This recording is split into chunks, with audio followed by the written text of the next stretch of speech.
Yeah, but that's all right. No, that's all right. Just 1 second. I don't have anything to. So, ladies and gentlemen, I hope that this microphone is working. If it's not, it is working. So, thank you, Mila. So nice to have you here. I'm Antonio. I'm one of the organizers, and it is my pleasure, my honor today to introduce the 6th annual conference of the INDL, which stands for International Network on Digital Labor. I mean, if you are here, I suspect that you are entirely familiar with the acronym at least. And just a quick introduction, because we are already running late. And it is just to say that this 6th annual conference marks an important step for us. INDL, the network, started 6 years ago now, and it started as a European network, and now we are trying to get rid of this European identity. We've been trying for a number of years, so I am happy to say that this will most likely be the last time we will hold INDL in Europe. Because it's a dead continent, we don't like it anymore. So next year, somewhere else, stay tuned for announcements, probably at the end of these 3 days. So these 3 days of conferences are organized around 3 tracks. The general topic is work and working conditions in a post-pandemic world. Well, initially we hoped that it would be a post-pandemic world when we launched the call for papers. Unfortunately, it's not entirely over, and so we recommend a lot of, let's say, attention, and please make sure that we do not turn this beautiful event, which is done to create friendships and collaboration, let's not turn it into a cluster, please. So just a couple of very important yet practical announcements. The first one is tomorrow, please be smart in terms of be elegant, because it's supposed to be the day we take the collective picture. It's a ritual. I know it's kind of old-timey and old style, but yeah, anyways. So do not come dressed like I am today. Put on something. And the other important part concerns the coffee breaks and the lunch breaks. The lunch breaks in particular revolve around soup. If you are old enough to remember Seinfeld and the television series, you will remember there are some basic rules for soup. You go there and tell the soup you want in a clear, loud voice, and then you move to the extreme left and wait for the soup. Otherwise, no soup for you. I suspect that I'm getting too old. This thing was, yeah, if you are 50, this is hilarious. Anyways, thank you very much. I now yield the floor to 2 very important persons. Very important, especially for you, because you will see them, you will see us a lot these days. Basically, look for the pink tag. These are people you can bother with information, with questions like where's the toilets and when do we stop and who are you and so on. So Milagro Micelli and Micheli. That's not doing it. And Iraklis Voyatsis, the 2 organizers, but mainly Mila for this edition, and Iraklis for the last one, but he has a prominent role. Thank you very much. Ooh, what do we do about the mic now? Yes, okay. Hi everyone, and welcome to the Weizenbaum-Institut. It is really our pleasure to host this year's conference here. It's been a lot of work. Iraklis knows best because he has done the previous one in Athens. And I thought we could, before I go into the thanking people, naming people you have never heard of probably, and all the housekeeping stuff. I thought, first of all, I wanted to acknowledge Iraklis for the work done in the past edition that was already a success, and for this one too, that is by far the largest INDL conference so far. So, Iraklis, thank you so much. And I thought we can start, maybe Iraklis, you can tell us a couple of numbers about this year's edition, how many submissions, presentations. Well, thank you, Mila, and everyone. I mean, it was like yesterday when I remember when I sent an email to Antonio and Paula a couple of years ago and said, let's make the INDL 5th conference in Athens. And last year, I believe it was a nice conference. We had a lot of participants, but this year, and I believe this marks the true success of the network, we had almost twice participants, and we have almost double presenters this year. So we had around 140 submissions this year and 84 presentations, with the ability this year, thanks to our partners and help from the institutions, to give 13 travel grants. Yes. Only to people from overseas. And so, yeah. I believe that's all. That was the part with the grants is, it was hard for us because this is just hard work. We don't have, sponsors in the industry or anything like that. So it was very hard to gather the money, but it was important to us in order to expand the network beyond Europe, as Antonio said, this year, and the past years too, but I feel this year we made a special effort in those terms. So, but all of this wouldn't have been possible without the organizing committee. That is not just Iraklis and I, but it's also Paola, Antonio, Paola Tubaro, Antonio, Umarani, Sana Ahmad, Florian Butolo, Martin Krzyzinski, and probably I'm forgetting someone. Also, we had a rather large scientific committee who took care of all of your reviews. So if you have complaints, you can take them to them.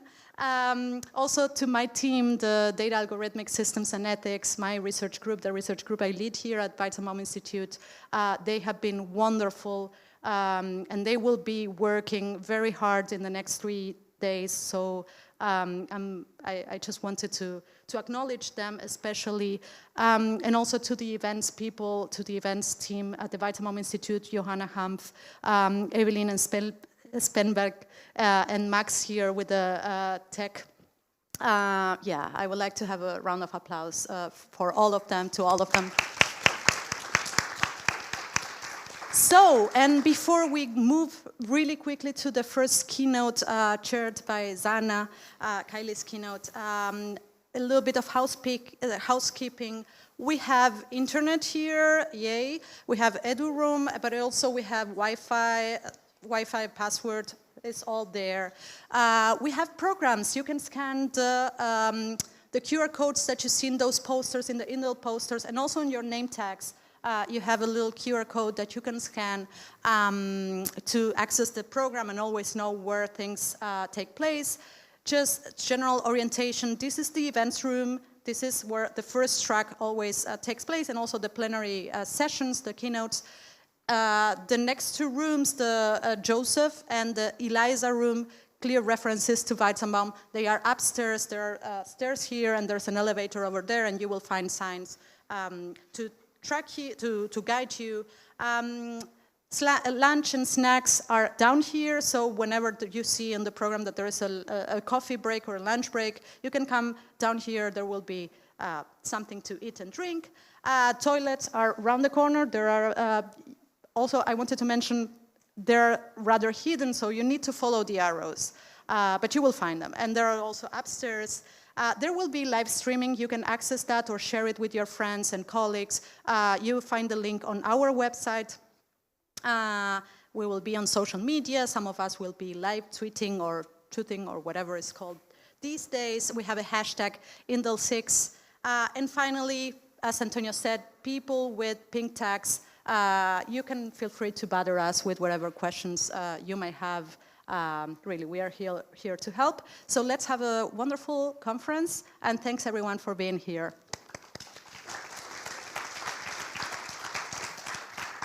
And now I leave the floor to Sana to introduce our first keynote speaker. Hi, thank you for being here.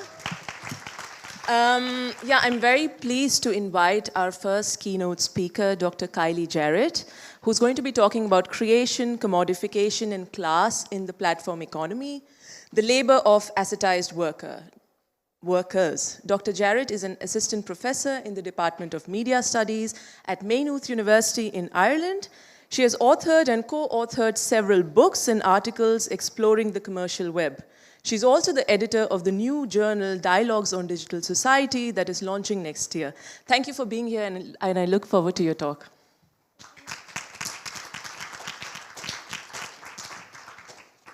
Thank you, everyone. It's lovely to be here. Apologies, I have come down with something yesterday. That's why I'm masking. COVID test was negative, but these things are a thing, so forgive me. So it's great to be here. I'm delighted to have this opportunity to be at this conference. So what I want to talk about today, oh,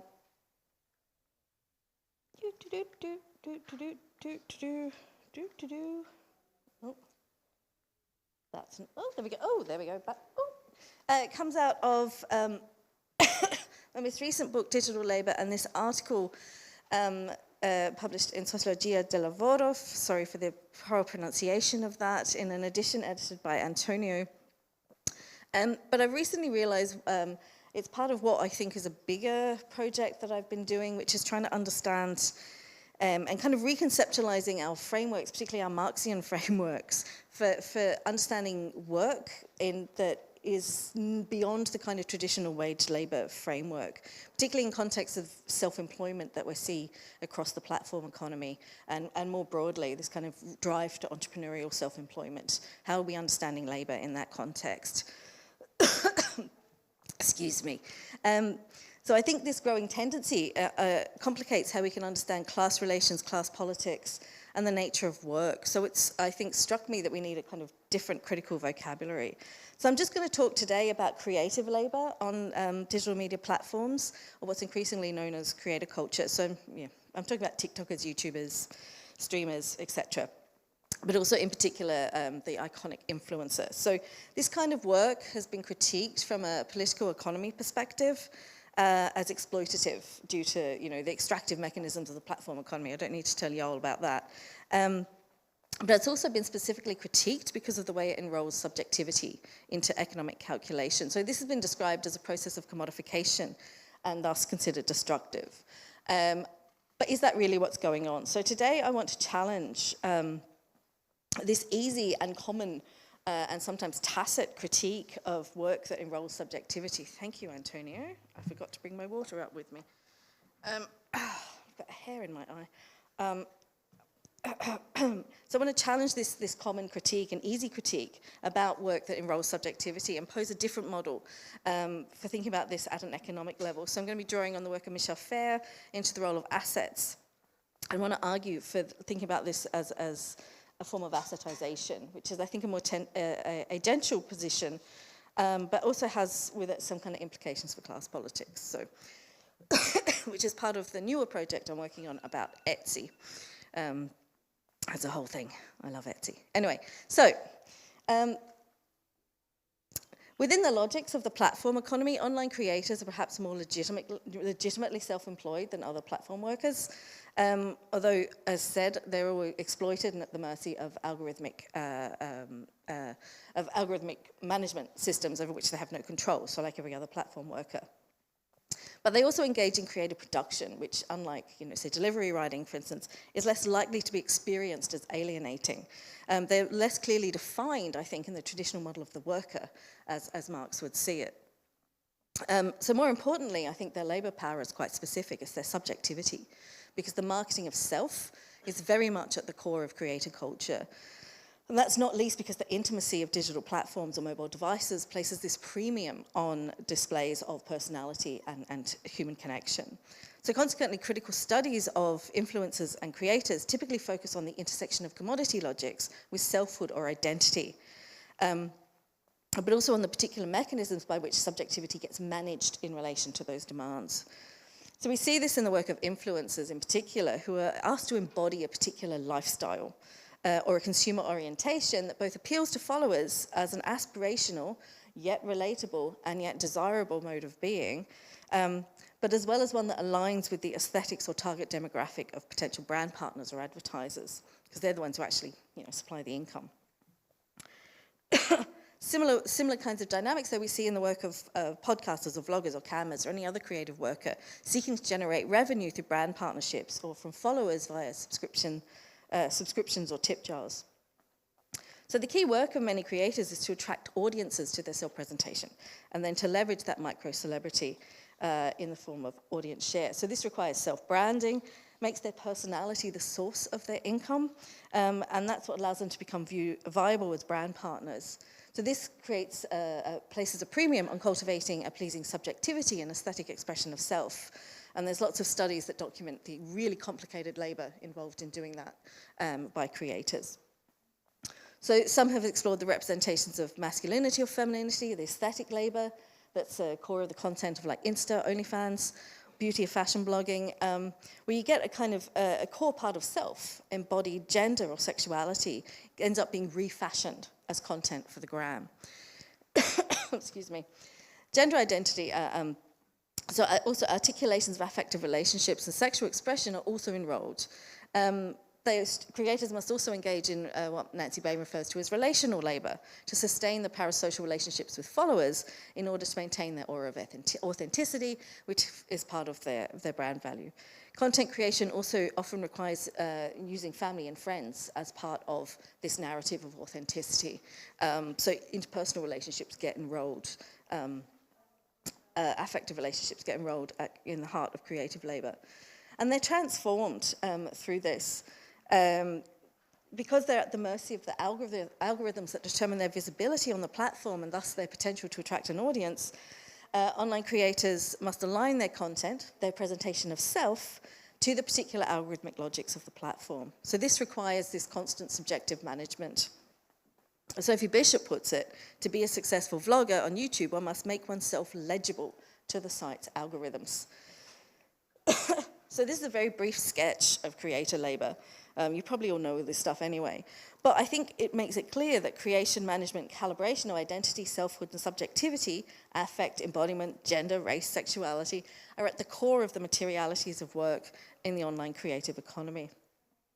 But I'd suggest that subjectivity is also enrolled via the principles of entrepreneurialism that underpins the hustle of the online creator economy. So in contemporary discourses about entrepreneurialism, it's not enough to do work that allows you to survive. One must also strive to do disalienated, meaningful work that actualizes the self, to work with passion. And this is what the goal of hustle and what Adam Arvidsson refers to as industrious capitalism, which is a beautiful phrase and I love it.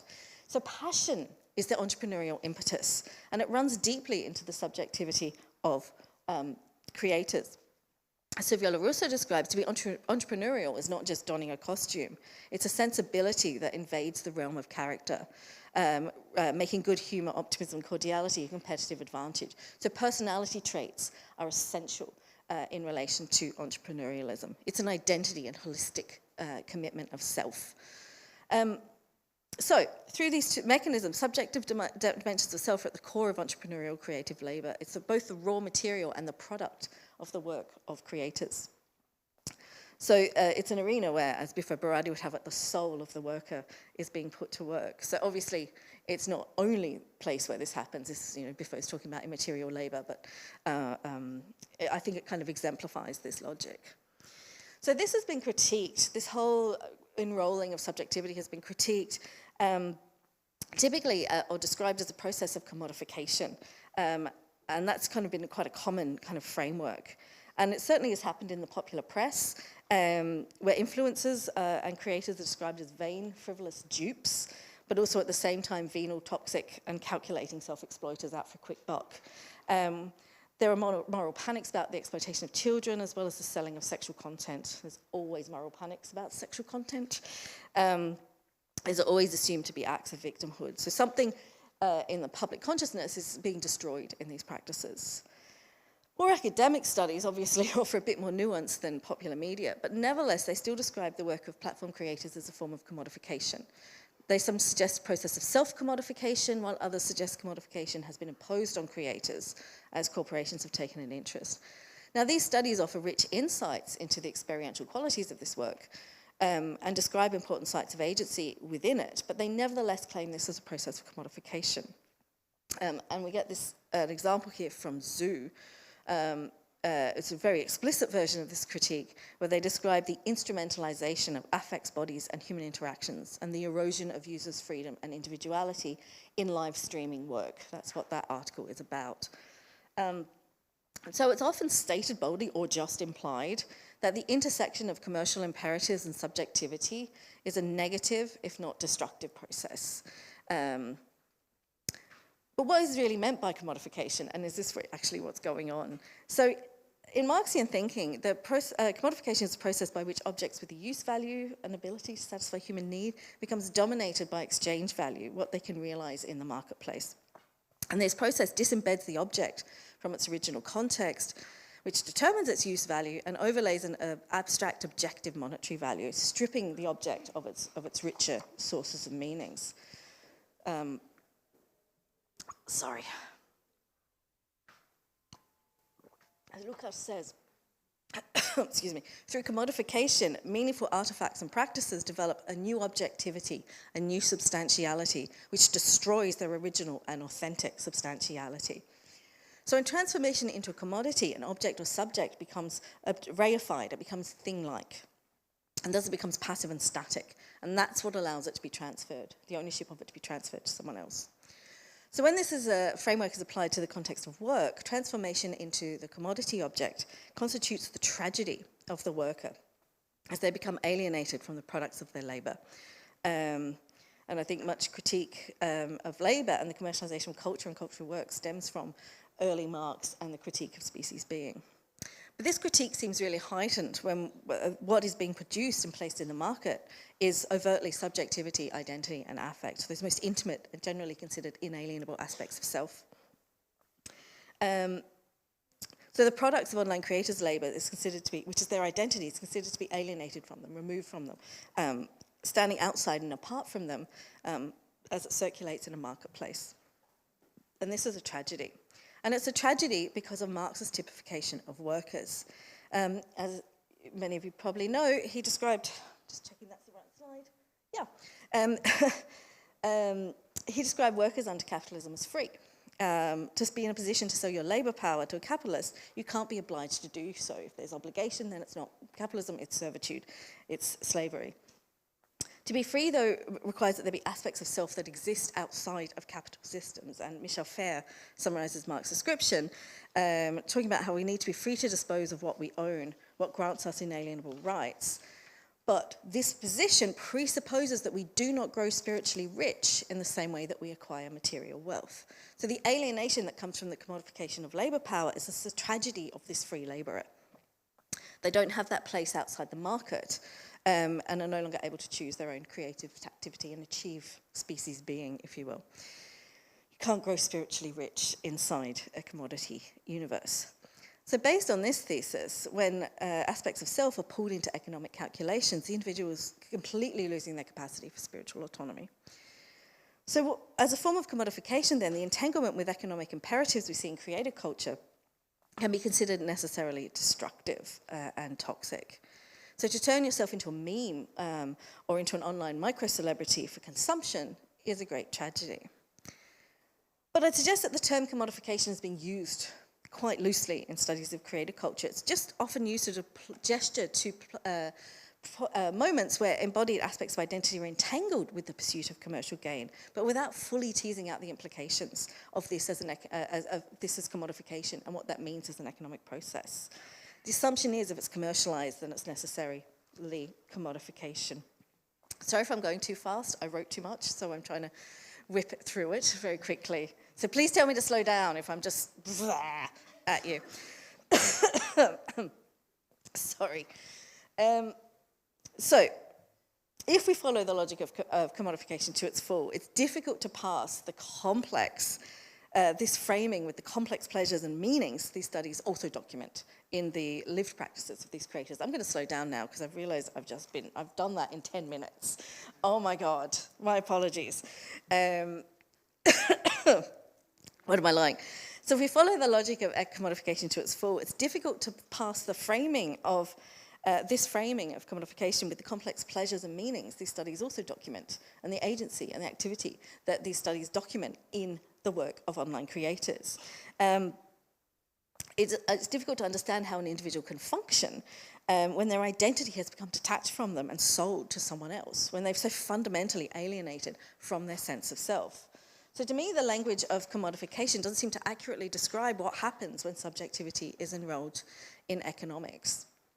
And so I think the metaphor of the commodity is increasingly inappropriate to describe this incorporation of embodied subjectivity that we see in creative culture.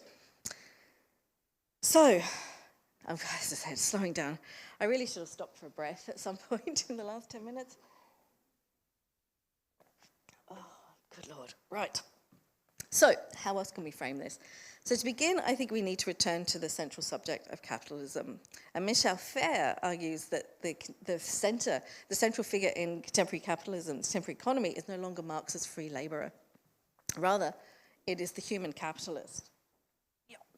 The worker who invests in and leverages their capacity within the economy. So, as you see on this slide, this figure, he argues,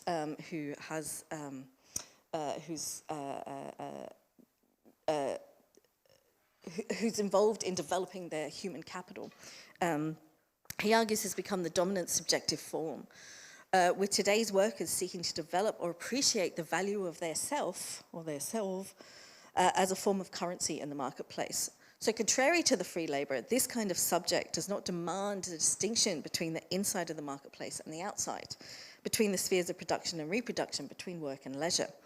Rather, this subject conceives of these spheres holistically, simultaneously considering, activating, and developing dimensions of both arenas in the drive for a good, meaningful life. So today, human capital is both something factored into the spreadsheets denoting corporate value, which is that kind of fiction of this is how much our staff's intellect is worth, for instance, that is on every corporate spreadsheet. But it's also something workers are encouraged to build.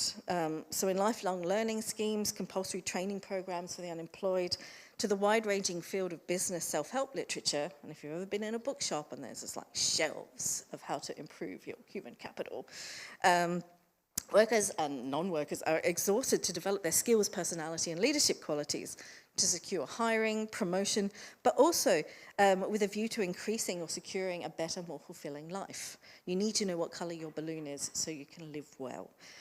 So developing your own potential is also a feature of neoliberal governance systems in which people are encouraged to become entrepreneurs of the self, working constantly on their subjectivity to maximize the value of their human capital in society. So accruing human capital is about actively accumulating the life experiences, affects, aptitudes, relationships, comportments that can be positively valued by a range of potential investors, especially potential employers. So enterprising subjects today invest in themselves so that others will do likewise. So for online creators, developing their human capital is central to their work. What they're doing when they're investing energy in identifying, developing, enhancing, and performing appropriate personality traits, aesthetic sensibilities, or embodied expressions of sexuality and or gender is growing their subjective human capital. In this way, I think they epitomize the human capitalist. But they also do that because they're overtly seeking investors in that capital. And these investors range from followers to brand partners to the algorithms that determine their visibility on the platform's feeds. It could be potential employers, because sometimes people are using their online creative work to secure other forms of employment, or it's for clients, or to develop a kind of profile for clients. So online creators are primarily reliant on the investment by their fans in the products that they offer. It's their appreciation of the human capital that shapes the value it can realize in the market. So and they're absolutely dependent on audience traffic and audience engagement. That is everything. Follower numbers are everything, right? So this means they're constantly, and this is a quote from Fair, subjected to the selecting power and continuous ratings of an assetized system. And this is exactly what happens to assets in the share market. They're constantly being appraised, constantly being evaluated, and their value goes up and down depending on those evaluations. And we see that. And we can see this same dynamic. Oh, hang on, let me go back. So we can see these ratings overtly in tips, subscription rates to OnlyFans, advertising revenue offered by a platform, or in the rates charged to brand partners for promotional products. These are all fluctuating valuations of assets. And they rise and fall with the ebbs and flows of algorithmically generated calculations of reach and impact. But they also exist in the all-important follower numbers. And it's this need for continual reinvestment by followers that the followers of their brand that drives that perpetual calibration and recalibration of self and self-branding that online creators are involved in. So in working on their sexual performance, for instance, an OnlyFans creator is making a more valuable and more creditworthy asset in the attention marketplace of social media. They're building what Jamie Hakem refers to as their erotic capital. And they do that with a view to securing investors. So the sunk cost of developing that erotic capital and shaping their skills and subjectivities is a bet on the future gains they may receive from the investment of others in their capital. So to me, the embodied subjectivity of the creator is not functioning as a commodity in this framework, but as an asset, a core asset, a form of capital that gets leveraged to secure economic and social advantage. So it's not being commodified, it's being assetized. So to understand this distinction further, we need to have a look at the difference between assets and commodities, especially in the context of labor. Right, as Kosinski summarizes, the commodity is exclusive. He says, whoever has sold a commodity does not own it anymore. Regaining commodities that have been sold would be possible for those who have sold them only if they bought them back. Kosinski's argument is that labor power has never been commodified because it never actually was sold. Because subjectivity, labor power, even if you will, is a non-rivalrous good, which means its consumption by one person does not necessarily preclude its consumption by another, including the worker themselves. So I can sell my labor power, but I can still maintain it for myself as well. So the subjectivity that's incorporated into the economic calculations of capital is not used up by that exchange, nor is it ever fully possessed by the person who buys it. It's still available to the worker at all times. So for instance, an influencer may be performing a more or less proximate version of their self-concept, but this doesn't mean that that performed self is not something they can draw on in their in dynamics outside that exchange relationship. So there's no exclusive ownership of subjectivity. It can never be consumed in such a way that it would need to be bought back in order to serve as an integral part of the creator. So in this way, it also doesn't resemble a commodity. So assets lack these exclusive qualities. An asset is not bought and consumed like cake, but assessed, invested in, and speculated upon. An assetized house is one that is being used for commercial gain through renting or being used as collateral on a loan, but it's not sold and given entirely to the tenants or the bank in this process. There's other things that are going on here, but need more unpacking, but I haven't got to them. Anyway, I don't have time. Anyway, so it remains in possession of the homeowner, even while subject to market valuation and fluctuation. So similarly, a worker who is marketing their own embodied subjectivity is not selling their labor power or their self to an employer or platform, but opening their assets to an ongoing valuation by the marketplace. And it can never be entirely produced captured by that enterprise that exploits it. As Gore says, the worker's subjectivity is merely tapped into and channeled. So again, it's more like an asset than a commodity. Also, unlike a commodity, which is heavy and tied to materiality, an asset is alive and unfixed. It retains its subjective qualities and does not remain dormant. It's defined by an unfixed performative speculative logic. So it never becomes thing-like. It never becomes something that can be transferred to someone. The ownership cannot be transferred because it doesn't get that separated. It's inalienable in that sense. So human capital never reaches the kind of fungibility or fetish qualities that make it a commodity, or at the very least merely a commodity. What's that next? Oh, we'll go back.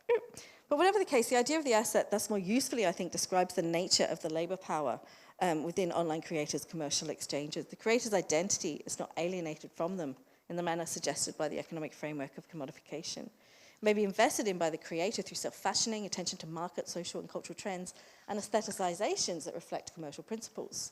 It may also be given an economic valuation in the digital marketplace, which reshapes it in particular ways. But it's not technically commodified and it's not technically sold. So what this means, though, what I think is the bigger point here, is that this means that the creator retains important agency. What happens next to their embodied subjectivity is not outside of their control. It can thus be used against capital, and it's this which allows us to see the possibility of labour struggle for workers whose labour involves the commercialisation of their subjectivity. Oh, no. Oh, Jesus. Hang on. Oh, I missed that one. No. There's a whole slide that's gone. Oh, don't worry.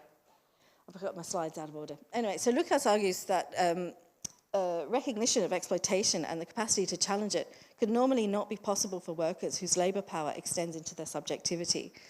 Because he says the process of commodification entirely subsumes them, leaving them incapable of critique. Consequently, in eschewing the logic of the commodity, a dead object handed around in marketplaces, in favour of the dynamic ongoing processes of assetization, the possibility for struggle by assetized workers is made possible. So framed through the concept or the lens of assetization, we can see how online creators are implicated in a complicated set of... Oh, hang on. Just ignore me. I'm doing stupid things. Sorry. I swear, I'm really feeling quite poorly at the moment. So framed through this concept, we can see how online creators are implicated in a complicated set of class relations. They're slightly different to the class relations we would see with a typical wage worker. This in turn manifests in a particular set of class politics. Assetized workers effectively retain control over the central component in the means of production. In the case of creators, that's their subjectivity. So if we place them in Eric Olin Wright's topology of class locations, I don't know if everyone's familiar with Eric Olin Wright's class locations, he was trying to break up the binary logic of bourgeoisie versus proletariat, and said there's more, and trying to explain how we have the middle classes and trying to create a wider range of class locations to explain the middle classes for those who are not familiar with him. So if we put them here, if we place them in this topology, the fact that they're assetized, the fact that they own the means of production, that they still have control over it, this makes them formally the petty bourgeoisie, fitting here into category 3. Although I think, oh, my circles have gone into stupid places. Their circles are where they're supposed to be on my slides. Stupid things. Anyway, so they're in category 3, which is the petty bourgeoisie. We're all familiar with the petty bourgeoisie. At the same time, though, they were subject to exploitative social relations in their dependency on a platform that undermines their status. I've already talked about briefly their exploited status and their algorithmic control, which means they don't actually have full control over the means of production. So platformization creates dynamics that undermine the autonomy and ownership of the means by which they can generate income. So while they may not suffer alienation because they're not commodified workers, they are still subordinated within the labour process. And again, we see that most clearly in things like the shadow banning, where algorithmic logics hide creators' content, effectively rendering them worthless in the marketplace, reducing the value of their assets, or the capacity for their assets to accrue value. So the ownership of the means of production becomes attenuated and sometimes disappears through the algorithmic logics of platforms. So at these moments of dispossession, these creators have more in common with the proletariat than the bourgeoisie. They either belong in category 9, which is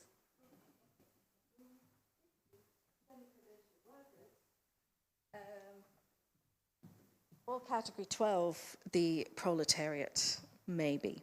Who knows?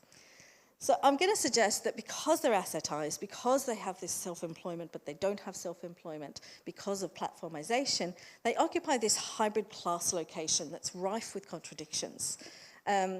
So on one hand, they function as autonomous capitalists. On the other, they experience the labor relations of the oppressed classes. And I suggest that it's in this contradiction, in the denial of the autonomy promised to the petty bourgeoisie, that happens through platformization, that we can locate the emerging class consciousness and class politics of online creators. They are actively creating a whole bunch of unions at the moment, which is fascinating. So as self-employed petty bourgeoisie, online creators and other assetized workers are unlikely candidates to be engaged in collective labor struggle. This is not what you expect from the self-employed. Nevertheless, they're increasingly aggregating to trade unions, trade associations, such as the YouTubers Union and the Influencers Union. And through these bodies and in informal actions like the gossip and hacks, through which they attempt to game the platform algorithms and also things like projects like FairTube, which is trying to create a fair mechanisms for YouTubers. They're engaging in forms of collective action against those who manage their labor. So these actions may not emerge from a traditional class consciousness as defined by Marx and Engels and a whole load of Marxists, but they nevertheless demonstrate the development of an antagonistic relationship to capitalism that at the very least aligns itself with political positions more typically associated with the proletariat. It's also an interesting development of collectivism and associational power within a class more associated with individualism, competition, and sustaining the status quo. At the same time, this growing antagonism among assetized workers may be only opportunistic or reactionary alignments of class consciousness. Excuse me. We might read these struggles merely as antagonisms within fractions of the bourgeois class, a response from the petty bourgeoisie against the threats to the interests posed by the monopolistic tendencies of the dominant class. But I don't think we should dismiss them entirely because of that. As Wright reminds us, it's not that even if it's not traditional or formal class struggle, this does not preclude it from having effects across classes. So in the platform economy, with its diverse range of exploited workers situated in a complex tangle of class relations, understanding struggle requires us to focus beyond wage earners. So in his advocacy for exploration of the labour struggles of self-employed workers, van der Linden concludes that the strikes of so-called free wage earners constitute just one form of collective resistance against the exploitation of commodified labour. And I'd extend his claim and also advocate for exploration of resistance against the exploitation of non-commodified or assetized labour, along with other self-employed and bourgeois workers, such as the Etsy traders, who I am researching at the moment, who went on strike in April 2022, which is a weird thing for independent retailers to do. Anyway. So I think there's kind of expansion through the lens of assetization and assetized workers and thinking about non-commodified workers is important if we really want to understand the labour politics of the platform economy. So what I think is important in the framework of assetization is twofold, and I have kept to time. I'm delighted. I'm finishing up right now. Apologies if this has been too fast. You can read about it later on. So what I think is important is twofold. First is its utility, is the utility of assetization for understanding the enrollment of subjectivity into capitalism without denying the agency of the person doing that enrollment, whether it's creators or immaterial labours more generally. So conceived as a process of assetization, creator labour may remain a distasteful, perhaps troubling form of commercial activity. It's still terrible economically exploited work. Like, it's a terrible job. Platforms engage in wage theft, and a great deal of labour is uncompensated in the creative economy. Algorithms discriminate against people of colour and non-normative bodies and sexualities. Creative platform work exposes you to abuse and harassment without support from the platform. But involvement in the creator economy might also be considered canny and knowing mobilisations of assets by savvy workers who retain important forms of inalienable agency within the capitalist process. So the second key point follows on from this.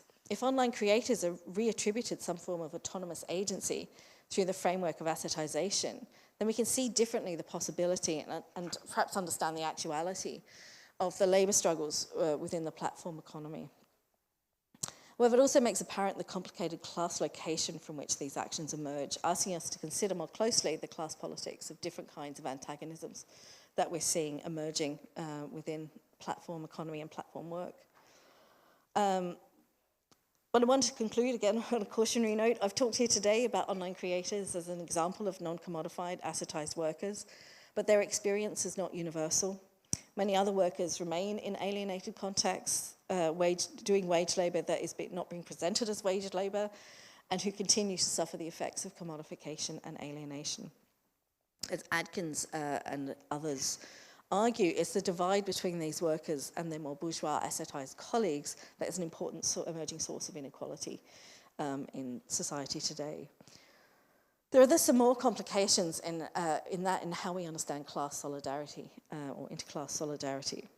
So the era of mass production, the epoch of the bourgeoisie, as the Communist Manifesto calls it, may have simplified the class antagonisms into a binary. The platform economy seems to have a more really complicated set of vertical and transversal class relations that I think we need to understand and need to understand better. And I'm really hoping, very excited to see what everyone's been doing today throughout this conference, what everyone else is finding in relation to that. So thank you very much.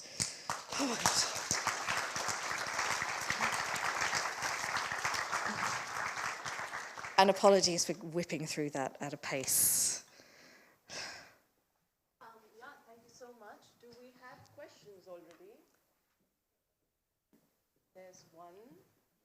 Should we take a couple of them? I should have a pen. Can I just grab a pen? I have pen. Oh, brilliant. Thank you.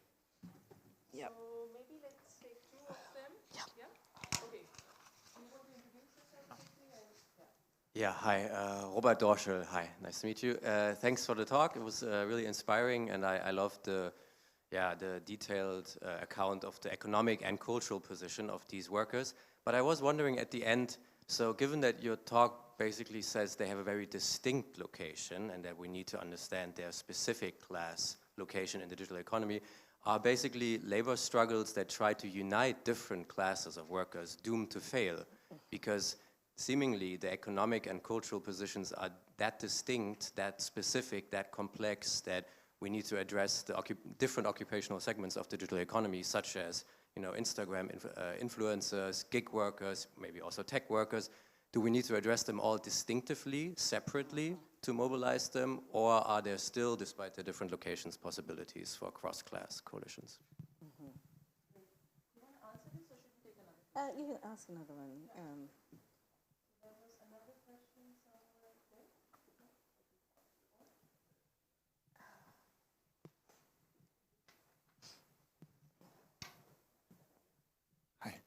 Hi, Tim Christian. Well, thank for the amazing talk. I'm a big Michel Fer fan, so He's lovely.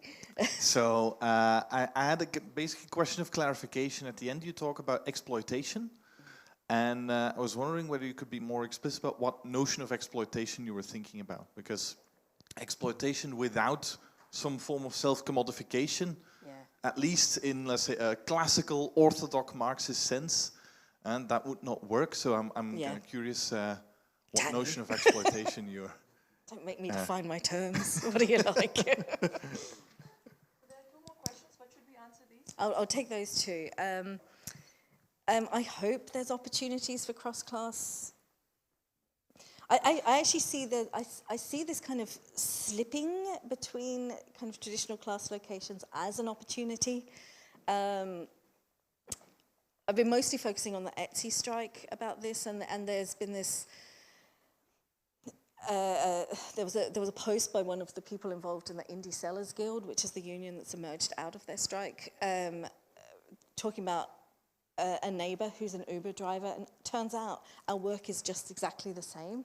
So they're kind of developing this kind of narrative. Unfortunately, it's fraught because I think there are always limits. Part of what the appeal of Etsy is I can do work that isn't wage labor. It's kind of setting itself against, you know, proletarian forms of work, and so I think that's where it will fall apart. The tone of that post was kind of like, oh, so turns out, oh no. So it's kind of a bit icky. but I think it does, this slipperiness, this slipping between categories is actually an opportunity to develop a broader class consciousness than actually denying it. I think we need to understand them in their specificity and the logics that animate them, but I think in terms of the action, in terms of the work of organizing, then I think that's possible, because you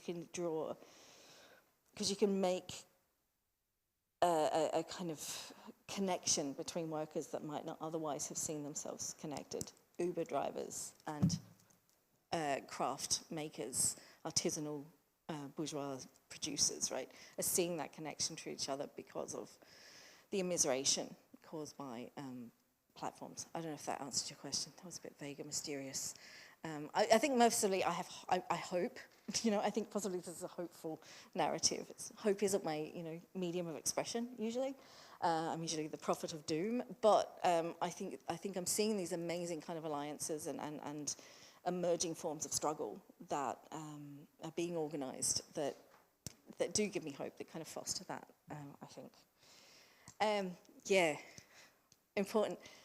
So again, talking about the Etsy stuff, what's interesting is that some of the work they're doing is not exploited, it's artisanal, it's creative, it's assetized.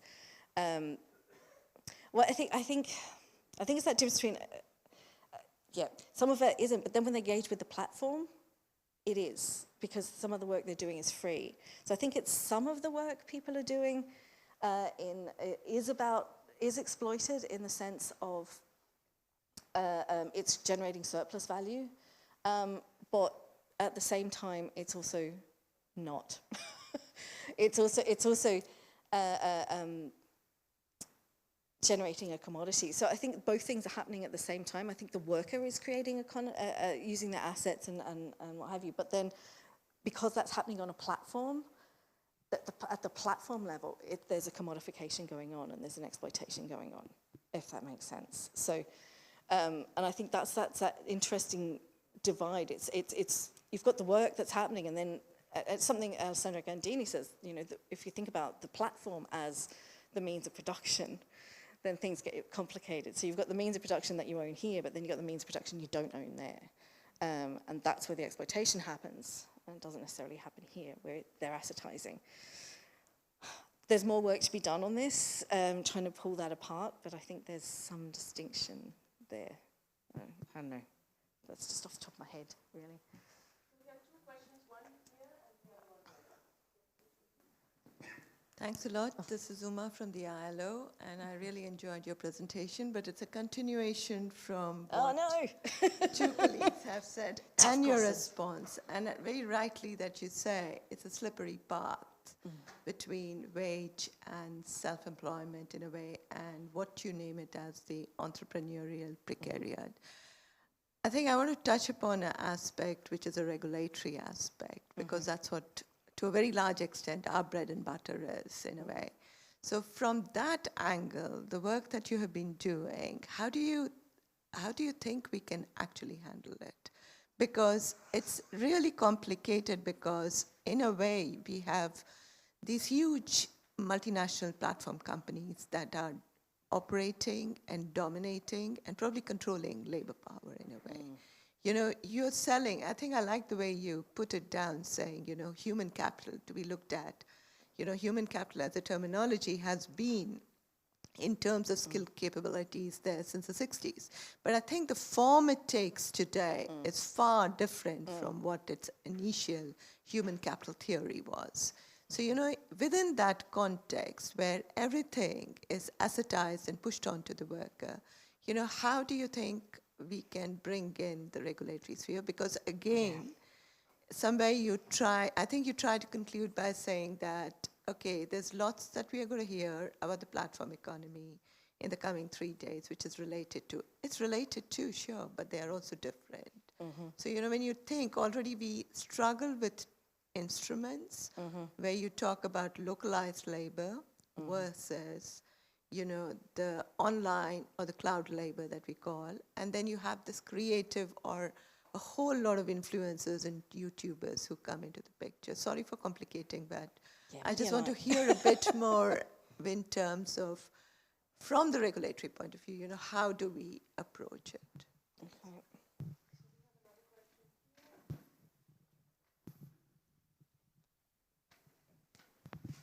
Hello, thank you for your talk. Yeah, I'm here from the Weizenbaum-Institut, and I'm thinking about something similar, but not for the case of creator economy, but more for scientists on platforms. And yeah, I have a conceptual question. So what you did was you said, okay, we can focus on commodities and the labor as commodity, and let's check on what comes out when we say it's an asset. So I really like this idea. And then during your talk, you were saying there is no inside and outside of the market. You remember? Yeah. And that's my conceptual question. So what is the market then? Because I think this shift is that's a major shift. I mean, on a commodity market, commodity is defined as you can sell it on a market. And in the financial logic, this is something else. Things get computated, or yeah. So I was wondering, when we do this shift you are proposing, what is the concept of the market then? I think this changes fundamentally. I think it's not like a law of the market anymore. Market is more something that you can use. It's not market fundamentalism, it's more market instrumentalism. And I think this is very interesting also for organizing questions and so on. Yeah, would be wonderful to hear something about that. We have 3 more questions. Should we take these first? We'll take those 2 if we've got 3 more. I have no idea what is to be done. I was talking with Michel Fair, a couple of emails. I sent him a draft of the paper, and microphone. And he agreed with me that alienation isn't the harm, but there are other harms, and we need to figure out what those harms are around things like depreciation and devaluation and all of those things that happen to assets. And he's working on something, so I'm going to have to leave that to him. But I think that understanding the harms helps to understand the regulatory needs, I guess. But of course, some of the harms are I have absolutely no idea how we regulate this across the broad spectrum of things that are in the platform economy, the broad spectrum of workers and work forms.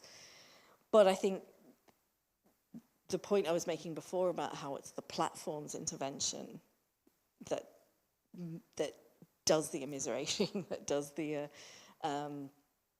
kind of shift into the proletarianizing is what the platform does. I think that then becomes the locus for the regulatory action.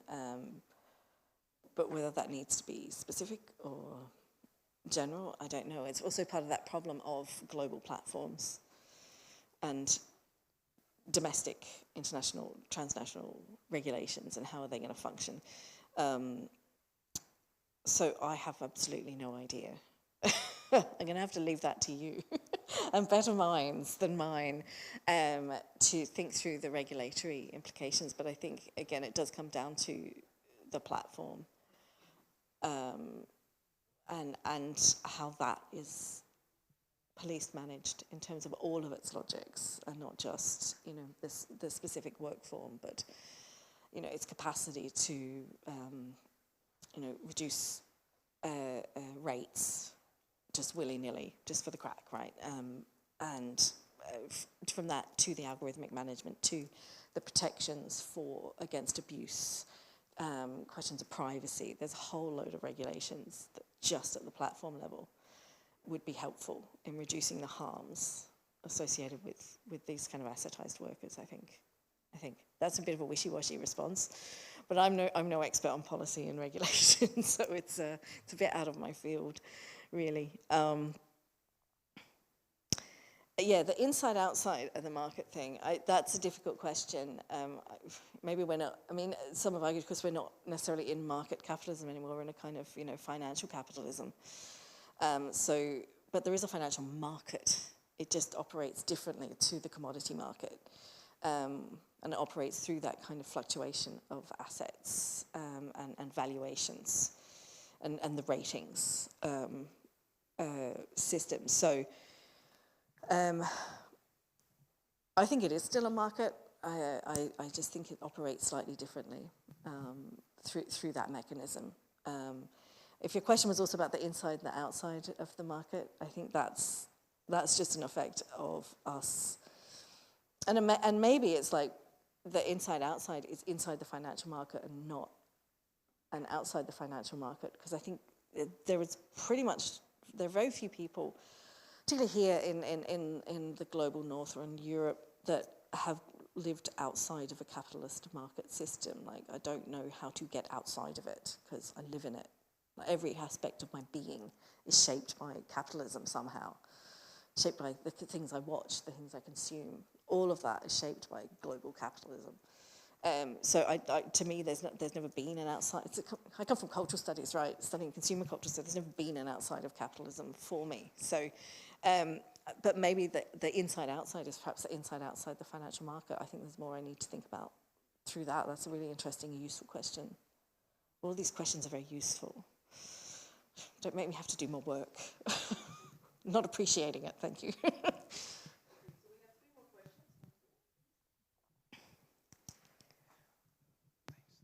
Hi, Kylie.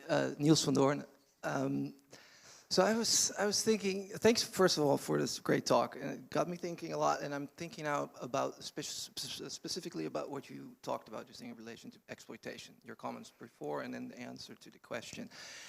Wouldn't it be more, so this is a conceptual comment, I guess, or question, we'll see. Wouldn't it be more conceptually consistent to think about, instead of thinking about it in terms of exploitation, think about the differential capacity to monetize assets? Because, of course, the people who are the human capitalists with, trying to monetize in some way, shape, or form, and putting a lot of work into that, are quite limited compared to the platform for whom these people are also assets, right? Because they create commodities, well, content, data, attention, whatever your theoretical framework is. So isn't it about that? And then that would also open up a response or thinking about some of the other, in relation to some of the other questions, because what are we all struggling with, whether you're a gig worker, Uber driver, or seller on Amazon or Etsy, or someone who works on YouTube, is it's about platform power, right? And aren't we all battling or struggling with against the power of platforms to be a gatekeeper to the markets that they make, creating basically all the tools to make and measure the markets, et cetera, et cetera. Yeah. And that would then indeed also, to your question, it would also require us as digital labor scholars, platform labor scholars, not to just always look just at, for instance, the Platform Work Directive, but also look at the DMA, right, the DSA. Look at other types of frameworks, and we need to engage more with intellectual property and the propertization of intangible assets, because that's one of the preconditions for you to monetize assets is the propertization thereof. So I'm just thinking about these things, and I wonder what you think about that.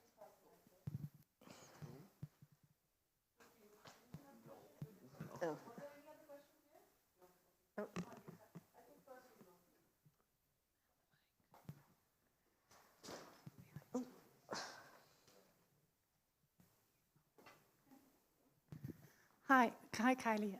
Thank you so much for your talk, and thanks for countering this narrative of commodification, because I think it's very important to bring back agency. My name is Franziska Baum. I work at the University of Hamburg, and I am researching care platform work. So I have kind of a conceptual question. I'm not really convinced, to be honest, that it makes sense to take out subjectification and subjectified labor and go to assetization. Because when I understood you correctly, then you say that a subjectified laborer is not really able to resist, but an assetized labor person is. That's put very bluntly, and I don't know, because when I look at the case I look, which is very subjectified labor and care, we see a lot of, collective power just now coming up on the basis of subjectification. So I wanted to ask you if you could clarify on that matter and really challenge the thought of that, if that, like, what does assetization, when you maybe look at this example of care labor, what's the improvement? Because I actually think it's quite good as platform research goes to subjectification and agency, and I think the concept can do it, and there are more like sophisticated experts on the matter here. But I think actually, I think we should stick with that and go a little bit more into it and not go over to assetization. So I was wondering what you think about that. Thank you so much.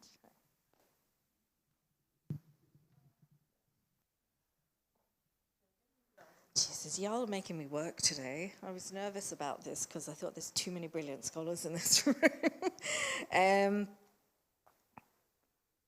Yes, Niels, yes. I think that's absolutely correct. The differential capacity to monetize assets, which I think is the phrase you used, is platform power. And it just struck me while you were talking. This is pretty speculative and just stuff I'm riffing off the top of my head here. Is when I'm talking about the Etsy workers, and I'm talking about the kind of the fractions of the bourgeois class, right? It's about the monopoly tendencies of the dominant class that the petty bourgeoisie struggle against, because they're being oppressed and being pushed out and squeezed out and affected by that. And I think that's what we're looking at here sometimes is the way the platform power and its monopoly tendencies is that differential capacity to monetize, right? But that comes back to the origins of capitalism, right? You have a whole bunch of artisanal producers. Industrial capitalism emerges, and they have a differential capacity to produce and monetize, and and then you become ultimately you become dependent because the market just grows and grows and grows, and you get oppressed, and you get pushed out, and you become a commodified worker, a proletarian. You become a proletariat. So I think differential capacity to monetize assets is a lovely phrase as a way of thinking about platform power and platformization and its ongoing effects. So yes, that's my response to you. I don't know. I think that's a nice phrase. I'm not quite sure I get your question, partly because the person who was talking about subjectified labor, commodified labor, can't resist, was Lukács, and his idea is that you can't have your subjectivity be entirely commodified and resist. So my suggestion was, if they're not commodified, if they're assetized, then there is capacity for resistance, and I think that's so that's where the capacity comes from. Now, again, you don't have to believe Lukács, so in fact, there's a lot of him that's like, no, I know, really? But it may not be a more agential position. It's more agential to how it's been typified in some Marxian narratives and in the kind of knee-jerk response to what commodification is. That it's like, oh, well, they're purely commodified, they're slaves in the market, they're foolish, etc. So I think you do have agency as a commodified worker. I mean, you do. I mean, that's it's for the proletariat, right?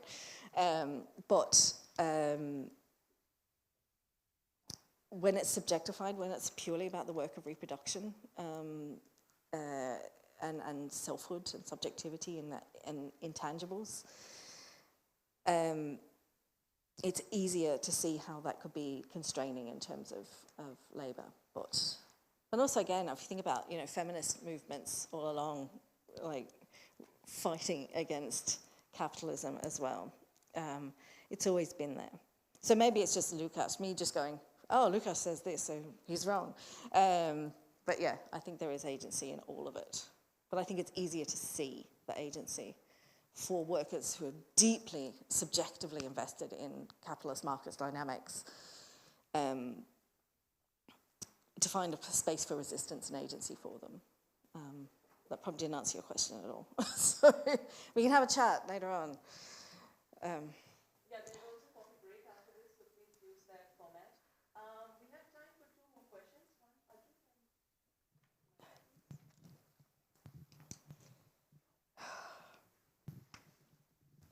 Thank you, Dr. Jarrett. I was wondering your framework of assetization, whether you've considered whether it also applies perhaps to older forms of quote-unquote self-employment, which might be non-platform. The conventional example I can think of is street vendors in the Global South, or even platform workers where the same forms of subjectivity might not be there. Like, for example, the family-run B&B listed on Airbnb, for example. Have you considered this framework? Yeah. Oh, yes, sorry. We'll take another question.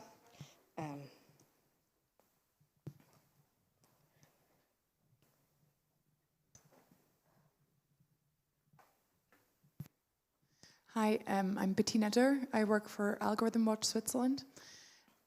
So what came out quite well in your presentation to me is the precarity of platform work. I'm wondering where you see the role of something like the Digital Services Act in Europe to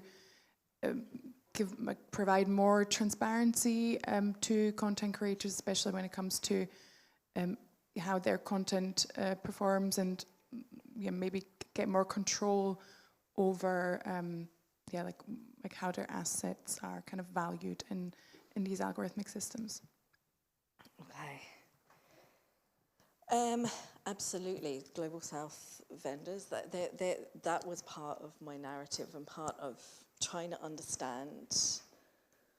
I mean, if we think about the particular labor context that Marx is describing, it's looking increasingly like it's geographic and historical blip in some ways, you know, that kind of entrepreneurial self-employment, but which is subordinated and marginalized and weirdly exploited but not exploited, is that we're seeing that return to, or seeing it just kind of become more visible in the global north, but it's always been a feature of elsewhere, and so it's been very fundamental to my thinking. Has been thinking about those situations, and particularly trying to understand things like Airbnb as well. Like there's a labor component. There's definitely material labor going on, but it is about an assetization process of the house. So yeah, there are broader implications of this, and I think. So the Van der Linden quote I was using, he's looking at forms of labor struggle by people who aren't formally employed. So people, he's looking at historic events, but you know, sharecroppers and miners in kind of servitude contexts, engaging in forms of labor struggle that aren't the labor struggle that we might see from waged workers, and doesn't have the same form of consciousness and the same kind of underlying politics, but still is a form of labour struggle, and that needs more recognition. So I'm trying to put these particularly the ones I'm looking at, these kind of very elite, because with the Etsy stuff as well, like it's all white women from the US and Europe, right? And white middle class women at that, trying to put their labour struggles in the context of these other labour struggles that have been going on for a long time, but need to be understood better, I think, to bring into the labour context here, for me, in the cushy global north, looking at creators and things. Excuse me, sorry, it's going. Other question. I haven't engaged with the Digital Services Act meaningfully, or at all, actually. I'm trying to get my head wrapped around the platform directive. But I do think it is important to understand, as Neil said, the broad range of policies and regulatory environments that impact digital labourers and impact digital workers. Things like the Foster-Sester Act, which is one of my favourites to critique, which has reduced the sexual content, cut the sexual content of platforms, which has destroyed livelihoods for a whole bunch of people on platforms, and produced shadow banning, and produced some of the algorithmic effects we're seeing. So, yeah, I haven't looked at the Digital Services Act, I'm sorry. It's not been something I've engaged with so meaningfully, but I think it's absolutely right, as Neil says, that there's a whole load of policies and regulatory sites and actors that need to be kind of included in what we look at when we're trying to understand the work of platform workers and digital labourers more generally. Is that me done? Okay.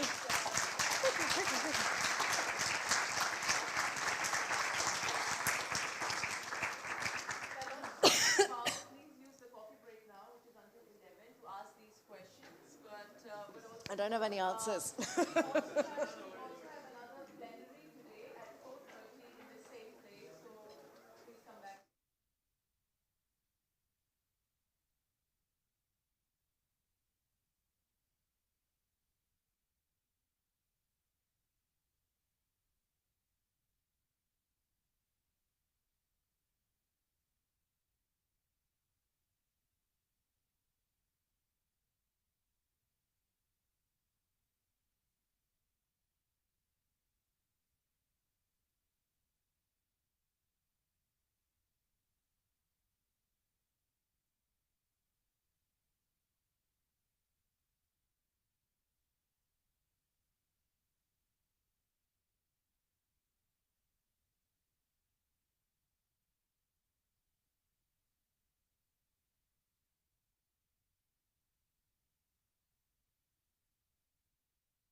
Welcome back, everyone. We are wrapping up the break now, and we ask everyone to go to their rooms to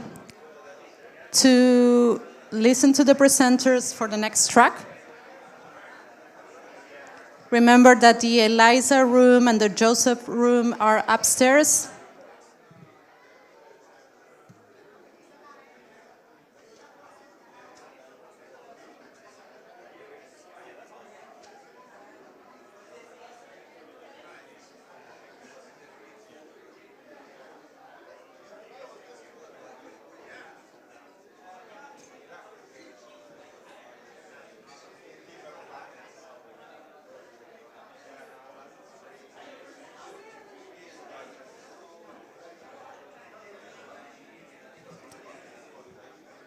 The sessions are starting in 2 minutes. Whoever wants to go upstairs should go now.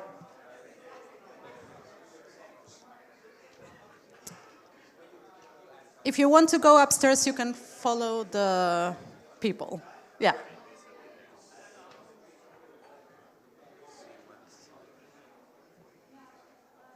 What is the Wi-Fi here? Over there.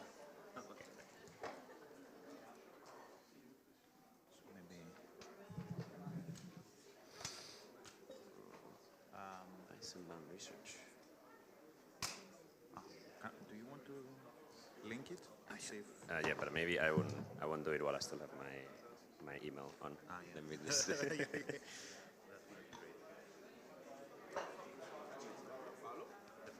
Yeah. Oh, nice to meet you.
Guess this is.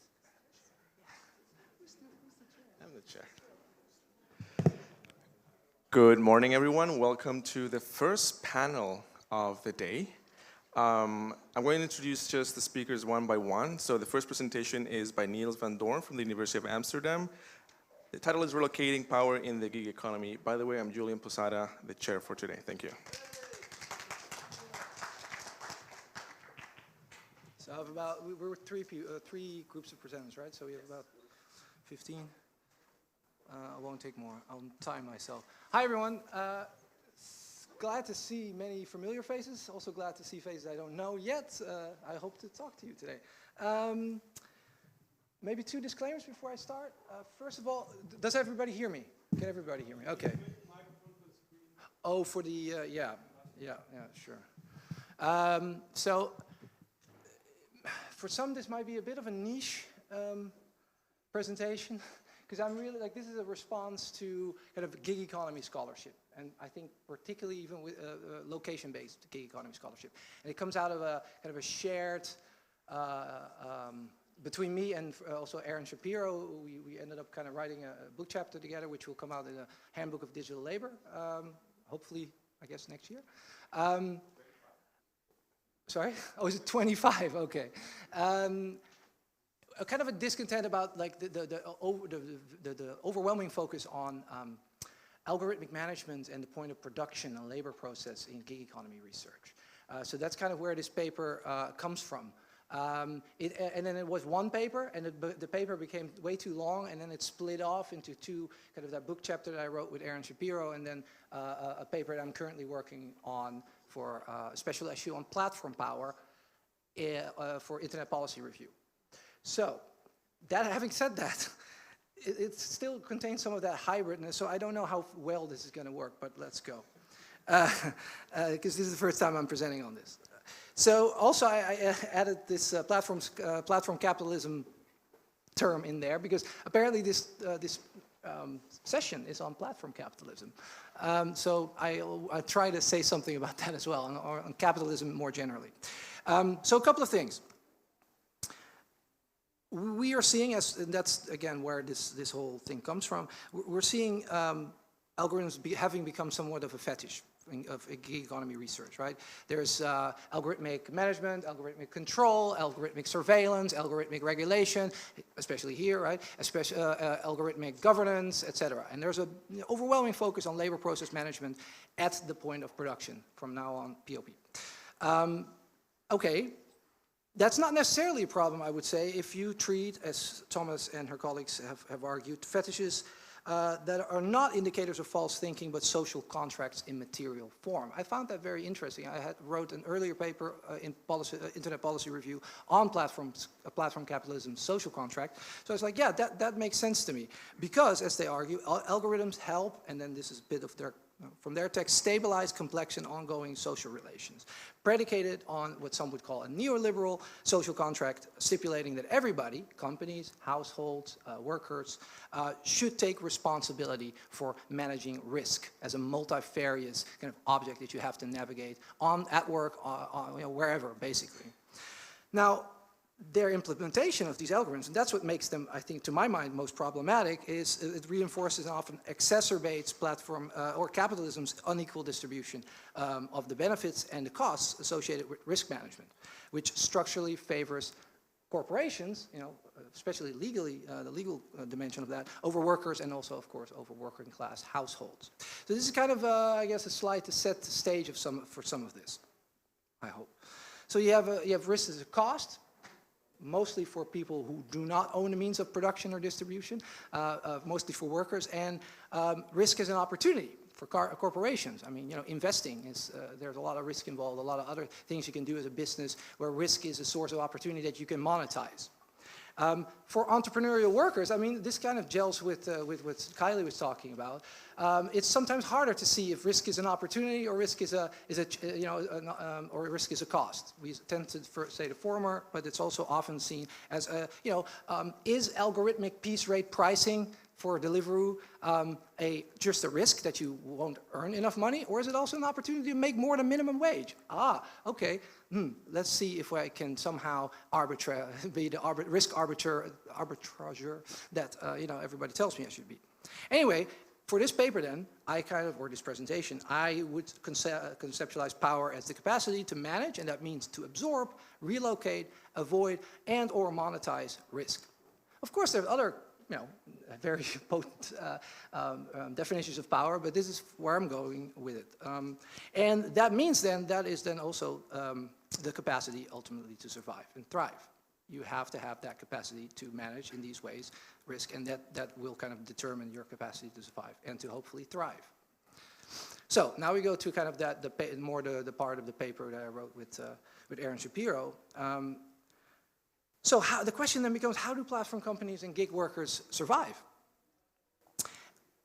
in the first paper, I was developing something that I was calling a para-algorithmic approach, but it kind of turned into what we now call a platform-adjacent approach, which prioritizes the study of productive and reproductive, importantly, practices and relations that sustain both, so the companies and the gig workers, beyond the gig.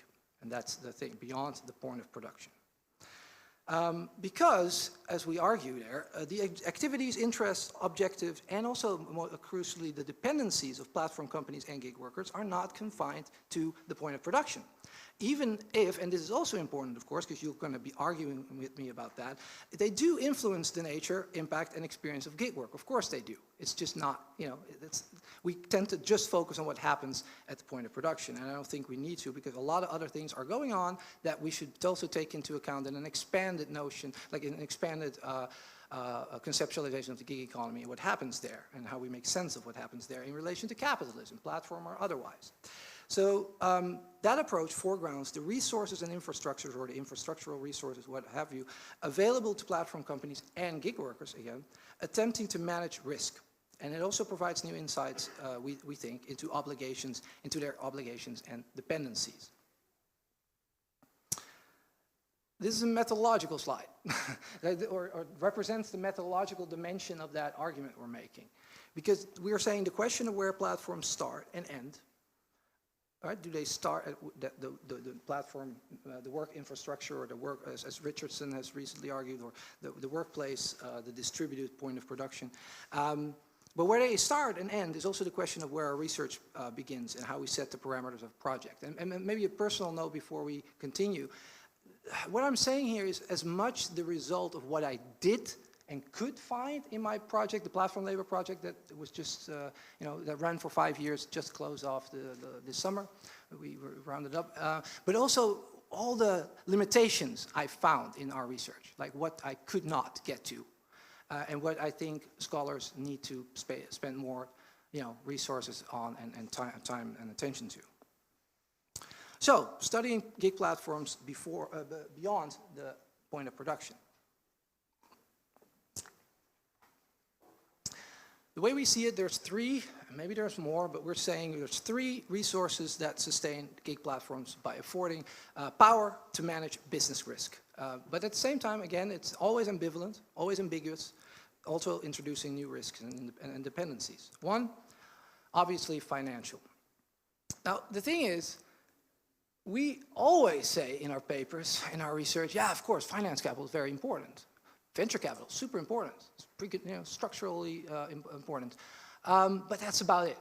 I mean, Adam and I tried to do something, and some others, I don't want to discredit, like there's other work, but I'm saying that's still, you know, a small portion of the research.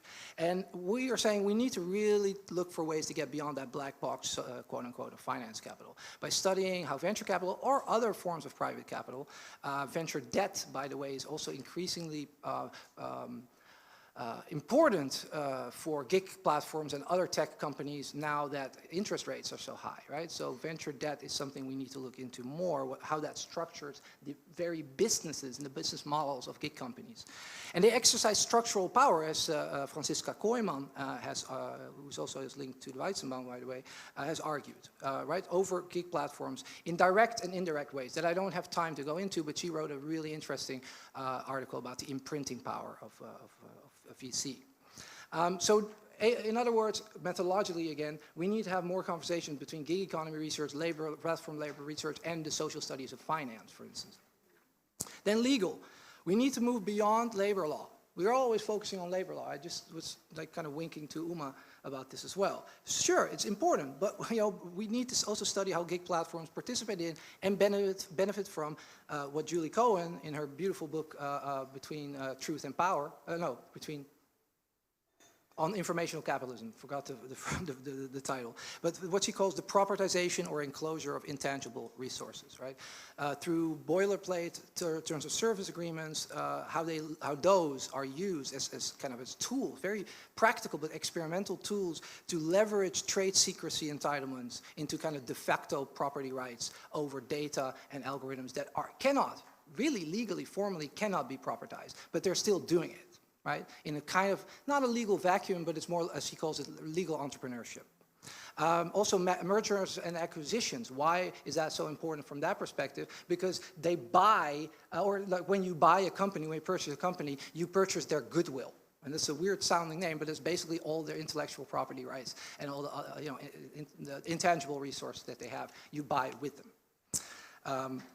And then the final one, because I'm seeing I already passed the 10-minute line, ecosystemic. Now, this is something, because we need to, I think, especially when we do research in East Asia, Southeast Asia, we need to move beyond the individual firm by studying how gig platforms are integrated into or develop into larger tech conglomerates operating so-called super apps.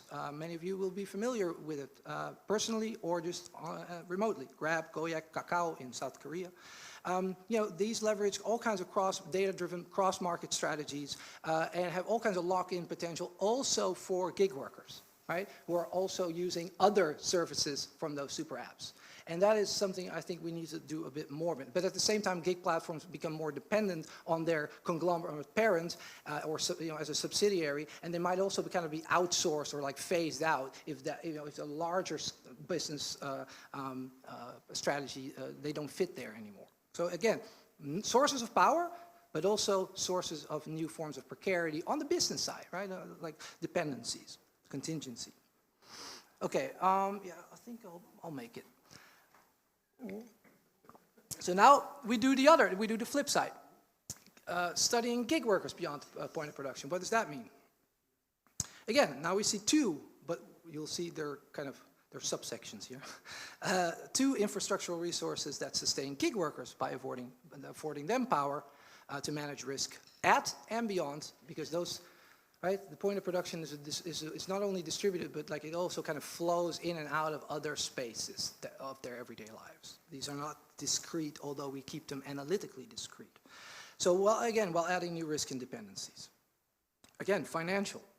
I think we need to move beyond the mere concern, sorry, not the mere, I didn't say mere, because it's not mere. It's super important to focus on the algorithmic wage discrimination, for instance, as Sweena Dubal has called it. But we need to look at that more holistically by studying how gig workers use a combination of wages, also from other jobs, right? Welfare payments and financial products, such as loans, but also increasingly cash advance apps. We see a proliferation of those. I guess globally even. Buy now, pay later services, crowdfunding platforms in case somebody gets hurt, for instance. Retail trading apps. In New York, I mentioned that in the article. In New York, I spoke to people, to gig workers doing delivery, and they were like, but I'm also trading via these and these platforms, and that's actually my main hustle. So this, we do this on the side, and this is just how they navigate that risk and the precarity. And again, a bit of like what Kylie said, as in this entrepreneurial hustle mindset. So I think we need to take that into account a little bit more. That's the subsection, housing. We need to do more about that. I saw only one article, at least I did my best in this literature review to find more. One about delivery riders in Barcelona, migrant delivery riders in Barcelona and their relation to housing. But other than that, nothing. And we need to ask, how do workers' housing situation, financial management practices also related to their housing situation, either paying rent or paying mortgages, right? Refinancing and that kind of thing, and their labor practices intersect. How are working conditions impacted by housing conditions and policies? Social. That's the other, say, infrastructural resource. We need to move beyond studies of like focus on the individual gig workers or even peer organizing, right? The peer networks and organizing, although those are really important. Again, I'm not saying these are not important, but that's just what 90% of the research is about. And I think we need to go look at how gig workers mobilize and are embedded in broader support structures. Households is one level. We just talked about housing as an asset or as a biggest cost on that, right? Your rent.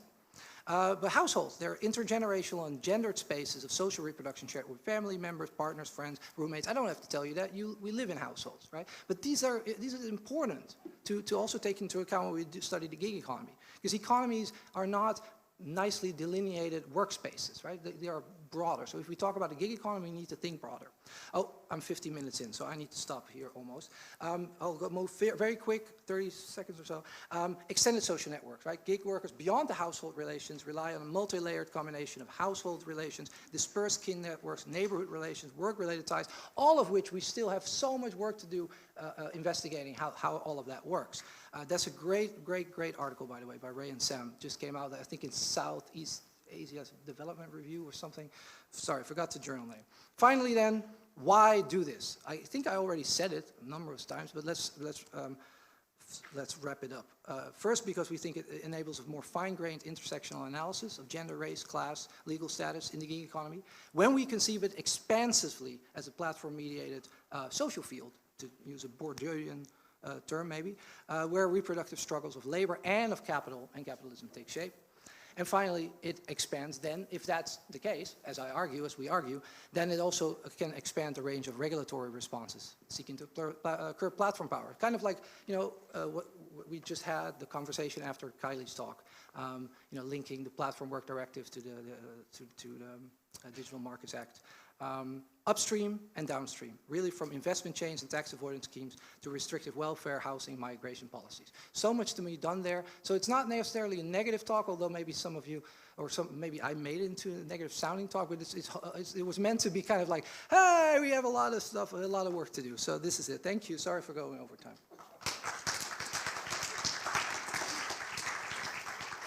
Do we do questions right away, or do we first do the... All of you should bring a laptop.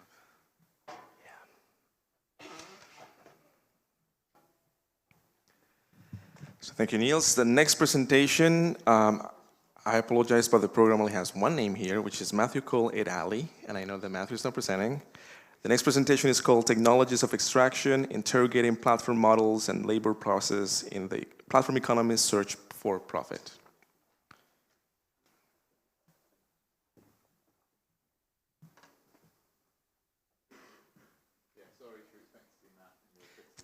Yeah. We'd avoid doing an impression,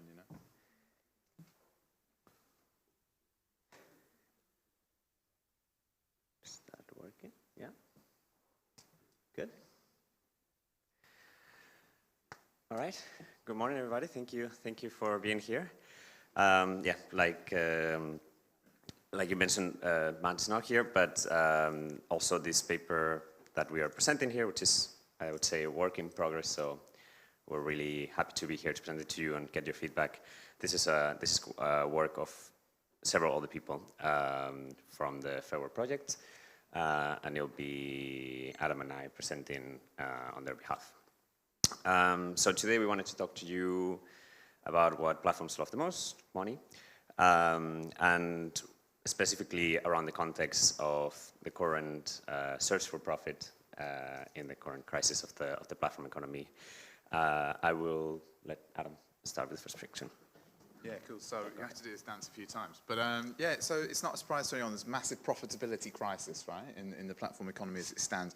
It's kind of one profitable-ish firm. Uber have started reporting profits. Just Eat also reports some. Yeah, they're dodgy, right? If you look at them, they're a bit questionable. But just to give some context, just in case anyone hasn't been looking at that in the room, that this really comes at the apex of overlapping issues. So one is an inflationary crisis, so money is becoming less valuable, or which means that consumers basically don't have the money to spend, right? It's getting more expensive to do all this kind of stuff. Now, what are we going to see? Will platforms move into just trying to service the 1%, the 10%ers? That's the kind of Disney Corporation response to inflation. Let's see. But really, they need big consumer rates. There's also interest rate rises, so it's now very expensive to borrow cash. Cash isn't free anymore. And certainly that kind of highly liquid bubble at the start of COVID, which kind of is the orgasmic eclipse of the cheaper money since the end of 2008, is now over. So that was a gross comparison, sorry. This has all kind of led to a tech financing crisis, right? A huge amount of distrust.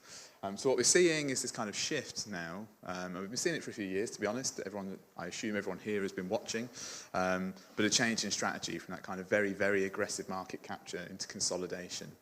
Some of these platforms now are 10, 12, kind of 13 years old. And so they've reached that point, right? They've kind of matured and we're into what we might position as possibly a new phase. Just to give you an example, I've done a fair amount of work on Deliveroo, so I've chosen them as the victim for this slide to try and show you where the money goes on a standard order. Obviously, there's lots of other financial dynamics that happen. But take a standard, I'm sorry, this is in pounds, not euros, so it's worth even less now. But take a £50 order, for example, right? We've got some jazzy animations. Welcome to Web 1.0, friends. But so on a £50 order, about 30% is coughed up by the restaurant and returned to the platform. So that's about £15 in this context. You as the customer might pay £3, £4, £5, depending on distance, for delivery.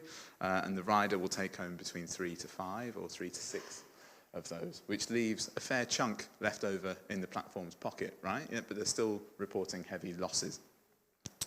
So, as you can see, part of a consolidation will mean that there is kind of more money lapping around somewhere, but they still have all of their kind of back office things to service financially. It's worth saying that, like with it, I feel kind of tied to the mic, but there's a triangle right here, and kind of the platform doing a lot of things in other spaces of that triangle. Imagine it as a 3D space, right? And the platform's doing a lot to try and consolidate that market, develop technological systems, AI systems, and refine them. And as you might be familiar with, we've argued in the past that these are kind of the drivers of speculative profit, right? Key, these value forms that are other to just the transactional cost or this point of production, really. These other forms of cost aren't always immediately valorized, and that's really important in this kind of longer narrative of platform profitability and finding the money. So it's becoming clear that all these attempts to consolidate aren't coming rapidly enough. This might be the end of phase one, where we start to see kind of those monopolistic, duopolistic powers really start to concretize their space in. And what we're seeing is massive companies go to the wall, right? Like we've seen it that Getir are not looking great at the minute. Gorillas have gone in a very bad buyout by Getir. And large companies are getting bought, and we'll kind of come back to that a little bit as we move on.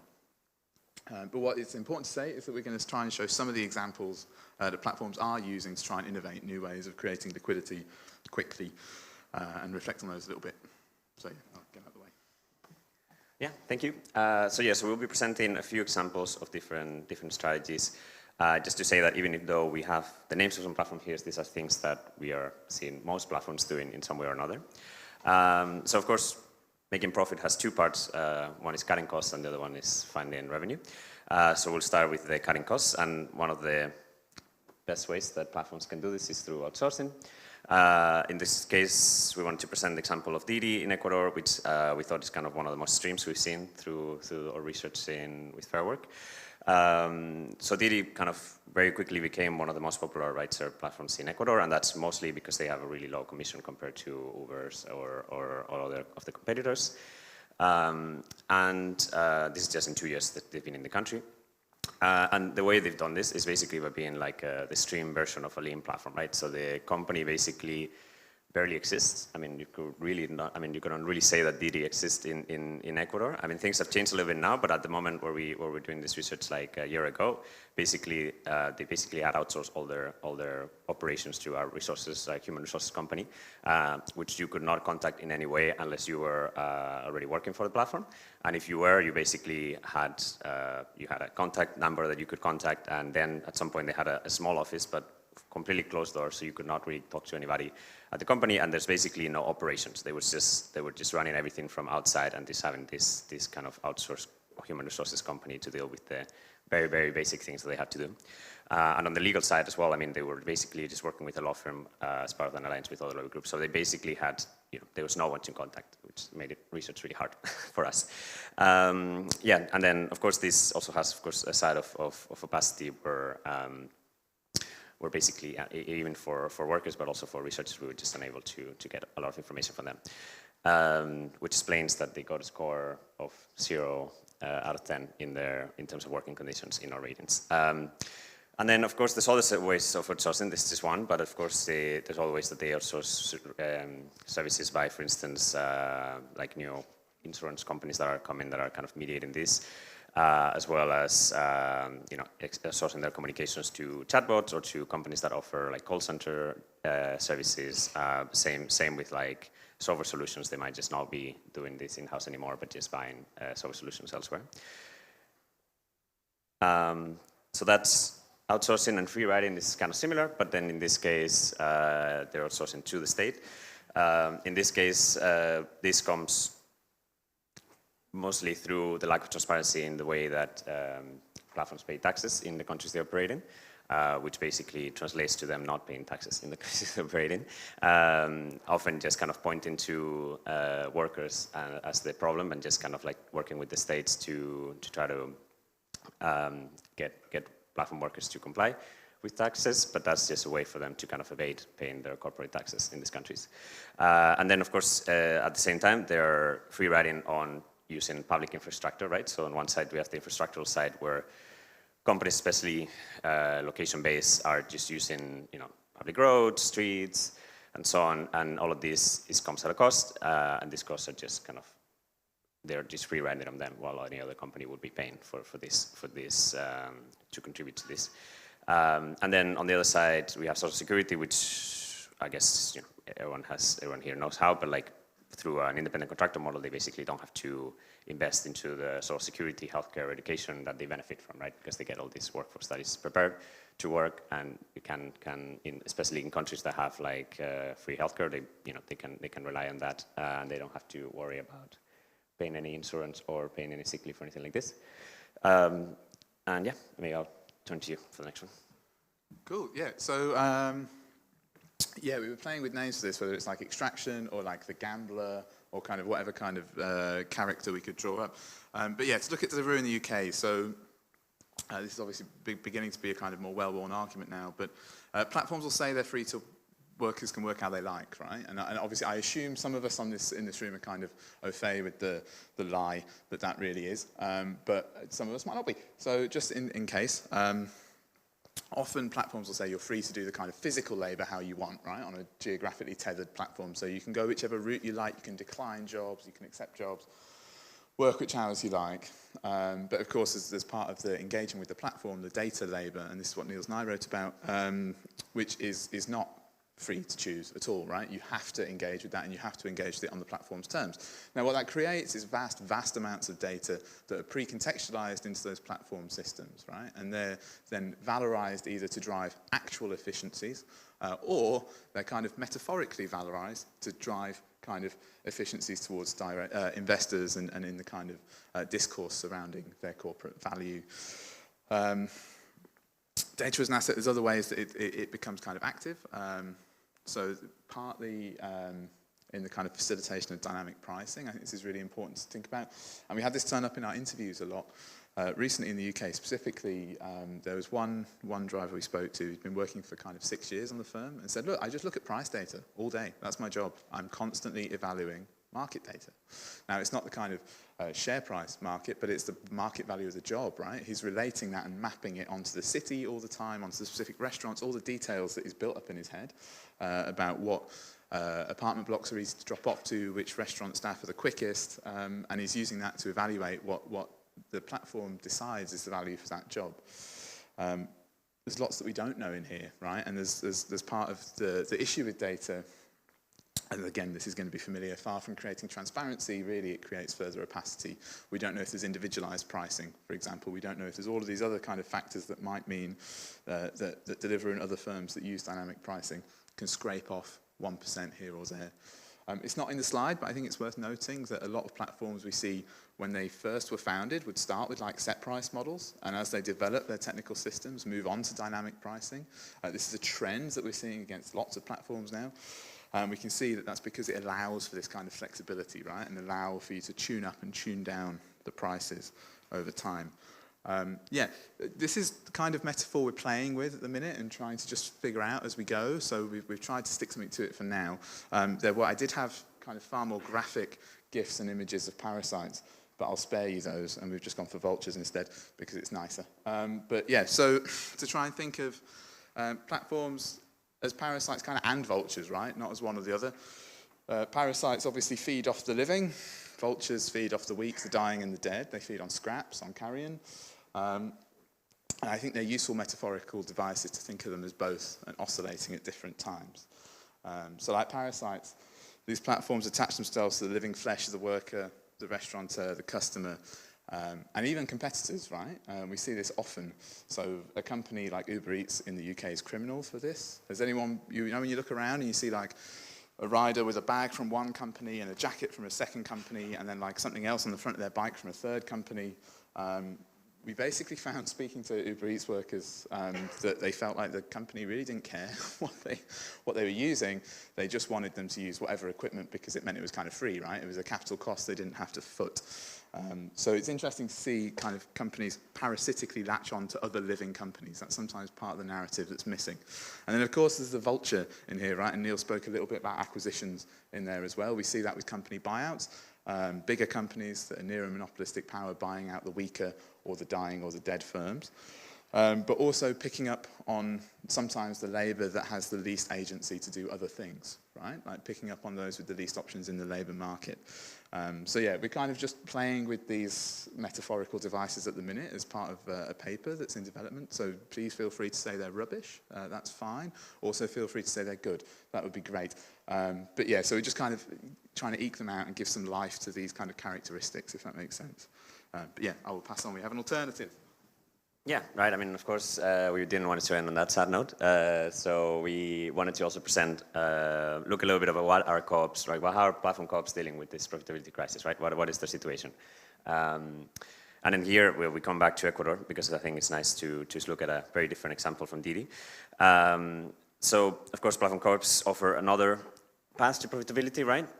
They do not rely on VC funding, so they're not really having these issues with the lack of money, but in the cases in which they do have funding, this funding also, we found, is not that reliable, right? So just to explain a little bit, for instance, of Asclean, right? So Asclean is a cleaning and other domestic services co-op in Ecuador, and it was set up with a lot of support from CARE International, which is an international NGO. And basically, yes, this was great. They offered a lot of support, but as we all know, NGOs and development funding changes and priorities changes through time. So what happens if eventually CARE decides that this is no longer a priority for them, then Asoclean would probably find themselves with a lot of trouble. So in this case, it's also they're also in a vulnerable position in terms of funding, and of course there's not that much funding out for like more ethical or like sustainable solutions at the moment.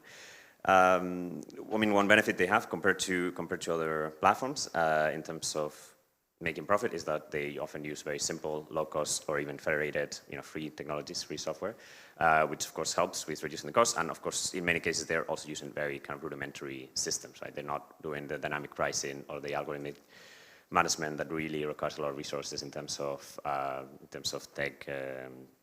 tech costs, but actually they can just rely on more kind of simple solutions because they're working on a much smaller scale.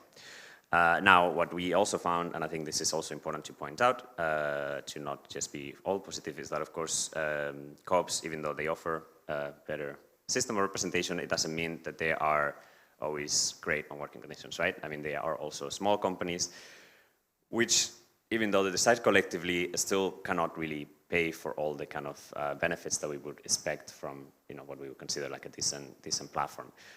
So for instance, in the case of Asoclean, they do a lot of great things, and that's why they got an 8 out of 10 in our ratings, but they're still not able to pay for like some kind of social security offers, like things like, pay leave or parental leave or sick pay and stuff like this.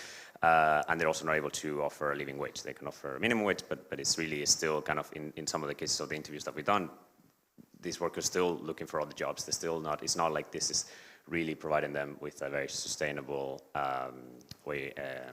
earning source just now. So this compromise still exists on the co-op sector, sadly. All right, so now we want to wrap it up. We're probably already a bit overdue. So what we wanted to say here is this a new phase of the platform economy, right? In some ways, yes, there is definitely a change and a shift towards more profit, and we're seeing that in the way platforms are reacting with firing workers and cutting costs in different ways that we've presented today. And of course, innovating new ways to generate profit, which is both important for the kind of public listed VC companies because they need to sell that to the investors, but also for the co-ops because without that lack of capital, they need to sustain themselves and become profitable really fast. So in both ways, innovating on these new ways is important. And within these practices that we've seen, we're just going to see more and more of them coming in the next few years. But for now, what we see is that anyways, after all of these different dynamics that we presented, anyways, all platforms are struggling to make profit. And despite all these attempts to outsource costs and exploit data and labor, we're not seeing this really turning into a very profitable phase, and it doesn't look like it's also giving any real benefit to workers. Surprise, surprise. So yeah, thank you for listening to us, and hopefully you have some nice comments for us. Thank you.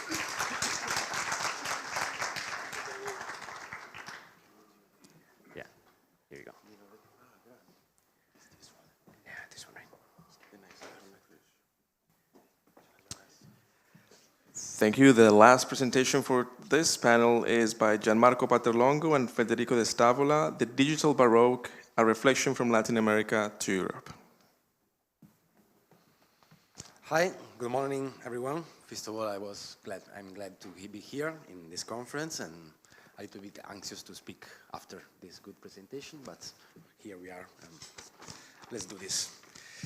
Well, our contribution is based on a multi-sided ethnography between Italy, Mexico, and Argentina on platform works in last-mile logistics, food delivery and ride-hailing platforms that are obtained in two different research with fully qualitative methods: interview, ethnography, direct participation, observation work as rider, Gianmarco in Italy and I in Mexico City.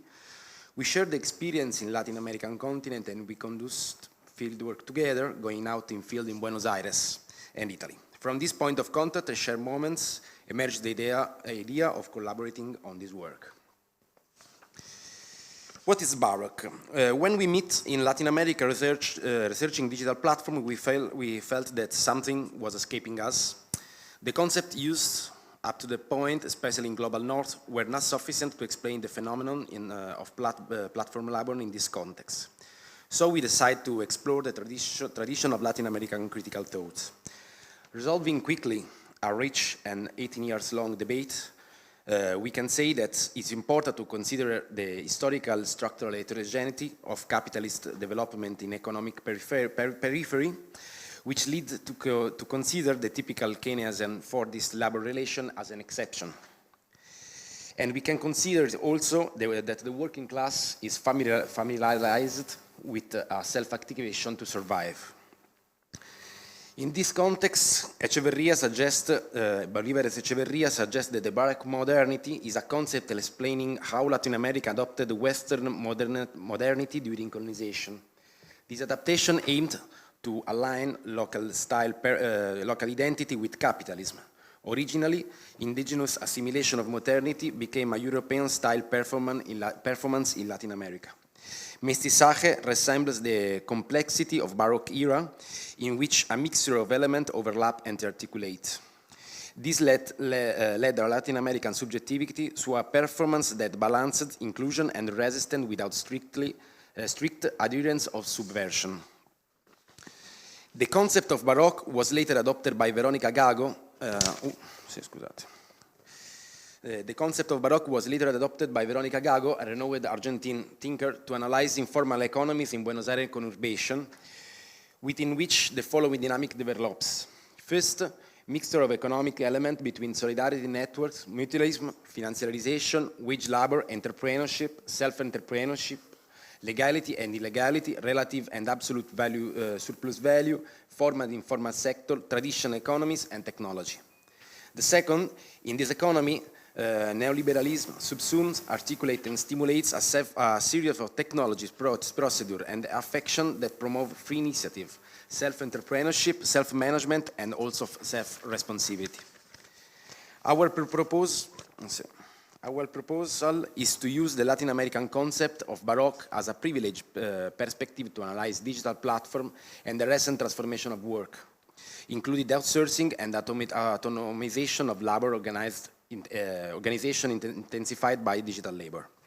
However, it is important to emphasize that since this context has its roots in Global South, we have to be careful to avoid economic appropriation. Nevertheless, adopting this fundamental concept from Latin America means recognize the critical thinking of the region and its ability to provide an eloquent point of view for the analysis of Europe rather than vice versa.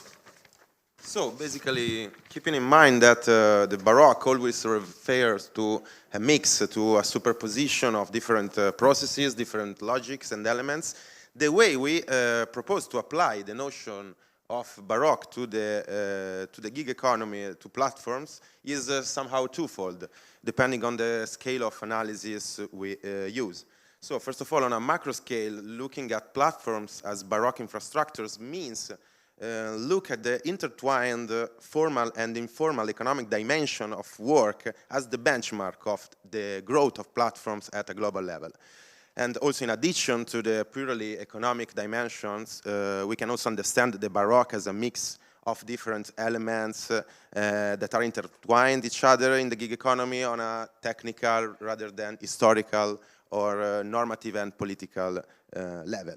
Then on a micro scale, looking at the Baroque as a practice, so as an ethos, in the words of Echeverria, means considering the workers' behavior in dealing with their working environment, mixing form of solidarity and resistance with form of exploitation and forms of neoliberalism from below, in the words of Veronica Gago.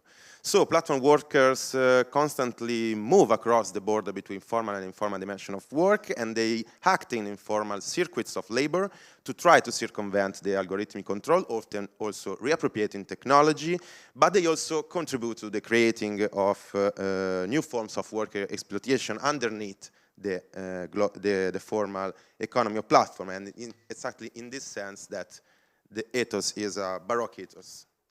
So, looking at very briefly at the macro dimension, and the macro perspective I mentioned, so platforms somehow act by redefining, so blurring and overlapping the connection between formal and informal dimension of work, as I mentioned. So according, for example, to a paper that I co-authored, we can indeed detect two different but intertwined processes in place. The first is the formalization of informality. Think on that most of the sector affected by platforms are those typical of urban informal economies, such as delivery services, taxis, short rents, clean domestic work, and so on. And so platform prompt the financialization of informal activities and popular economy, and their formalization operation mainly consists in the commodification of human activities, namely capture, translation, and datafication. So on the other hand, if you look at the formalization of formality, we argue that platform economies contribute substantially to the informalization of working arrangement. Gig economy is still a formal system of employment with informal arrangement. Also, if we look at the definition of ILO of informal work, but platforms are also supposed to foster a formalization of the economy, but in contrast, platform economy itself, as we will show, has also suddenly become the site of a proliferation of informal circuits of labor and a proliferation of pirate activities surrounding the official apps. So let's try to go in depth empirically in some of this, in this worker ethos, in this intertwined formal-informal dimension.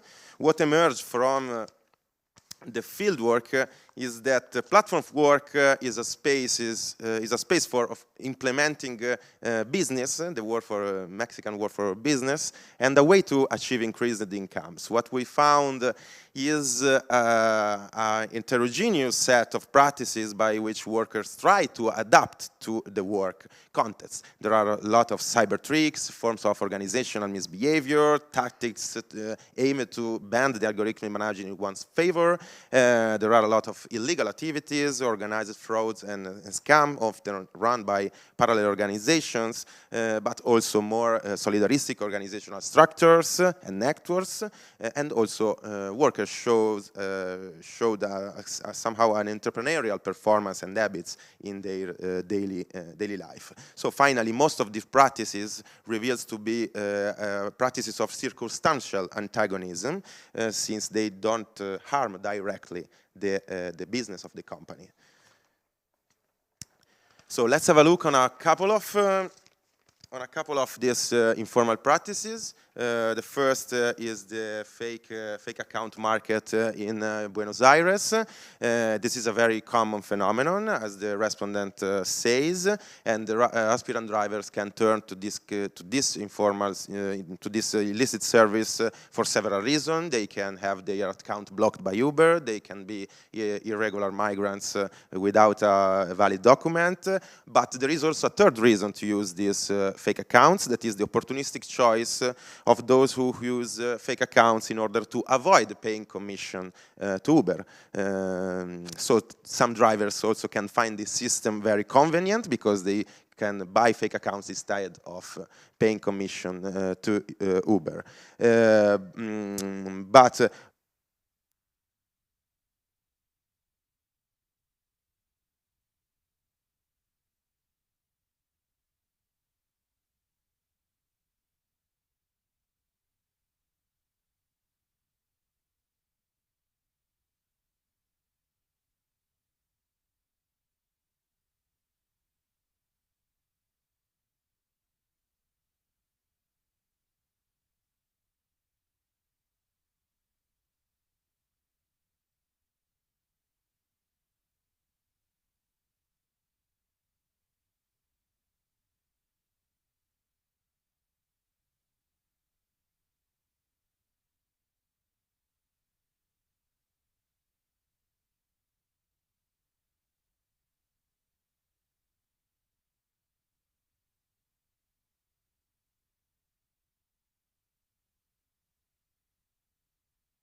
sold through private channel or by word of mouth.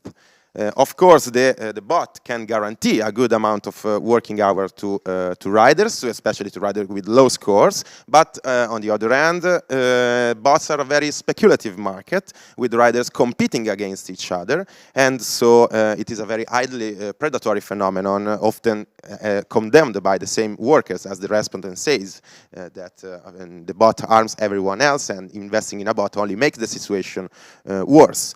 And this is also the reason why many metropolitan unions are addressing this issue and are struggling and denouncing this racket, like in the making of a strike in 2021 in Turin.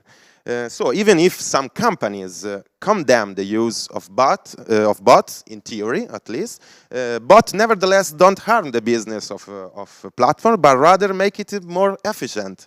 And they allow a sort of high commitment of workers to the platform, using the workers who use this illegal software, because of course the Glovo bot works only for Glovo, so you need to keep working for Glovo in order to recover in the cost of your investment in a bot. We have a lot of other examples, but we have no time to go in depth in that. This is another issue about the flotas, the fleets that are entrepreneurial activities that can have multiple functions in the platform economy, including lowering the barriers of entry for migrant or poor people, or like in the case of Mexico City, we quote. But they can hide also forms of scams, like in the case of Uber Fleet in Buenos Aires, that was during my time there was like the most widespread system of illegal labor intermediation, like a form of digital caporalato, gangmasterism, but through an extension of the app. Please, Neil. So the data we've shown at this Baroque practice are part of a larger ethos, which is seen as a complex subjectivity and objectivity device, and it shows how people can adapt and survive in situations where the total commodification of labor determines a precarity that is structural. In this situation, we find the characteristic self-activation of Baroque economies. This phenomenon can be explored for two different perspectives. One is that is strictly fragmented work biography, in which platform work is only one of the stage, and the second, the daily making do, in which the flexibility and platform allows them to fit in and articulate with traditional jobs, illegal activities, occasional work, or informal micro-commerce, in addition to digital platform work. In the final interview, the practice of self-activation in organizing collective misbehavior that does not necessarily overthrow the established order. This ethos can be evoked by a notion, the notion of viração, a concept from Ludmila Bilio, a Brazilian researcher that also present at the conference. Indeed, first of all, the generalized precariousness in the popular sector of Latin American drives individuals to mobilize resources in economic calculation that can be likened to investment calculation in order to obtain the means of survive. Second, this mode of work and paradigm of social reproduction is still subsumed and is commanded, centralized.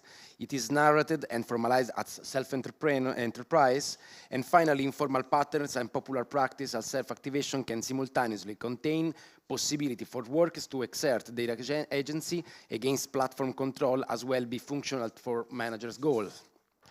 To conclude, it appears that the digital platform, when viewed from the global south, are supported by a kind of Baroque entrepreneurial performance. This performance mixes a series of survival and reproduction strategies with the operation of the digital platform themselves. It is in this melange in which several irreconcilable elements are mixed: resistant adhesion, adverse inclusion, refusal of work. The subjective, objective device of Baroque entrepreneurial performance is formalized. In other words, digital platforms appear to incorporate and adapt the complex dynamics of Baroque economies rather than replacing them with an entirely new model. So the last slide, basically, to coming back to our main argument of our title. Basically, we have not only described and detected the Baroque ethos of platform workers, but we have also tried to analyze its role in the capital-labor relation of platform economy, comparing the three different contexts. Of course, we found many differences between the two contexts, but what emerged in that in both contexts, the common aspect is that digital platform subsume the self-activation of a classed and racialized and gendered workforce engaged in a Baroque performance to survive the dispossession of capital. This popular and vitalistic pragmatic represent, of course, a vehicle for workers' agency, for workers to exert their agency against algorithm management, but it also plays a functional role for the platform's embeddedness in local context. So basically, we argue for a more critical addressing of the spaces of autonomy and agency inside the platform economy. And that's all, a couple of quotes and some publication that we suggest you. Thank you very much.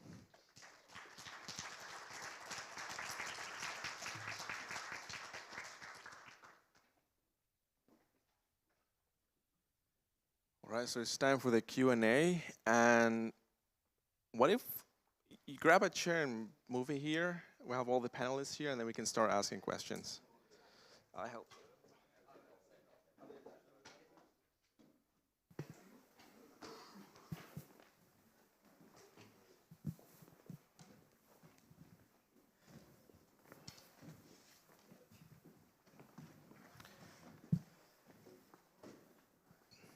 So I'm going to use my powers as a chair to ask the first round of questions. And I'll begin with the last presentation first and asking the questions on the way back. For the last presentation, I find very interesting the term of Baroque, which I've never heard before, this Latin American version of Baroque. The historical Baroque from Europe emerged as a reaction to the Protestant Reformation. Does the Baroque that you are theorizing here emerge as a reaction to something? That's my question for you. For the Fair Work team, it's so interesting that that cooperative only had 8 out of 10 in the scores. I was wondering, have you ever had in the entire Fair Work project any platform that scores a 10? And if not, is the platform on its own then a failed type of labor, and therefore should we then, instead of trying to fix platform labor, for example, with cooperativism or other changes, should we instead advocate for abolishing platform for labor? And for Niels, from your previous presentation in Amsterdam, I know you're thinking a lot in terms of future lines of research on digital labor studies. recently there has been a lot of discussions about, right now with the climate crisis, let's call it post-anthropocentric view of social research. Do you think there is a way for that in digital labor studies? I see it more clearly, for example, in critical data studies, where things like infrastructures and resource uses for data, like water for servers and so on, there are lines of research there. For digital labor, is there any lines of research that touch on the environment as well as the human? And could that be a future line of research for this field? Those are my questions. Well, thank you for the question. The Baroque in Bolivar Echeverria contribution is a reaction of the indigenous and native people to the colony. So the imposition of the spirit of capitalism to a population that try to maintain the use value of their lives to survive and adapt themselves, their spirits, to the colonial modernity and the imposition of the European modernity. The results, so, in the words of Bolivar Echeverria, is a Baroque performance in the sense of a performance that never closed, the performance that's mixed elements of pre-Hispanic indigenous lives with an addition necessary to maintain life, so to maintain their identity, and so the addition without any subversion.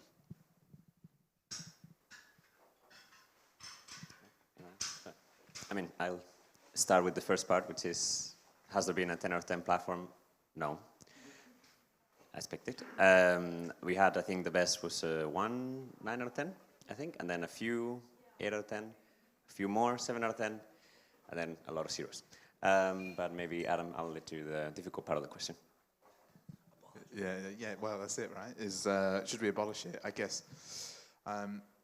I think your presentation points this a bit, Niels, as things about platform work that fit and weave within the broader complexities of kind of life under layered capitalism, right? Like a precarious existence. So if you have care responsibilities, there are things about platform work that unfortunately are useful because the rest of capitalism is also rubbish. So should we abolish platform work? Probably yes, but as a broader initiative of abolishing work full stop, I think would be like, you know what I mean, let's just abolish all work. That'd be great. So it's a challenge, right? Because there are things that are useful within it under a very broken system. I had something canny and clever to say. Oh, just a reminder to say that 10 out of 10 is also like the most basic minimum standards, right? We're not trying to say it's good. We're just saying so 10 out of 10 is like, well done. You're at least not really, really rubbish. You're just really rubbish. And so that makes it even more depressing that we haven't had a 10 out of 10, right? I think there's something interesting in the cooperative argument to come, which is that, you know, and this is just to disclose, this is probably more my stance than the people on the project might agree, the project as a whole might agree, I don't know, but perhaps a movement towards degrowth, towards smaller firms where management is shared between the workers and as well the profits are shared. It's more locally invested, might be an interesting move, rather than these massive firms that are basically trying to buy each other all the time. But yeah, I think I'm all for abolishing platform work, but a broader abolishing of work or an extending of social welfare or, you know, kind of 4-day working weeks or, I've forgotten the universal basic income, all these kind of things might be really interesting, right? So if people already have a social salary, then who's going to do platform work? That'd be interesting. Or who would break their back quite as hard to do it, you know?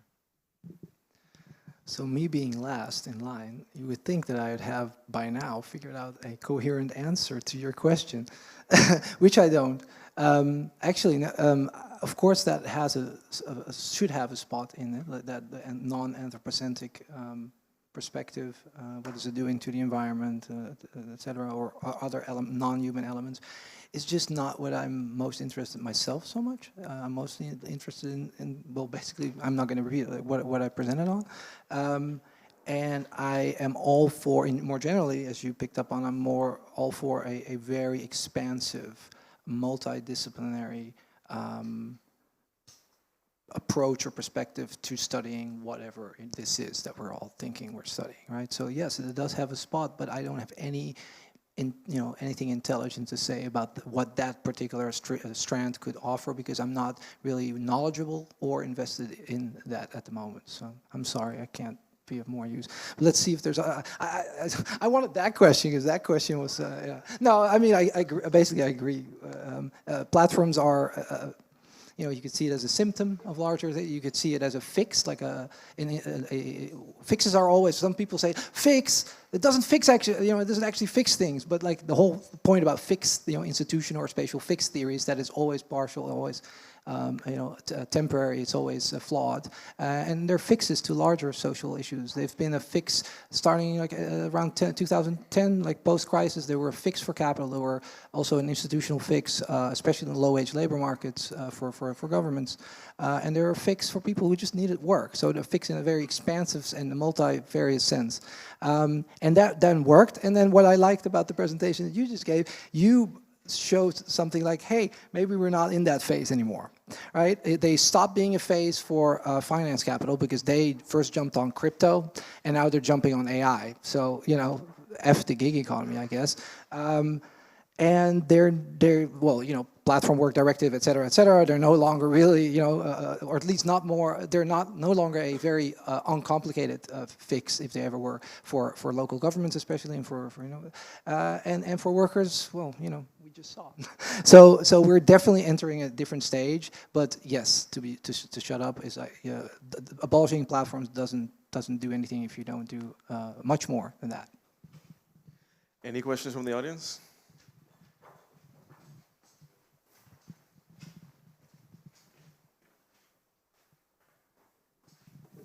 Hi Niels. My question is for you. So obviously I agree with you that we need to move beyond the platform, beyond the labor process. I do that in my own research. And I guess my question is twofold. One is, do we also need to move beyond the urban and beyond public space and different types of platforms? In a sort of broader outlook of what platforms are and where they're produced and where they're sitting. But also with that, and I encounter that a lot in my own research, do you think there will be ethical problems that we encounter, right? Because there are things and practices, and you alluded to that, right? People using, for example, benefits to counter the wage theft that platforms often have. And a lot of these practices are not exactly legal. So I'm wondering, as researchers, where do we draw the line on what we research and what we don't research? Thanks. Thank you. Should I answer, Julian? Oh, okay, sorry. I think I can be quite brief here, which would be nice, because I never am. First of all, yes, beyond the urban, this was a presentation on what we've, like Aaron and I and our project has been focused on, which is like urban, localized gig economies. But I think many of the same arguments and claims that we're making are, and suggestions we're making for this approach, the platform adjacent, can be translated to different types of platform labor, right? From creator economies to on other kinds of online labor. Online platform labor. You added something else to the first point, or that was it? That was it. The second point, ethical. Yeah, two things, right? Even before the ethical, there's a lot of practical issues. I thought you were going to go there, like, hey, but how? Yeah, that's yours. Okay, well, I'm preempting your question. Yeah, sure. There's a lot of different institutional and technical obstacles there, right? To actually going into the black box of finance or any other types of quote-unquote black boxes. But it has been done in other fields, right? Or to varying levels of extent. And I think we can learn a lot. One thing that we hope to do here is encourage more interdisciplinarity and learning. We, like us as gig economy or platform labor scholars, looking elsewhere. How did they do that? If we indeed want to move to in the direction of finance or in the level of now I'm getting to your topic, like the welfare or other types of financial making do and making things work, even though they might not be legal. I think, yeah, sure, there's a lot of ethical issues there, and I've encountered them myself. I had a lot of people talk about illegal things, and I saw some illegal things over the past 5 years. But I think there's a way also to you know, I mean, it has to go through an institutional review board. There's all kinds of ethical frameworks in place. At least for me, with having had a ERC grant, you know, it was all, you had to write a whole ethical report, ethical monitoring per each year. So there was a lot of care there to make sure, through anonymization, through all kinds of other, that the persons you're writing about are sufficiently anonymized that nobody's able to track any illegal practices to their name. I see you being heard, but I'm sure we will have a chance to talk. So, hello, congrats to all of you on your presentations. I'm Jonas Valenti from the Oxford Internet Institute. News for you, in the third dimension that you called ecosystemic, would like to understand the role of centralization and concentration of platforms, because I think that there is a competition issue here. We can see platforms being bought by other platforms, so I don't know if we look at the super apps, but if we look at conglomerates for holding different platforms, and at the same time we have cases like Amazon where you have like a digital labor platform, but you have other platform apps. So how do you see this process of centralization when locating the platform power? Is this a part of what we are calling ecosystemic, or you're looking more just for the super apps and see if they are offering a bunch of activities? So what I meant with ecosystemic is rather like if you work for an app or like a gig firm that is also part of you know, a larger company that offers like financial services or other types of you know, platform mediated services through the same app, like through the same super app. There's all kinds of potential for lock-in that are, you know, the kinds of generative entrenchment that Benjamin Bratton has talked about. These can be like, you know, finagled through those kinds of systems, right? Because there's a lot more leverage, a lot more room to use cross-market database synergies and to know even more about a person's not even working habits, right? Working routines, but also purchasing routines, maybe loans, etc. Right? There's a lot of potential to further that. So that's the ecosystemic. So I'm thinking about cross-market. Where I think what you're talking about more is we see more and more market consolidation, right? And usually, and this is where I also need to draw my limits because I'm not an economist, right? Like, so I have to be careful. But usually what I know or have read is that when consolidation happens, especially in these more low-wage labor markets, monopsonistic power, it's a hard word, increases. And I think that might not be a good thing. So I think that is an increase, is a problem for workers. I don't think the concentration of capital, of power of capital, and data capital with that, and all the tools they have for leveraging that data capital will be necessarily a good thing for workers trying to resist. Although you do have a more, you have a clear idea of the enemy, perhaps, because we were also, I remember earlier talking about like who do you address as a an entrepreneurial worker, and when the ecosystem or the market is very fissured and there's all kinds of different people, do you address the fleet manager or do you, right? So I know I'm grooving right now, so I should stop there. Anyone else?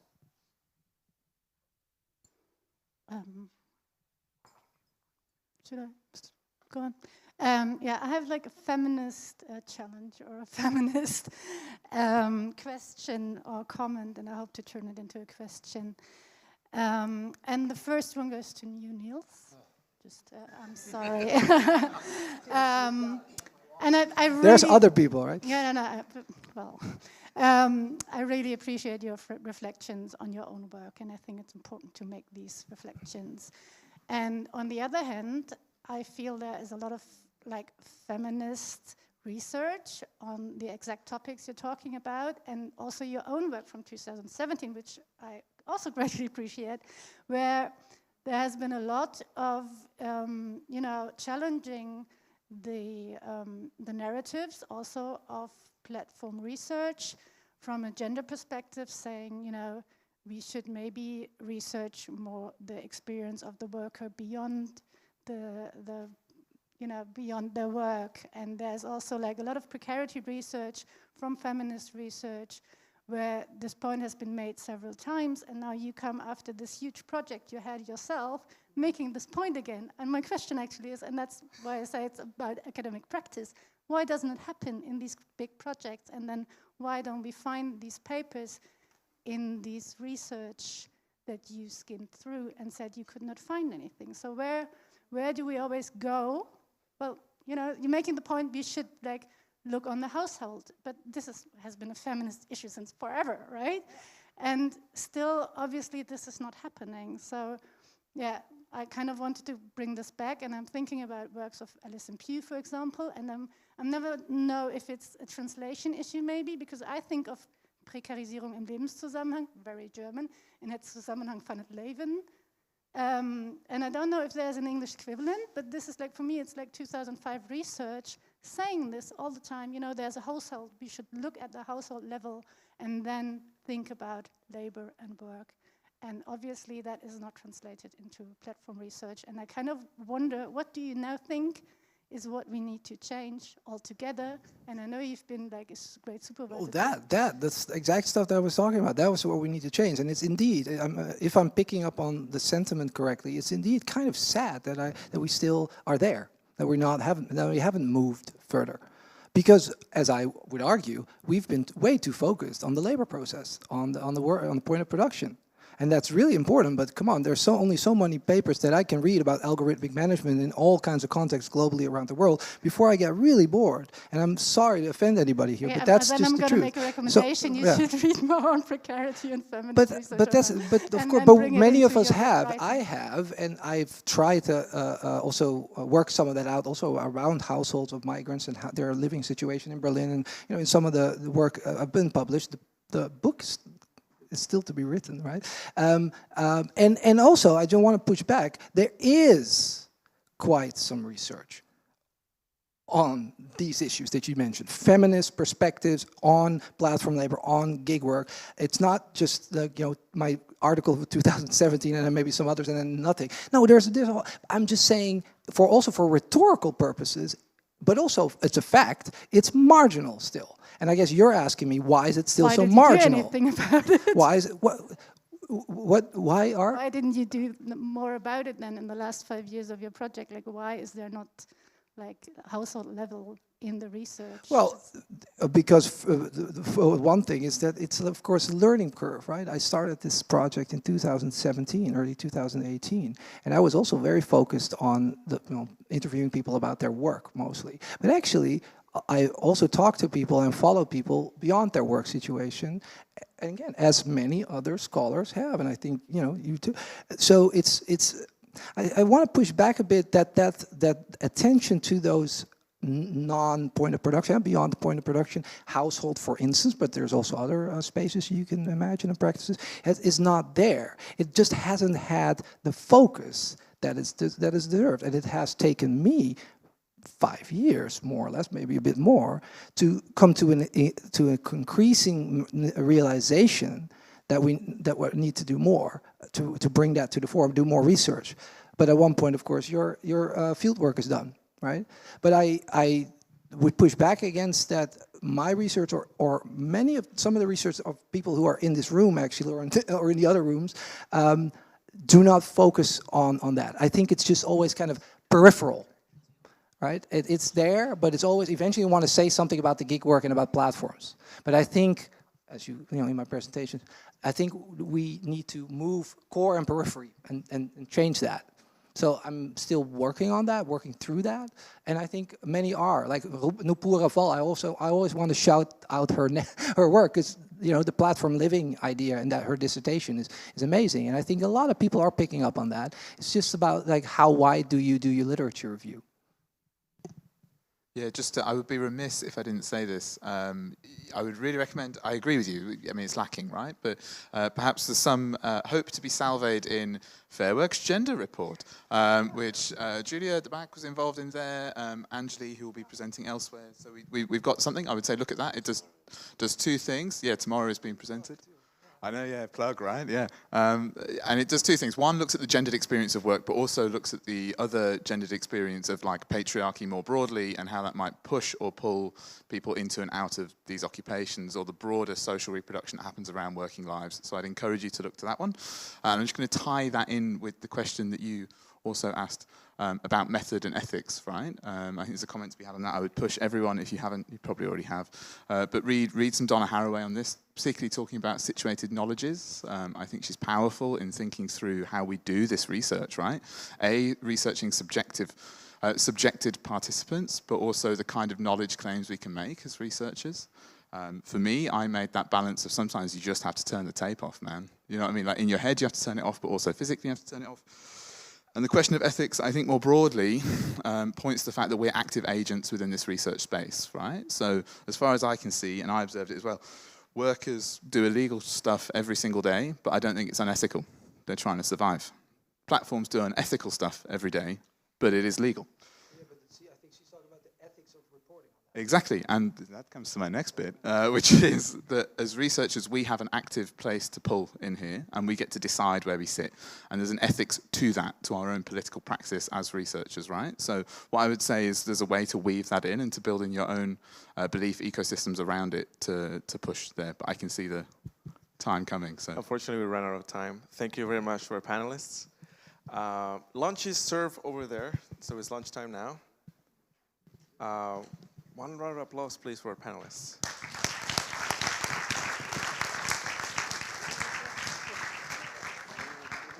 No, it was completely preoccupied by the deal show. Yeah. You know, okay, your way.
Okay, people, it's lunchtime. Lunch will be served here on my right. Round the corner, follow the arrow. There's soup, there's sandwiches. Enjoy.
It's working? Yeah, perfect.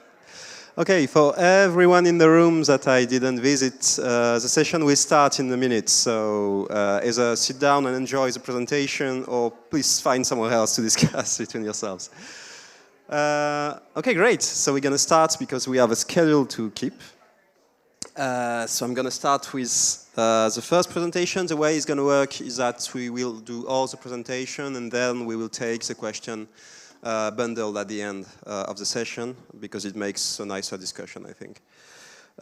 Okay, so the first presenter is Gabriela Siqueira, who is going to present a presentation titled Without Us, There Is No Them, Brazilian Overview on Health, Subjectivity and the Activity of Delivery Workers During the COVID-19 pandemic. So please come to the stage, plug yourself, plug your computer, and... Oh, yeah. Your computer. Absolutely.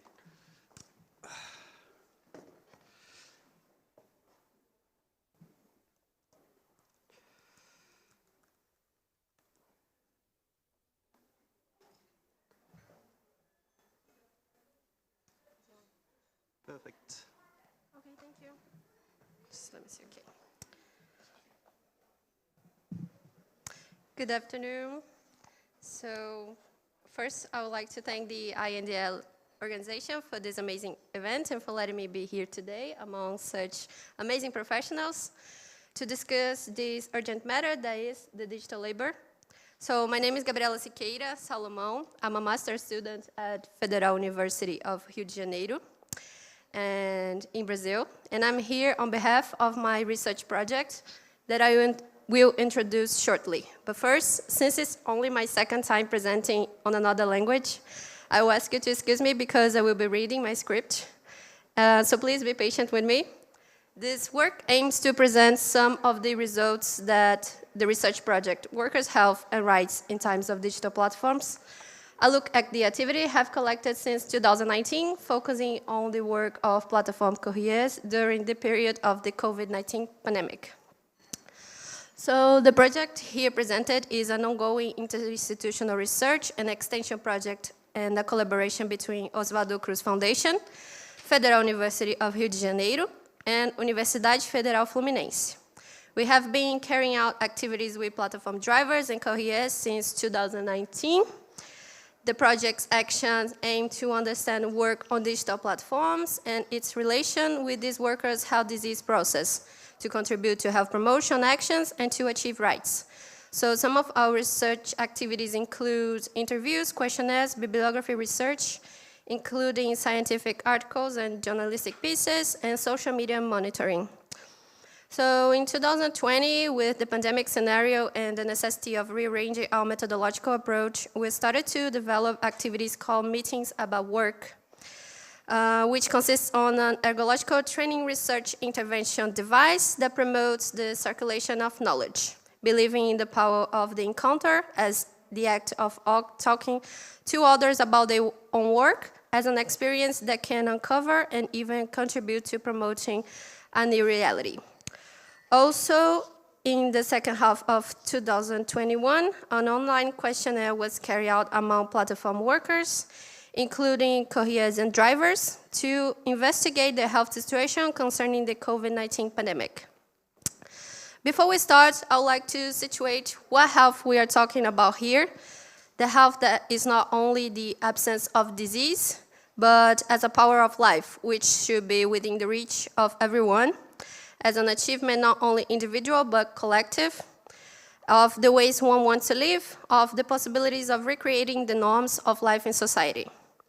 So now getting to the discussion, I think everyone here is familiar with the concept of platform work, but the means that these companies insert themselves in local markets are very different depending on the location, the local politics, and socioeconomic scenarios.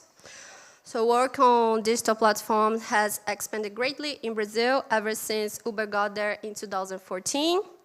In a scenario that is marked by political and socioeconomic instabilities, losses of social and labor rights, high rates of informal work and unemployment, as well as reforms in labor and social security systems, digital platforms became main source of income for at least 1.7 million Brazilians.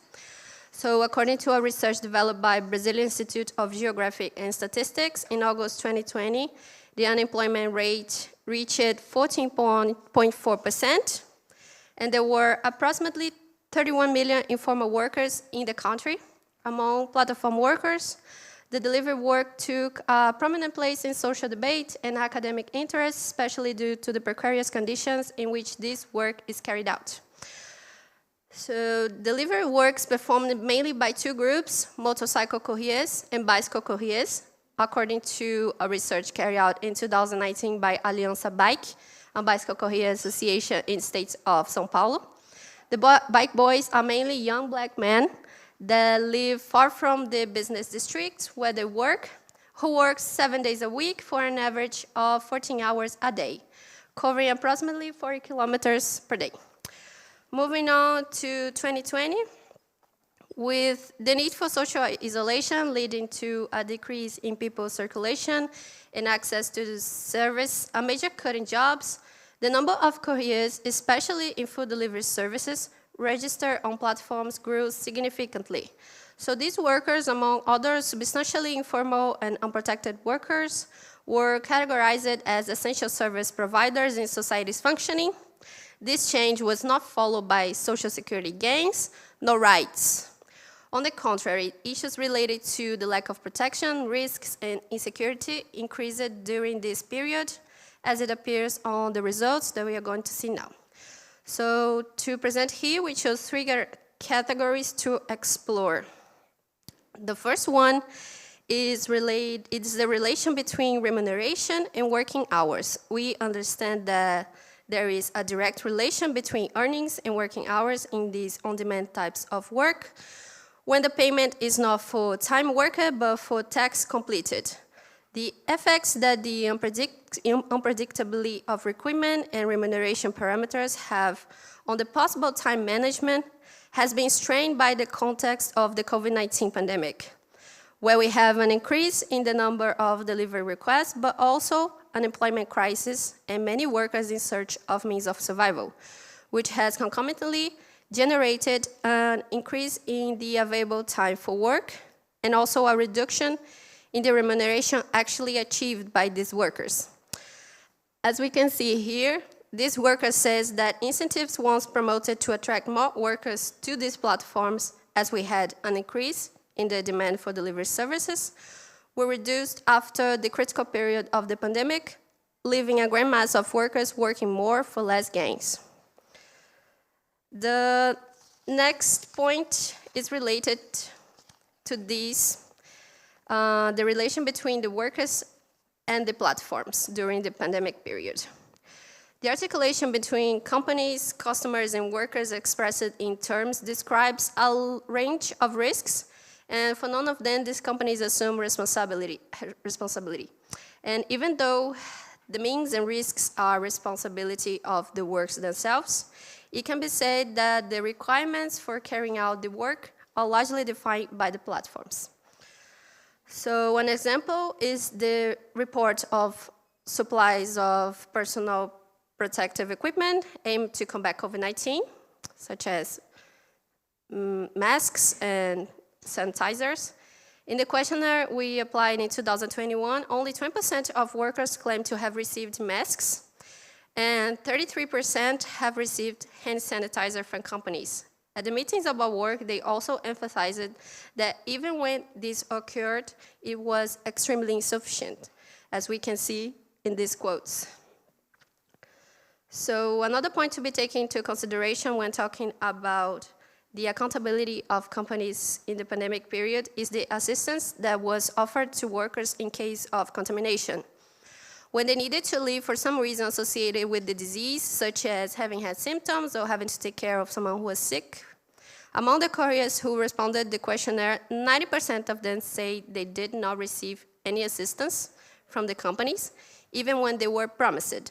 And some of them were even blocked, as this worker reported. Last but not least, the third category we chose to address are the risks and insecurities in the work of platform couriers.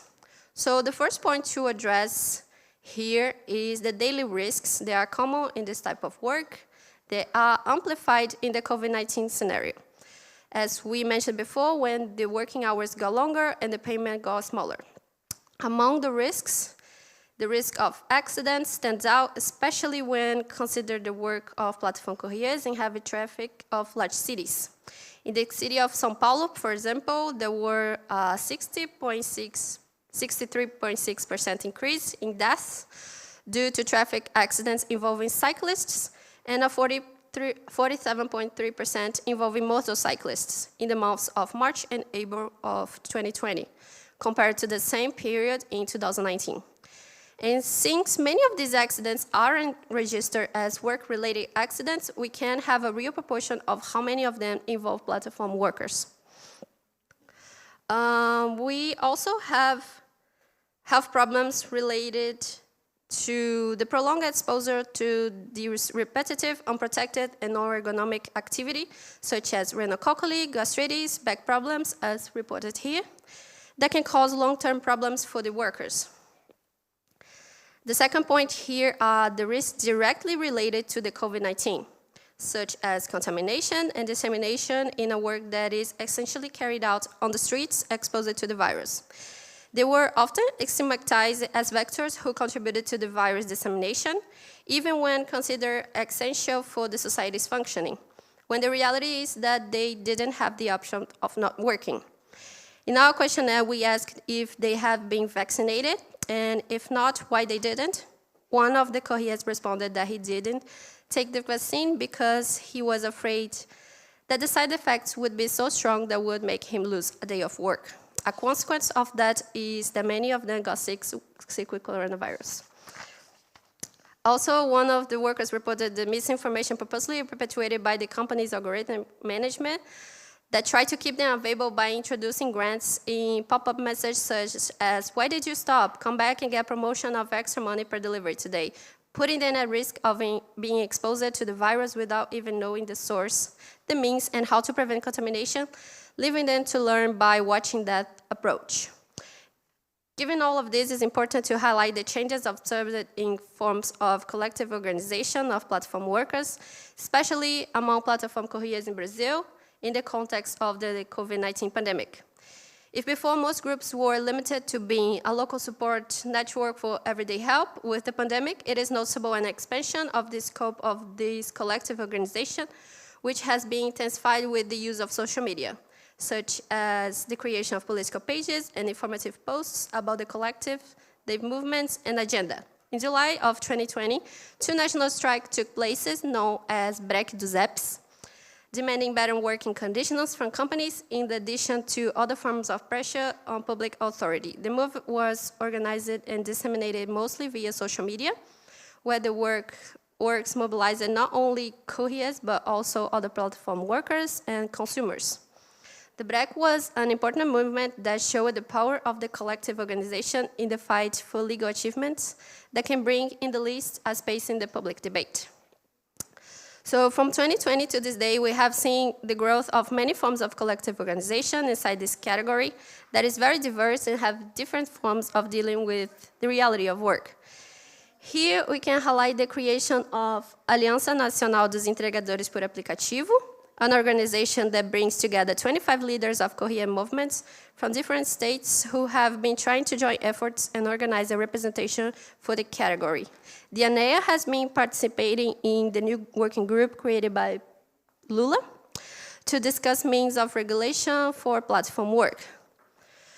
But talking from the health perspective, collectiveness has a central role in the health disease process since it expands the possibility for action on concrete work situations based on the exchange of and the knowledge that are built when challenges and variability arise. And since we are talking about an activity that is characterized by the isolation and the lack of protection, solidarity and sociability networks become an important part of this work. So despite apparently being individualized, collectivization strategies can be seen in the application-based work as a fundamental aspect of its implementation, which enables, even if precariously, everything from greater security, support, and sharing of information on a daily basis, to the organization of collective strikes for better working conditions, understanding that health is not possible without rights. So just to finish the presentation, all the materials of the meeting about work were recorded with the authorization of the participants and were used as base to produce a video documentary called Trajetos e Trajetórias Invisíveis na Cidade that is available on YouTube. There you can see some of the results as well as many other things that may have been left out in this presentation. That's all, thank you.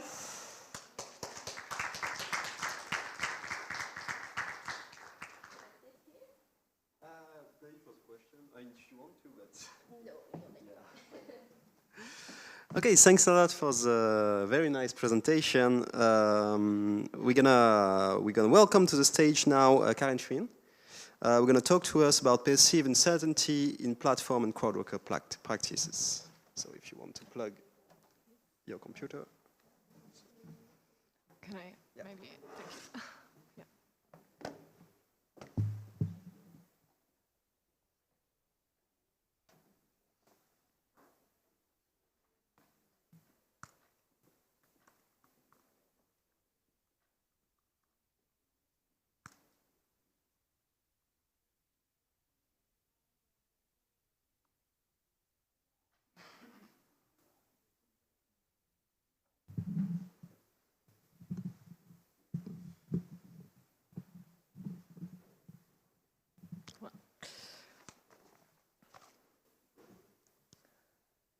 Yeah, thank you very much. And yeah, I am Karen Schwinn from Helmut Schmidt University in Hamburg, and I am part of the project on crowd work, which is investigating competence, subjectification effects, individual vocationality, and learning design on crowd work platforms. And that is a joint project of Helmut Schmidt University, University of Duisburg-Essen, Wissenschaftszentrum Berlin, and it's taking place from January 2021 until December 2024, and is funded by DTAC and the European Union.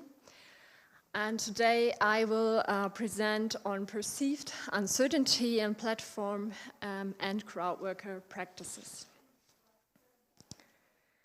So first of all, although most of you might be familiar with it, what is crowd work?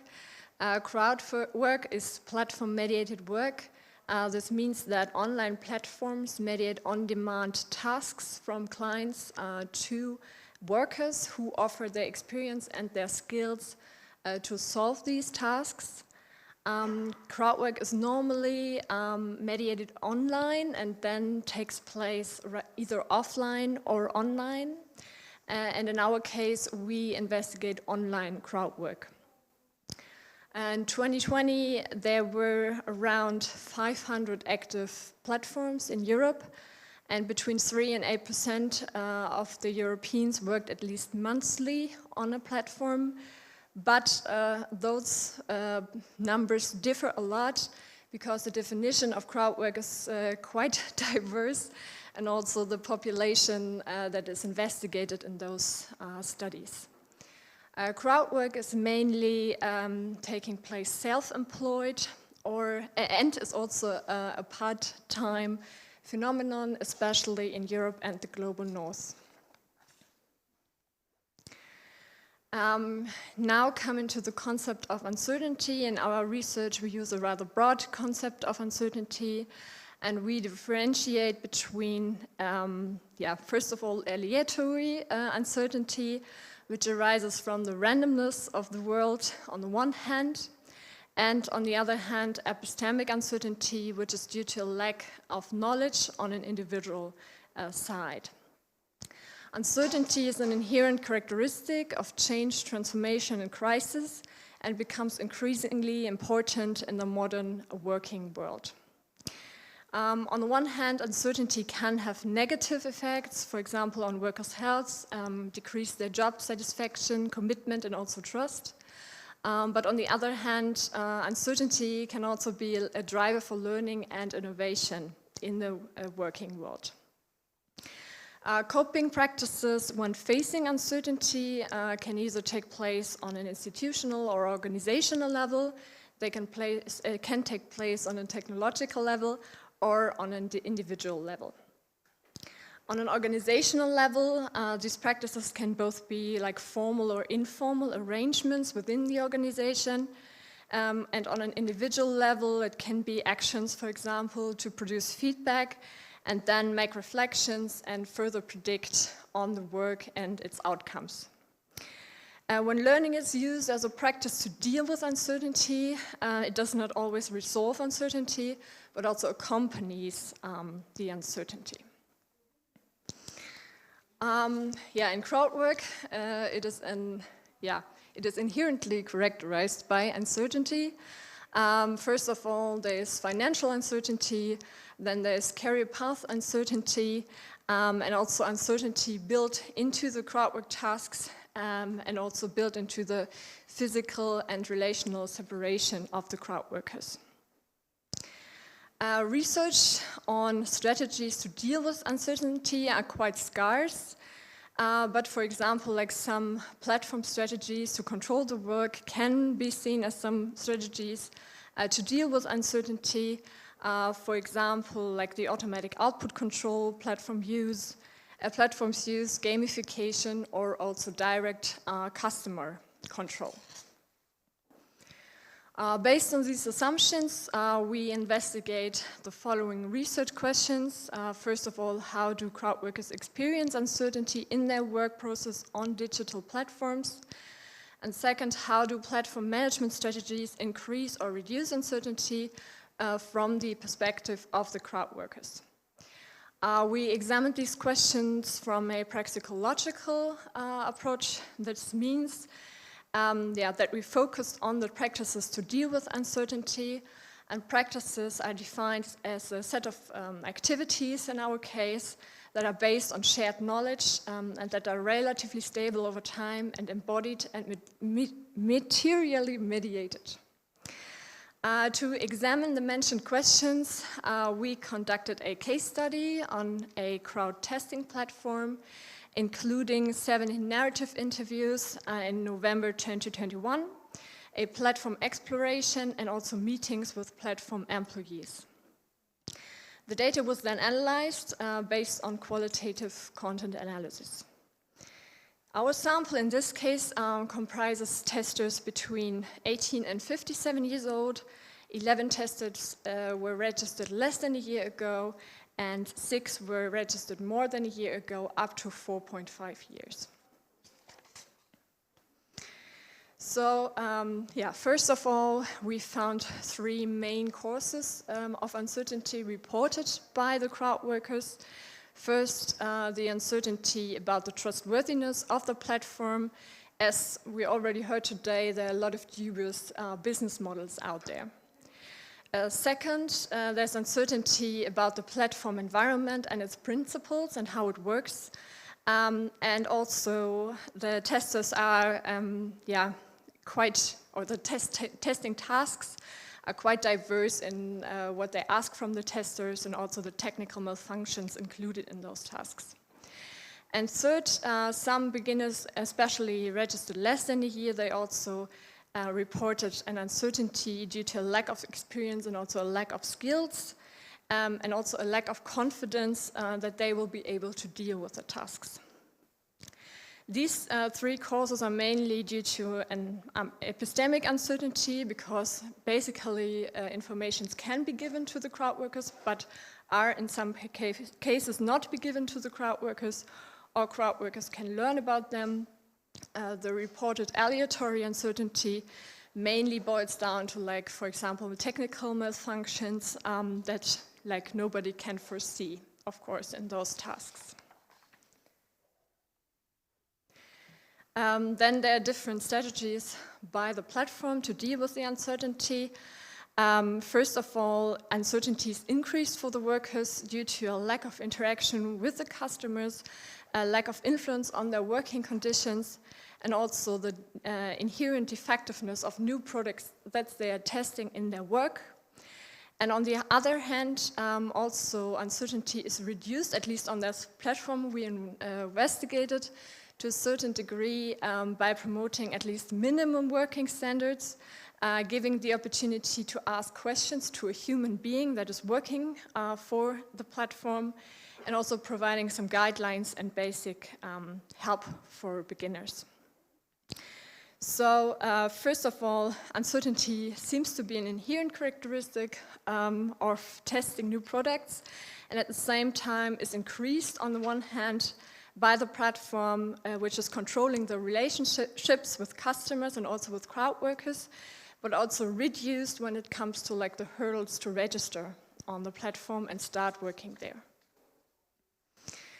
When those individual crowd workers are facing uncertainty, they answer in different ways and use different practices. On the one hand, they prepare for, and then on the other hand, they also master uncertainty during the tasks. First of all, they set boundaries that define how much uncertainty can affect them. For example, by investing only a certain amount of time in their work. For most of them, it's mainly a part-time phenomenon. Then they also use different learning strategies to deal with the lack of knowledge, sometimes consisting of using the platform resources, or also going beyond only adapting to the platform principles and learning more about background knowledge through different resources. Some testers also pretend that there is certainty about platform principles, although there is not. And some just bear the uncertainty, although they know it's there. During those testing practices, they use, first of all, their background knowledge to understand the situation, and then they also use personal testing strategies, combining planned and flexible behaviors to deal with the uncertainty, and also they ask questions to the contact persons from the platform. Some testers also fail to master those situations. They report not being able to follow a certain testing strategy, feeling overwhelmed, and also the lack of experience that I already mentioned. And some testers presume that those might be also reasons for beginners to drop out early. So to summarize, first of all, it is important to consider the specific context factors of crowd work, to understand uncertainty and the practices dealing with uncertainty in those environments. And we can both observe that the platforms increase and decrease uncertainty through defining the technological environment. While they keep the hurdles low for beginners on the one hand, they also keep the uncertainty high by controlling the relationship between customers and also crowd workers. And this protects their role as mediators. And crowd workers also react differently in those uncertainty environments. They do report those negative impacts that I also mentioned in the beginning, like feeling overwhelmed or stressed, but rather seldomly and more often they bear or negate the uncertainty or set those boundaries because it's for them just a side job. And it's also when it comes to uncertainty, coming to individual skills, they sometimes even use learning practices to dig deeper into the topics. In future research, of course, these specific context factors need to be considered more and more in depth, and also in more case studies, because this was, of course, just one case. And it was also be interesting to dig deeper into different types of crowd workers reacting to uncertainty, and also platforms using different strategies to increase or decrease uncertainty, to look at different platforms also maybe in the global south. So thank you very much for listening, and I'm looking forward to your questions.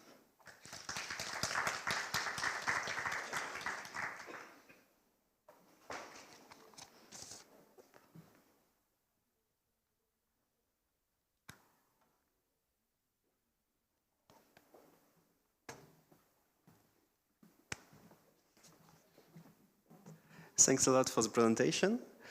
We're now going to welcome Gianna Nicoletti to the stage for a presentation titled Deepening Labor Precariousness, the Effect of COVID-19 on Brazilian Journalist Workers. The work. Please come in.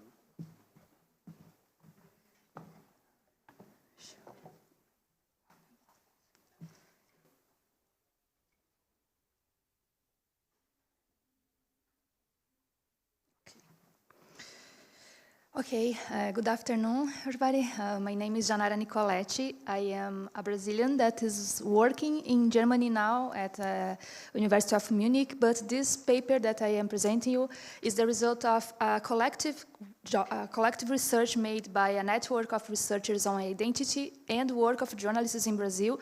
And our main goal was to understand the Brazilian journalists' profile, where they work, what are their working conditions, etc. And on the findings, we found some indicators that showed an increase on the precarity of work and also the relationship with the job on platforms. Then I don't research digital labor as the majority of you, but my interest is to understand how the work on platforms or the platformization impacts the journalists' working conditions and how the quality of information, this type of situation. And then I will try to show you some results that will help to learn with you, had some feedbacks and try to understand better this relationship. Then in general, around the world, COVID-19 had a huge impact in all professional categories, but in journalism we had some special problems related with the increase of violence, especially online violence and gender-based violence, because journalists were more exposed on that environment. And we also had an impact of precarity of work, with informal work that increased a lot, especially freelance workers, because we had massive layoffs around the world, and in Brazil, especially in the biggest newsrooms, a lot of journalists were fired, and then the freelancers were working in their places. In Brazil specifically, we had a government that were denialist on the COVID-19 effects, and it helped, I would say, to improve the unsafety of all workers, and in the case of journalists that had to go outside to collect information, interview people, a lot of times they got sick, they were obliged to work with colleagues that had COVID-19, and Brazil, I think that were the third or the fourth country with the highest number of deaths of journalists during COVID-19. Then we are talking about a huge impact on the profession, and that imposed a lot of problems for the health of them, and also it got a toll on the mental health, because the numbers of depression and stress related with to work increased a lot. Then we had, I am talking here about the lack of protection. That is something that happened in a lot of countries, and in Brazil it especially strong there.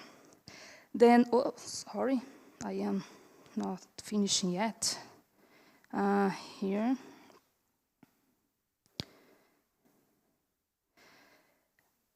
Okay, then the Brazilian journalist profile is an online survey that this is the second edition, the second wave of this study. The first one was made 1 decade ago, and we worked with 17 volunteers of different institutions in Brazil, and our goal was to try to understand, to have a demographic picture of who are the Brazilian journalists, how they work, and where Brazilian journalists are going.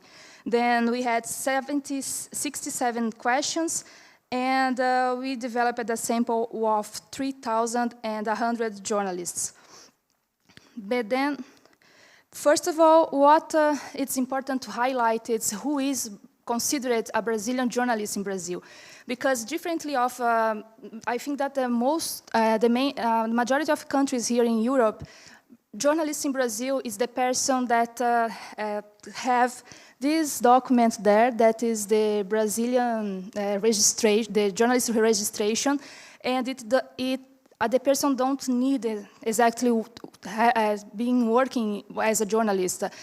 Once you have this register, you are a journalist. And then when we try to understand who are the Brazilian journalists, we need to cover these different types of profiles. Then in general, Brazilian journalists, they hold a degree in social communication with journalism, habilitation journalism, or they can prove that they work on the press. Then what do you have? Around 60% of Brazilian journalists, people that self-declare themselves as journalists, they work in the press or in media outlets that we could say legacy media, we call in Brazil traditional media, that, for example, BBC, etc., but of course with with Brazilians.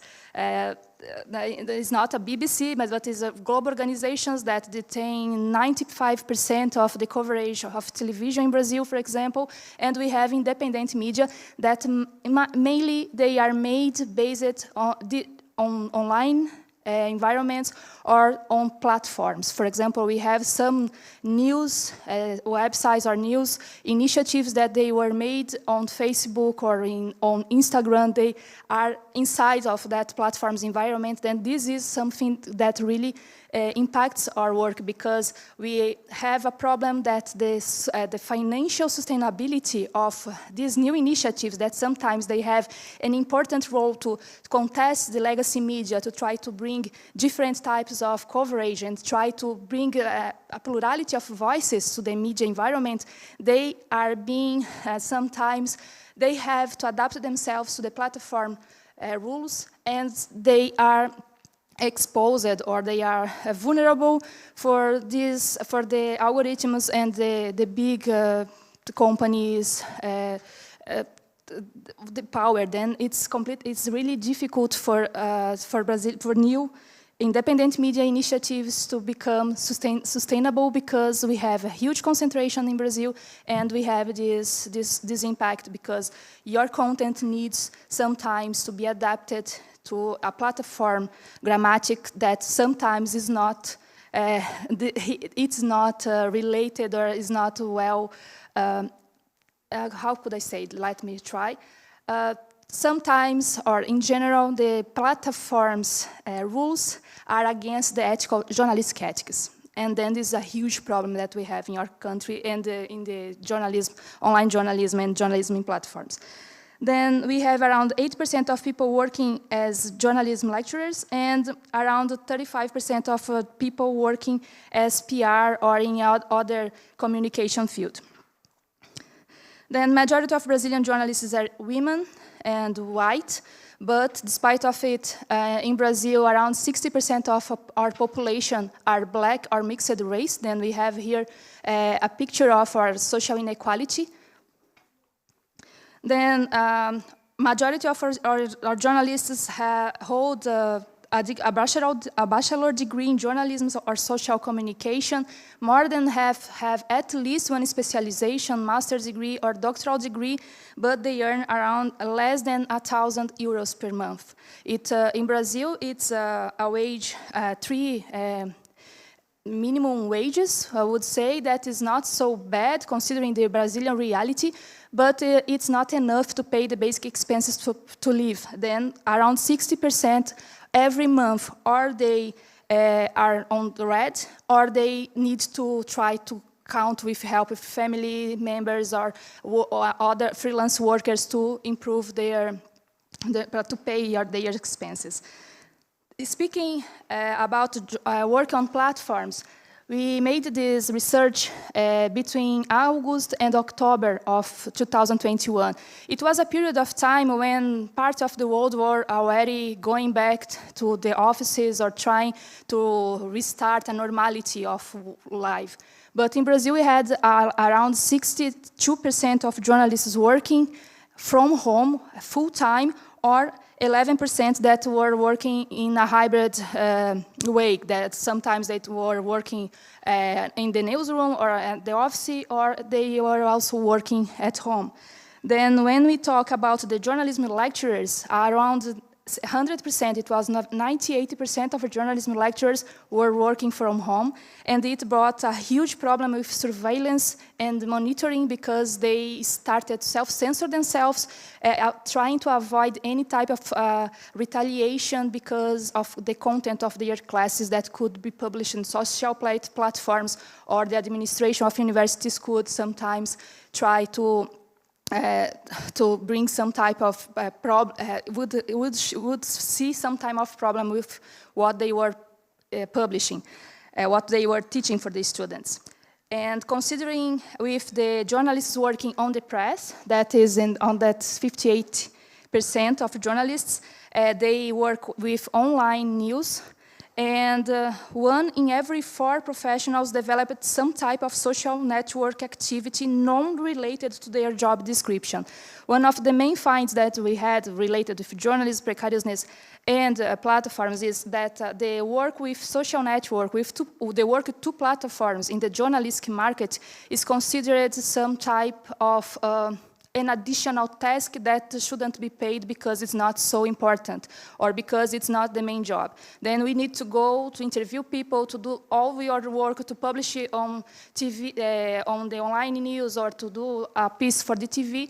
And you will also need to publish on the Instagram, you need to do some type of video to put on the TikTok, and all of these are extra jobs that are non-paid.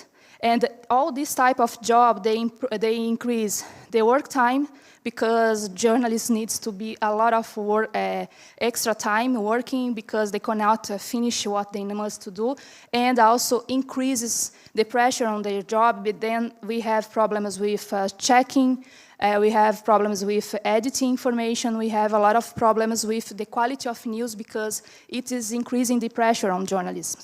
And then it's a problem that were detected by other investigators around 10 years ago, or when the digitalization of media started, but in the pandemic it just skyrocketed. It was something that got pretty worse. Then 47% of participants, they had to pay by their home office, they work from home. It's something that majority of workers also had to do. Okay, and considering here we could say that in Brazil we have a legislation and journalists must work for at most 30 hours per week. And we have, it means 60 hours per day. Then we have 42% of journalists that work more than 9 hours per day. And here is a low number, but you know that's not low number. 7% of journalists working on media didn't have any day off during a month, and professors almost 5%. Then they work without stop from Monday to Sunday. And here we can see that the online environment also and misinformation and other problems pushed to increase on virtual attacks and vigilance and monitoring by bosses. And then we can see that we have around 43% working under coercion by their bosses or other type of hierarchical superiors. Then also it helped to increase the number of the stress-related. Then we have a huge amount of moral harassment. And then, yeah, our findings considering these 3 dimensions, precarity, platformization, and COVID-19. The COVID-19 intensified the structural precarity that exists in Brazil in journalistic markets. The rise of platformization and the rise of dependency on platformization amplified the polyvalence that is needed, the flexibility, rotativity, multitask, workload, and also is decreasing the wages because that stuff that it's the additional task. And also it increased the violence by the public and also the vigilance and the censorship or entrepreneurial censorship that we had. Thank you very much. Sorry for my English mistakes. I am improving, but is it?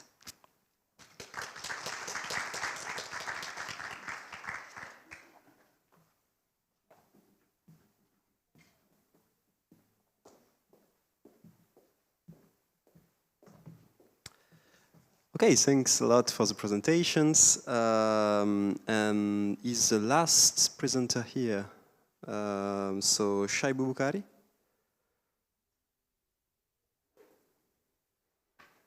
So I guess we have someone that dropped out at the last minute. Okay, so we can switch to the question. To the presenter, want to come on the stage? Maybe it will be easier to get a nice panel going.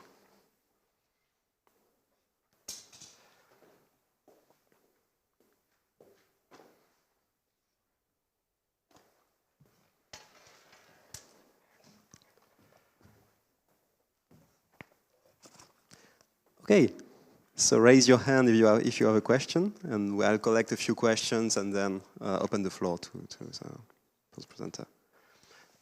Yeah, behind Paola, you were first, I think.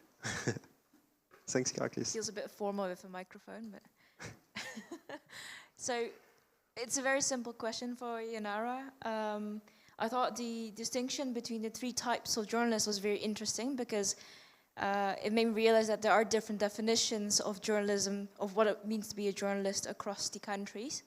And I was wondering why you still chose to stick to the Brazilian definition, and particularly because there's only 7.4% of them are lecturers and professors.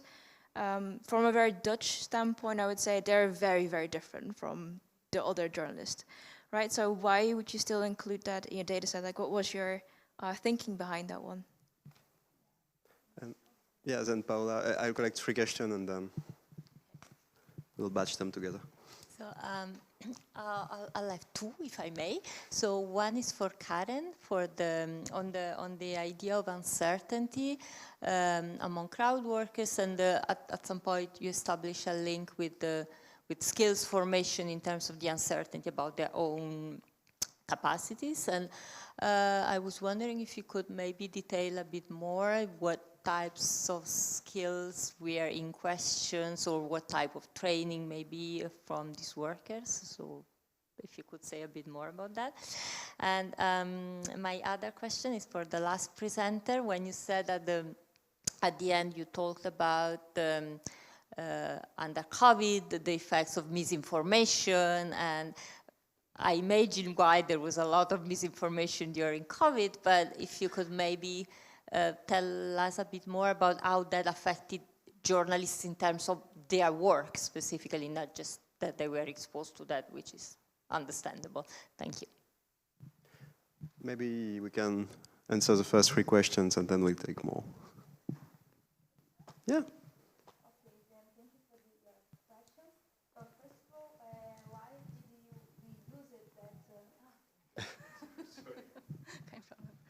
Well, first of all, why did you use it that?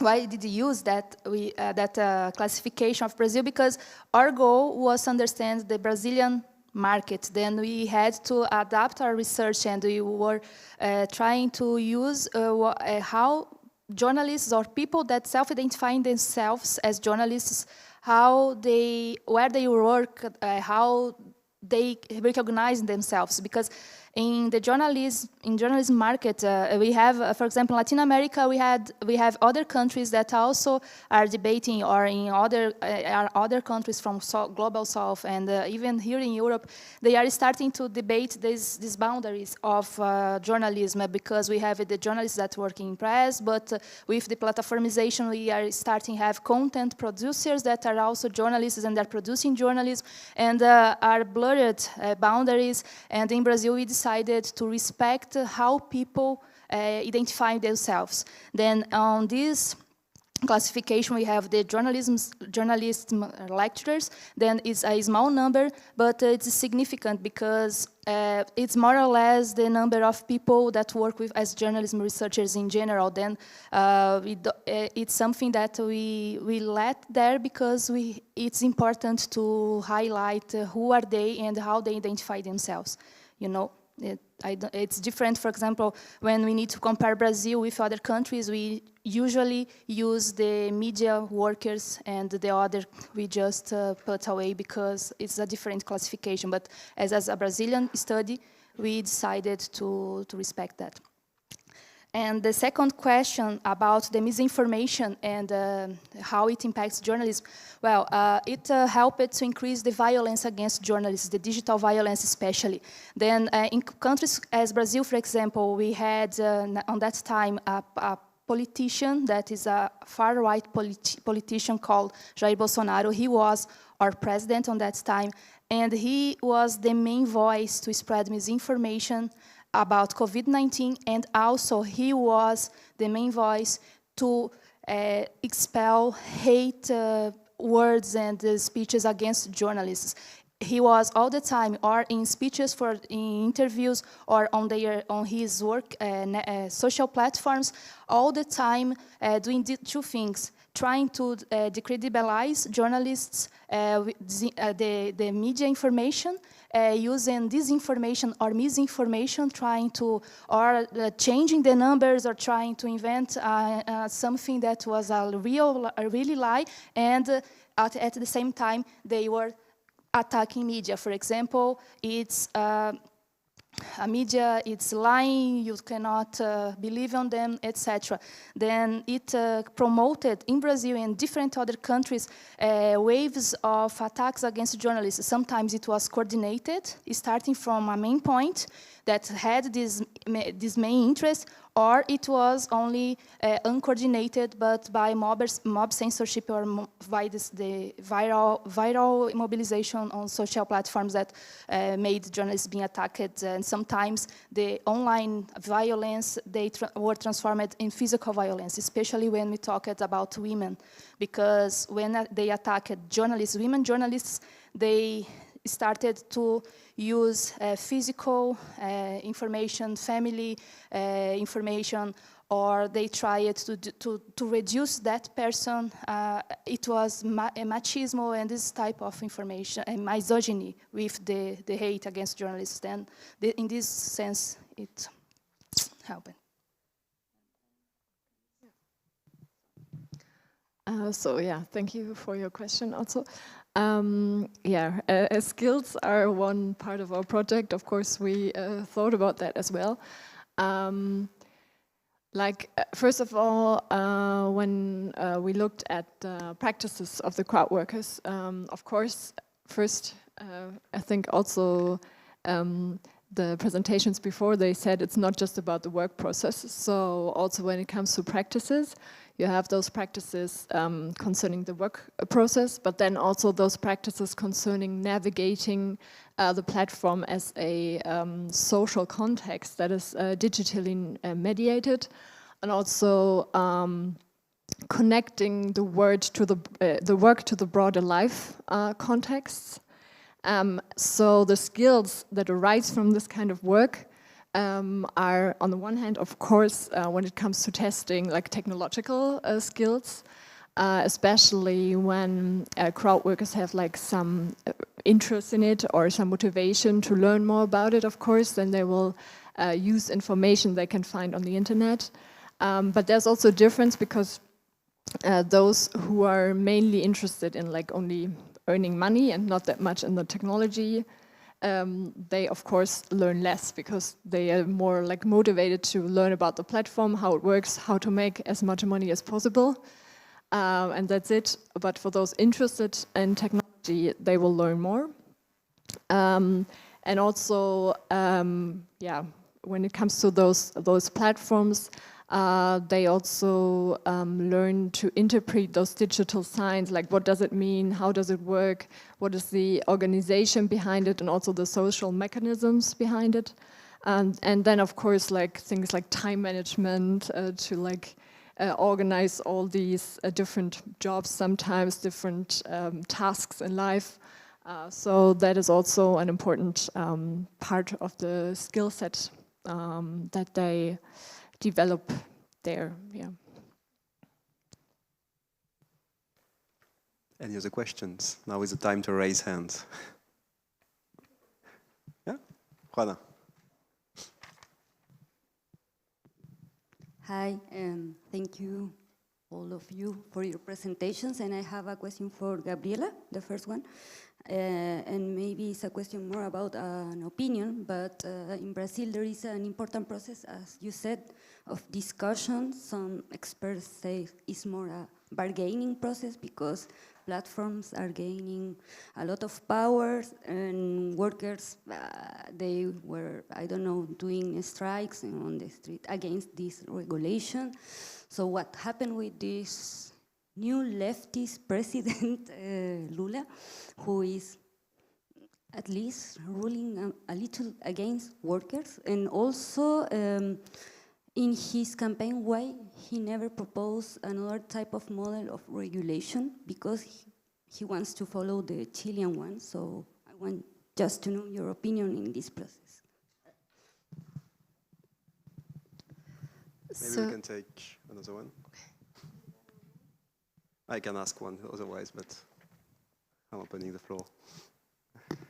Okay, so I have one for you also, Gabriela. Do you have an idea of what kind of other tasks are Brazilian workers doing on platforms? Like, do you have, yeah, because you talked a lot about drivers and delivery workers, but you also stated that 1.7 million Brazilians are working on platforms. And so do you have any idea of the division of this labor? And just another question out of curiosity, but you stated that accident rates went up after COVID. Do you have any explanation for that? Because it seems the accident rate for the driver, for the delivery workers went up after COVID. Why? I'll start with the one because it's interesting. The accident rates are related actually with the time of the work. So they had to take more work, they had to work on more platforms, so they drive faster. And by driving faster, they are involved in more accidents. That's a simple relation. So, I don't know if I understand your question. You're asking my opinion about the Lula campaign.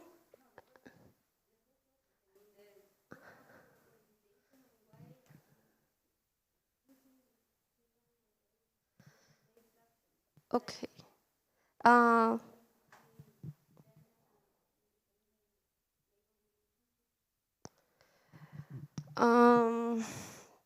That's a very, I don't know, complicated question, but I think there are many ways that we can discuss regulation, and we have many Brazilians here talking about Brazilian regulation, and it's not my area of expertise. I talk about health, but I think the approach Lula is having on the regulation is a very capitalistic approach, and he is taking into consideration the companies, the regular bodies, and also the workers. And many workers are very unsatisfied with this regulation, this type of regulation, because they don't feel like their needs are being attended in these meetings.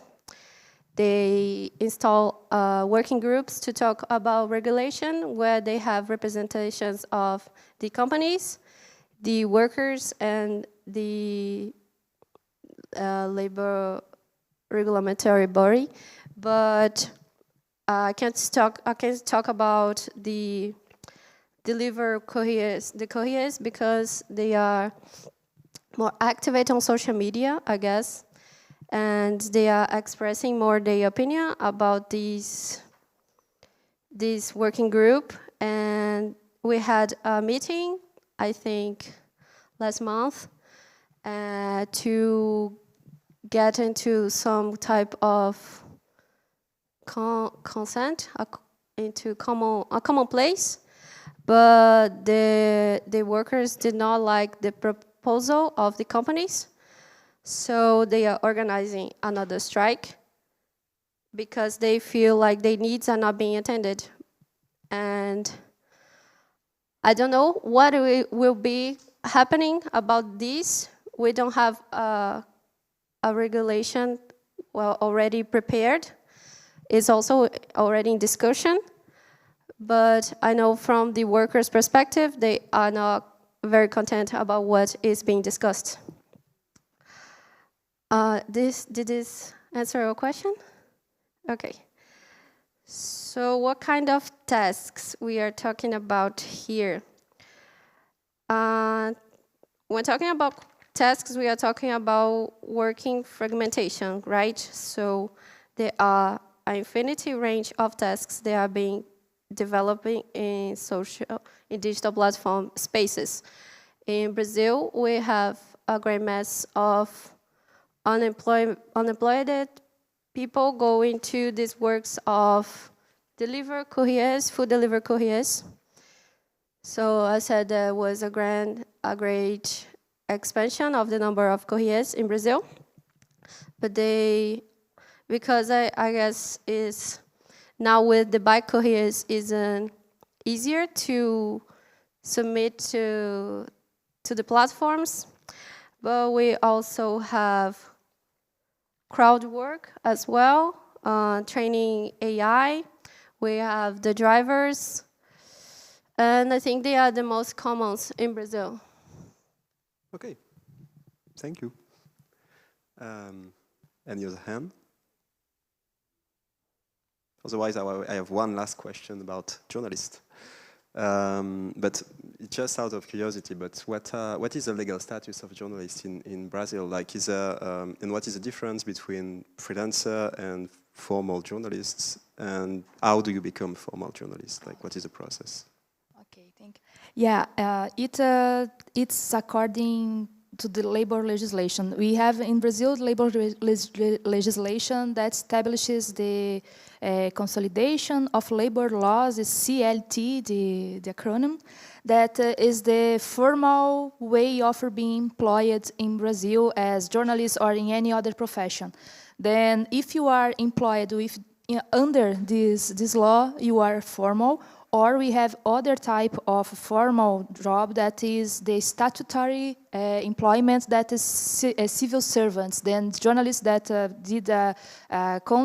he got a job, a permanent job in a governmental agency, and then he has this formal status. The informal workers, we have two types. We have the freelancers that they don't have any type of regulation or protection or union. Like, for example, I think that here in Germany, they have some type of regulation for freelance job. In Brazil, they don't have any regulation. We have the self-employed, that is the autonomous that we should call, that is worse than freelancer because they don't have any type of contract. It's just they are working for faith and they are working and they're waiting for receive their money. And we have something that in Brazil is really tricky because in 2017, I think that was a Brazilian law, the Brazilian government, they flexibilized the Brazilian law. It means that everybody could be a self-entrepreneur, and we have around 50% of our Brazilian workers working as self-entrepreneurs. What is it? They have the status of a company, but they work by themselves, and they don't receive any type of social protection that are provided by the government. And in journalism, this type of relationships is increasing a lot because the media companies, they are firing journalists and hiring these self-employers. Then sometimes they feel themselves as the entrepreneurs, but they are precarious workers. They are working in terrible conditions because they are lacking every year the possibility of get their rights. The unions are also really weak in Brazil, and the unions from journalists are completely different. What Gabriela said of the careers, they don't have any type of mobilization because journalists, they don't have that feeling of being part of a category. They feel themselves as, okay, I'm my own boss, and something that is being really difficult. About what you said, because this is a problem that happens with the couriers and the drivers also, because they don't feel like they are part of a collective. But in my presentation about the collectiveness as an aspect of these types of work, because in Brazil we have, I think it's a very interesting movement of collective organization between courriers that started the strikes and the fight for social security. But the great majority don't see themselves as a collective, but as entrepreneurs also. And we have these, they call heterogeneous category, because it's very diverse and they don't consent most of the time about what they want. About the debate is actually very intense right now. It's not something that is stabilized. Okay, thanks. Do you have any questions for each other? Then I guess we can go all drink coffee. Thank you.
Okay, don't worry. So there is. Yeah, hi, sorry. We'll switch quick in a minute. Yeah. Okay, that's great. It's a MacBook. No problem. So we'll plug you in, and I'll just have 2 minutes left. Like our aim is to be at 20 minutes. Yeah. And Pascal will speak first.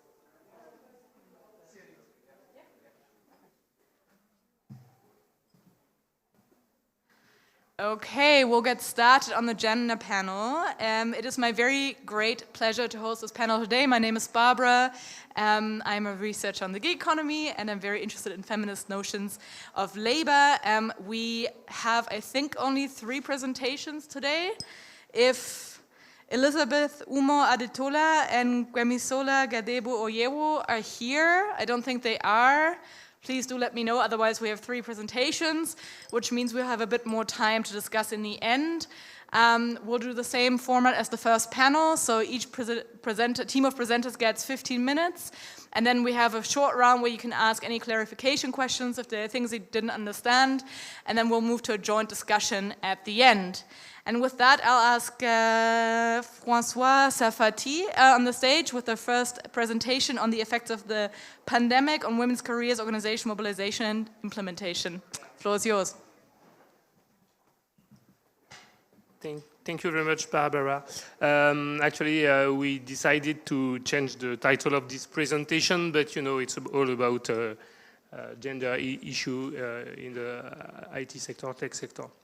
Then, as you may notice, I'm alone, but I'm speaking on behalf of a team of 3 people. Marion Fleischer devoted a PhD in sociology to the world of startups and works more generally on transformations in works and organizations in the digital age.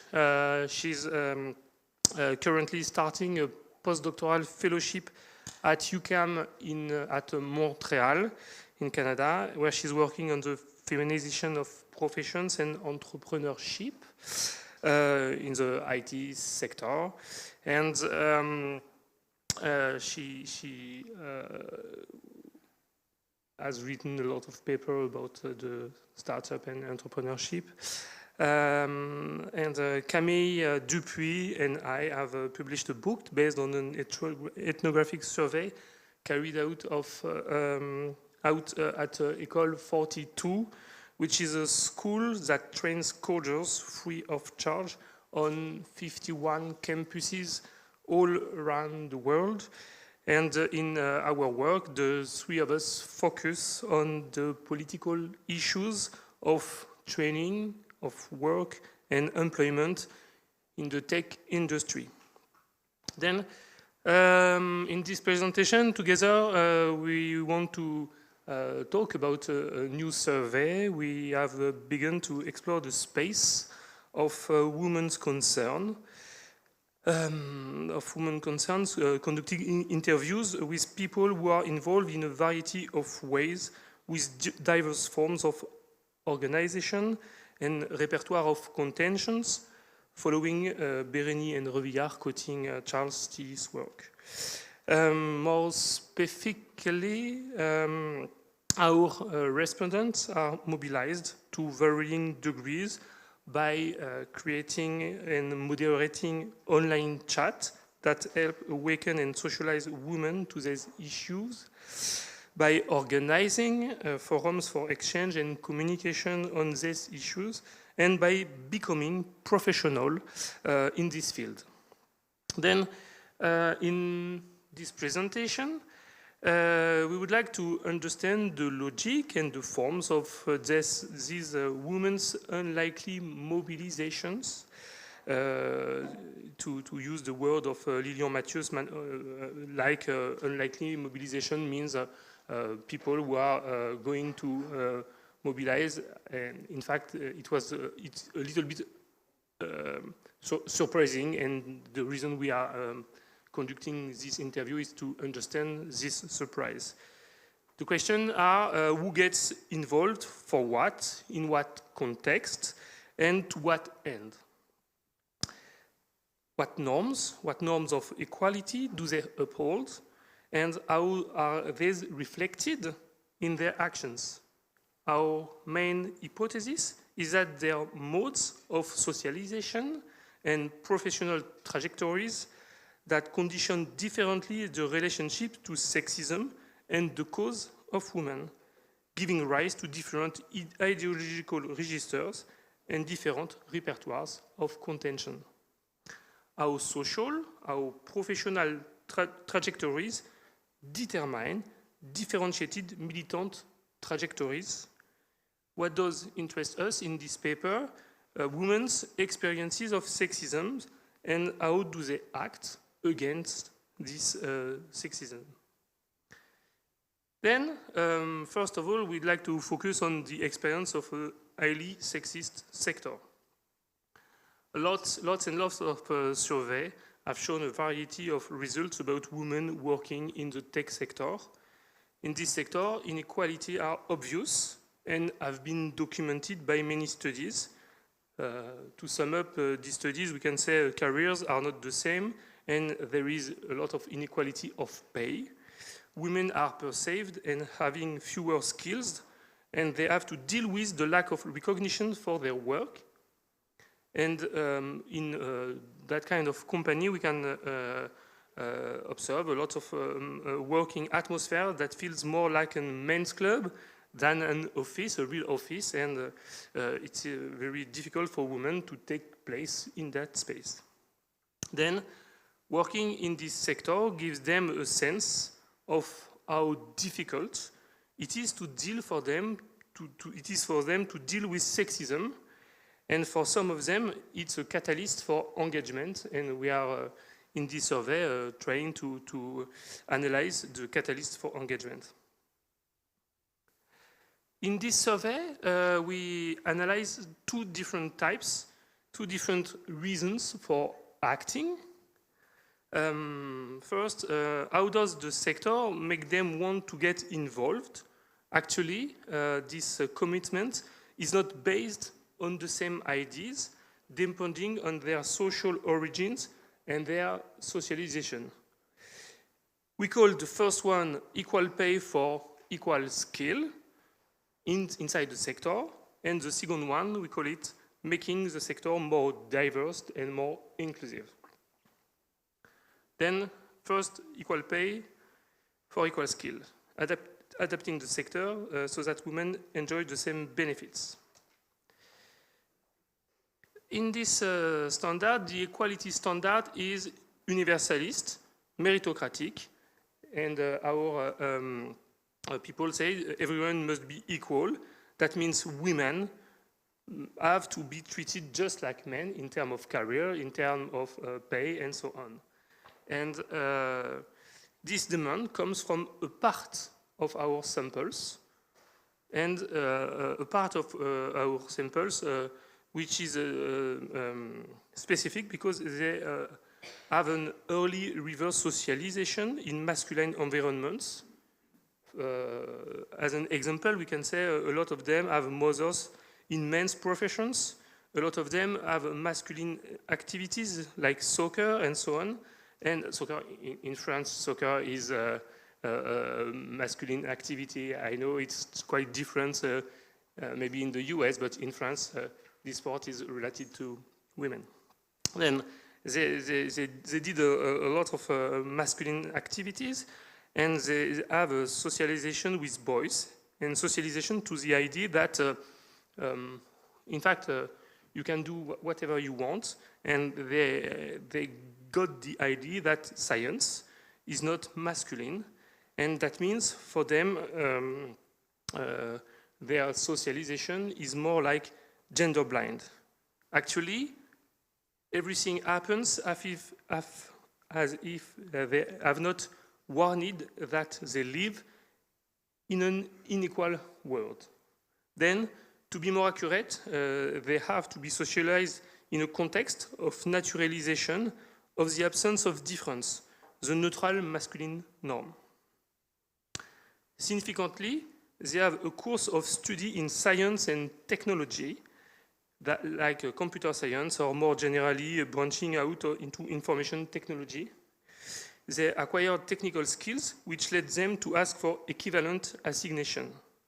But they discover that they cannot deal with a breaking point, like they got a different salary and they got a different career inside their companies. Then there are women who, on the one hand, have internalized the possibility of being one, as they have not been made aware of the gendered nature of world.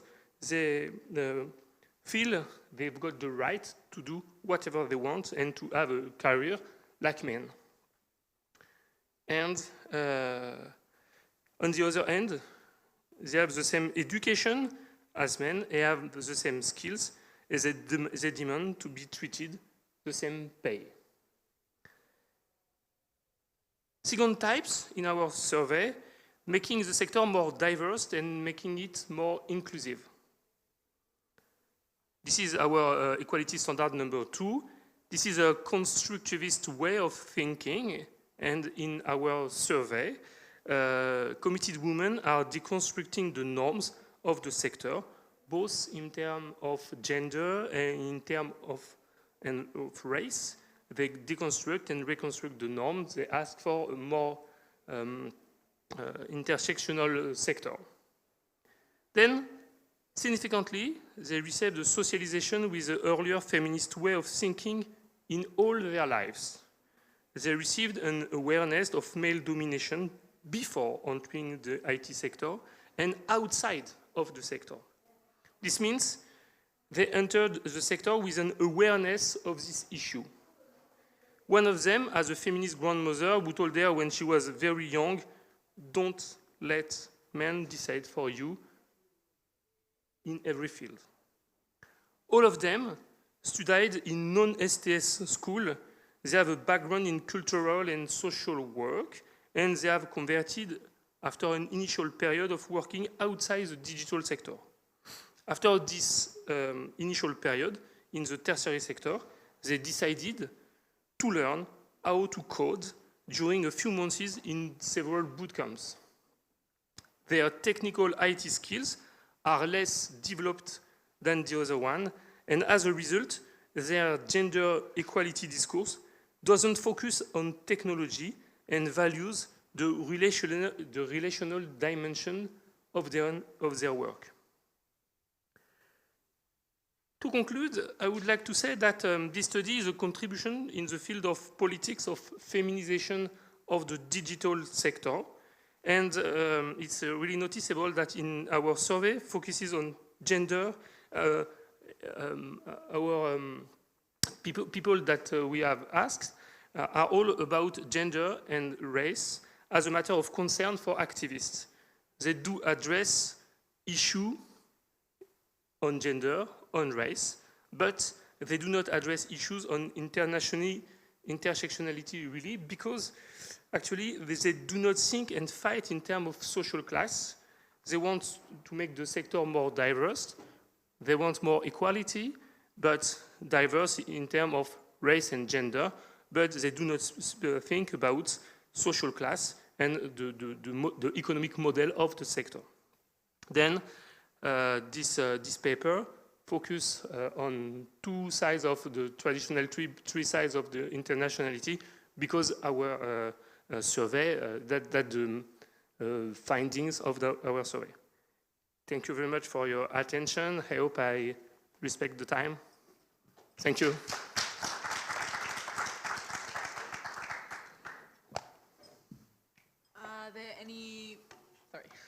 Are there any clarification questions from anyone for François? Nope. Okay, then Elizabeth, I would like to welcome you on the stage. Our next speaker is Elizabeth Mutoni-Wahu. I hope that's how you say your name properly. And the talk is entitled The 3 a.m. Phone Call, A Gendered Perspective on the Working Conditions of a Kenyan Online Writer. And with her today is her colleague Elvis Milia. And I'll give you a sign when you're at your 15-minute mark. This looks good.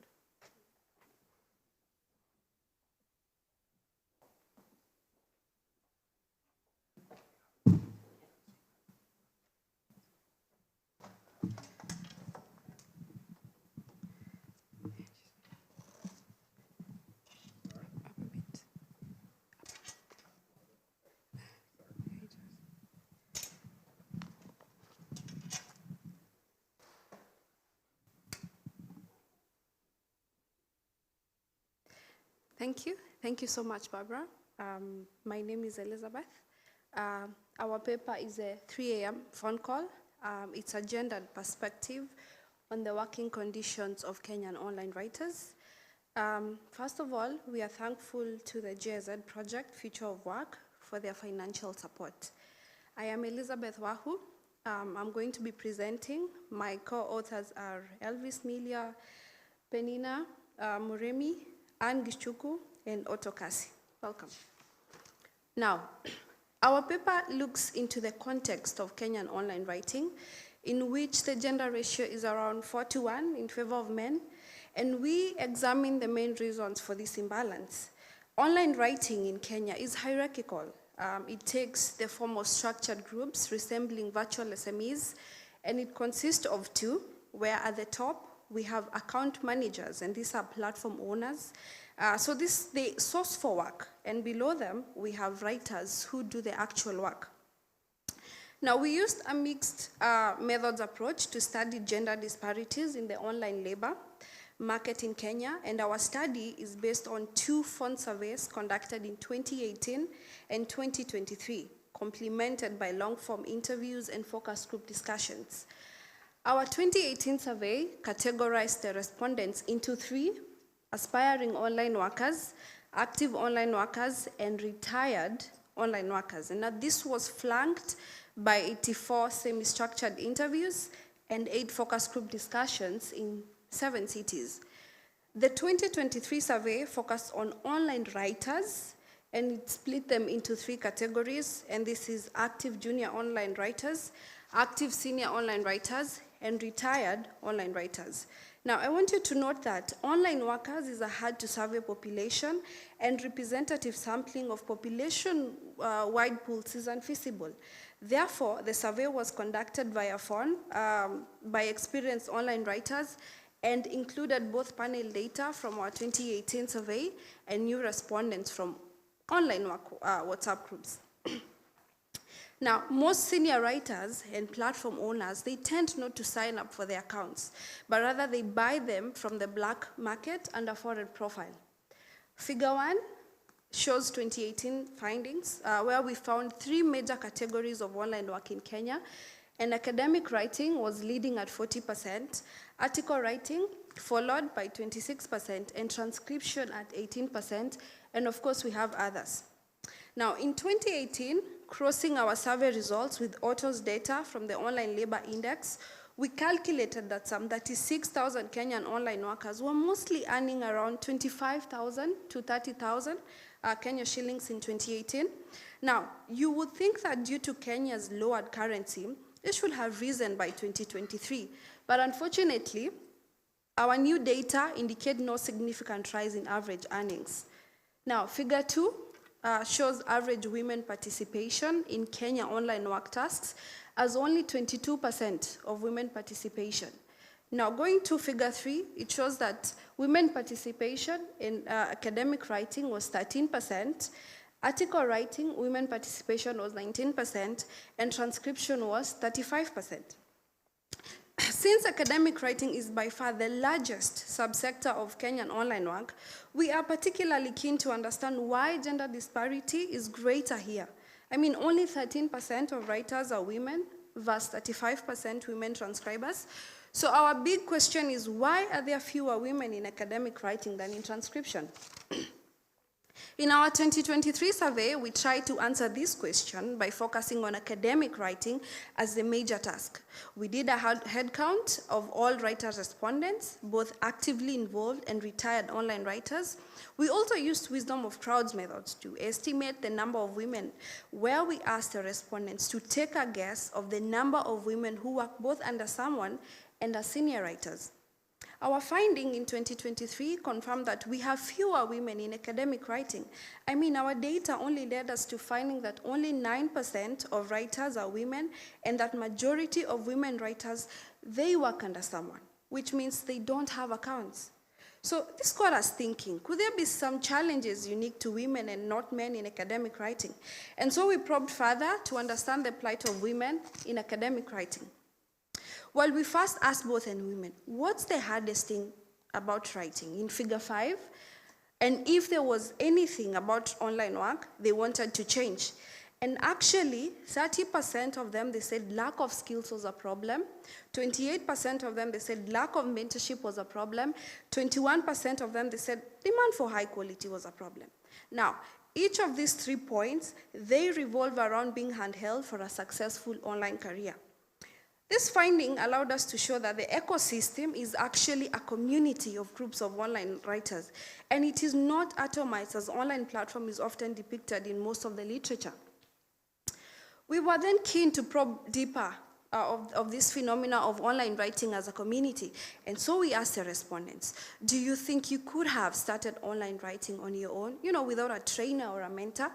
And most of them, they gave us a solid no as an answer, and they said they needed someone to at least show them how to format a paper. So one finding is that success in this ecosystem, it depends a lot on getting a good teacher. And this is someone who teaches you the ropes of online writing, someone who also understands your situation and gives you guidance.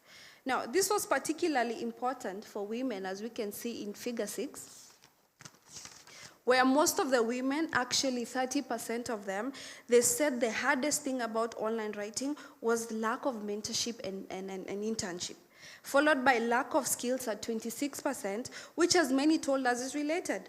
Only with a good mentor will one be able to get the right skills. Now, it was also important because our respondents, they confirmed that as Kenyans, it can be really hard to get a platform account.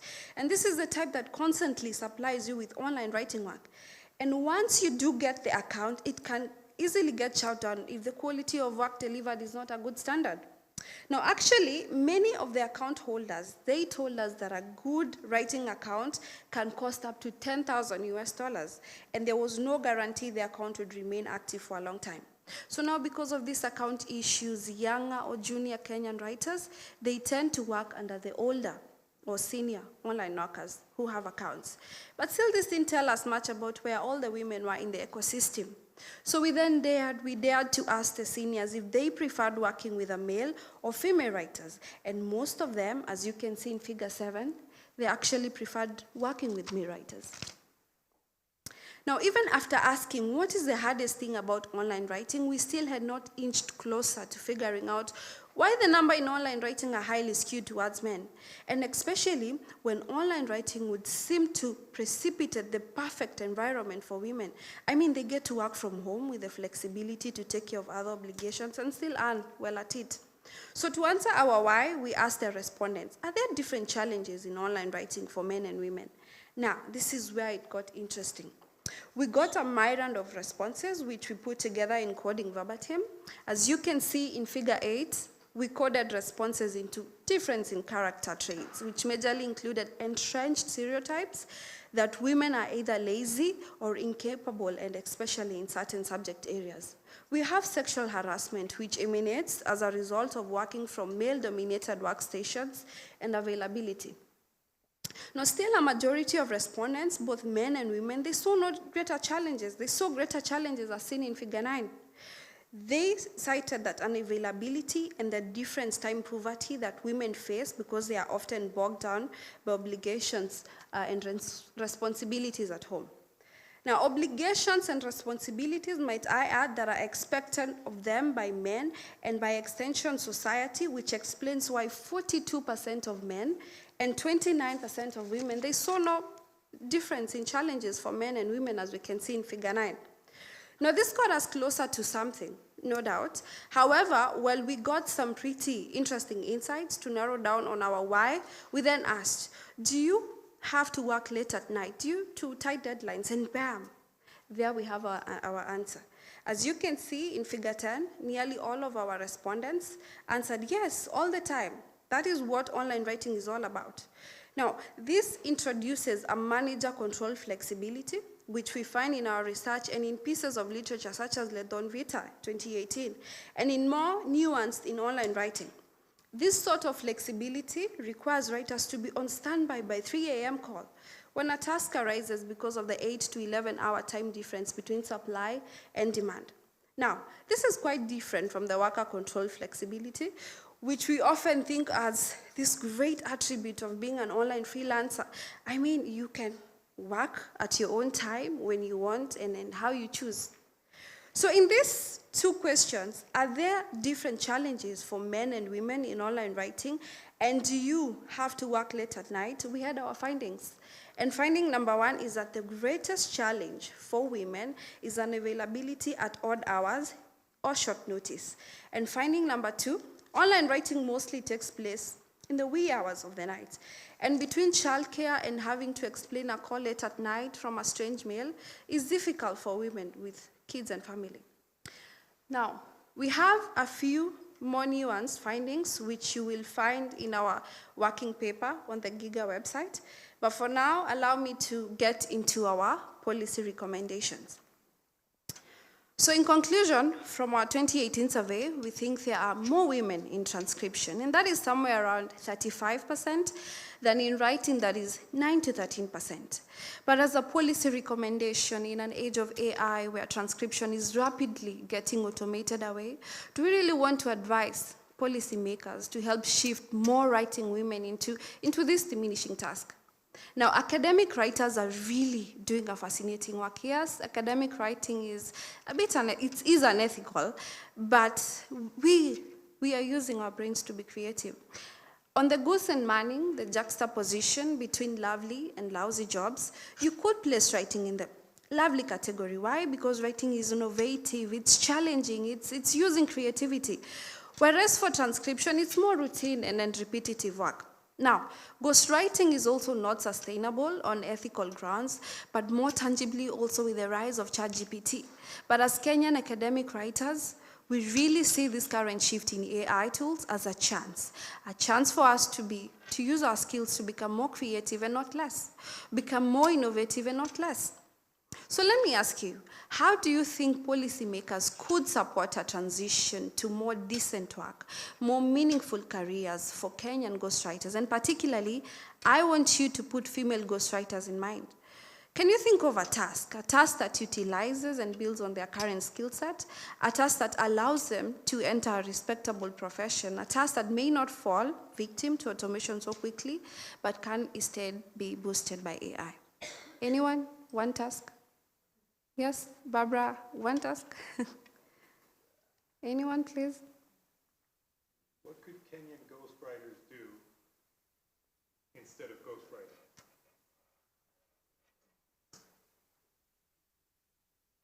Come on, somebody. You guys are smart academics.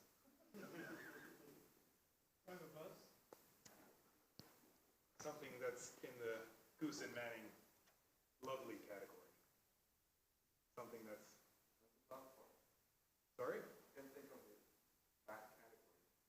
No, we need a good category. What's the kind of work that's challenging, that's creative? I was a ghostwriter, I became an academic. I don't know. You were a ghostwriter and you became an academic. Same as Elizabeth. That's one way. Yeah. So become academics. Yes. What's another? Yeah. Yeah, thank you so much. Let me give you another hint. And I want you to think of the five of us. I want you, maybe we are a good example of what is possible.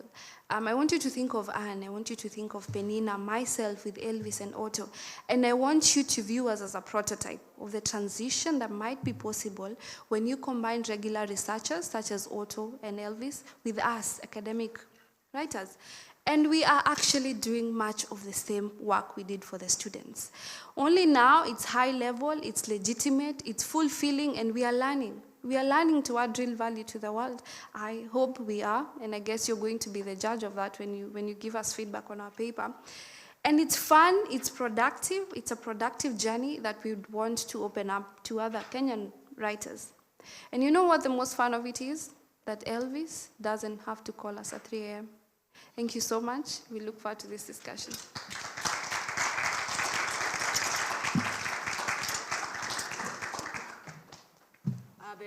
Is there anything that you would like to clarify before we move on? Any burning questions for Elizabeth? Okay. Then the next person who will speak is Aishik Saha, who will speak about neoliberal developmentality and the data production dispositive in India and digital empowerment of Muslim women in India.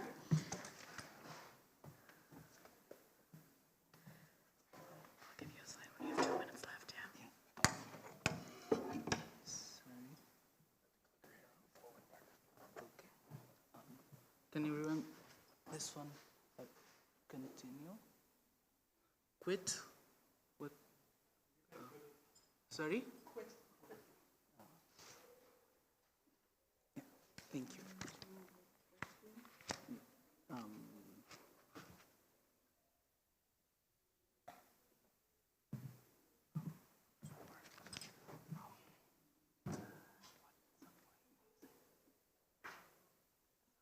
I have no idea. Please, can you come?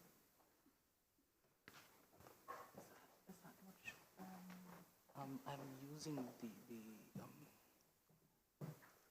Is that preview? What are you using? okay.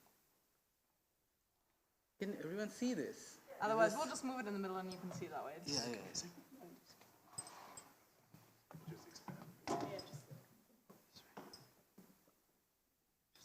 Don't worry. It's okay. I'm getting the samples.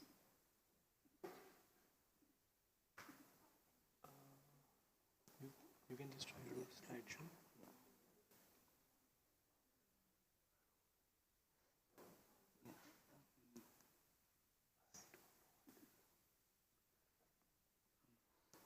It's not working?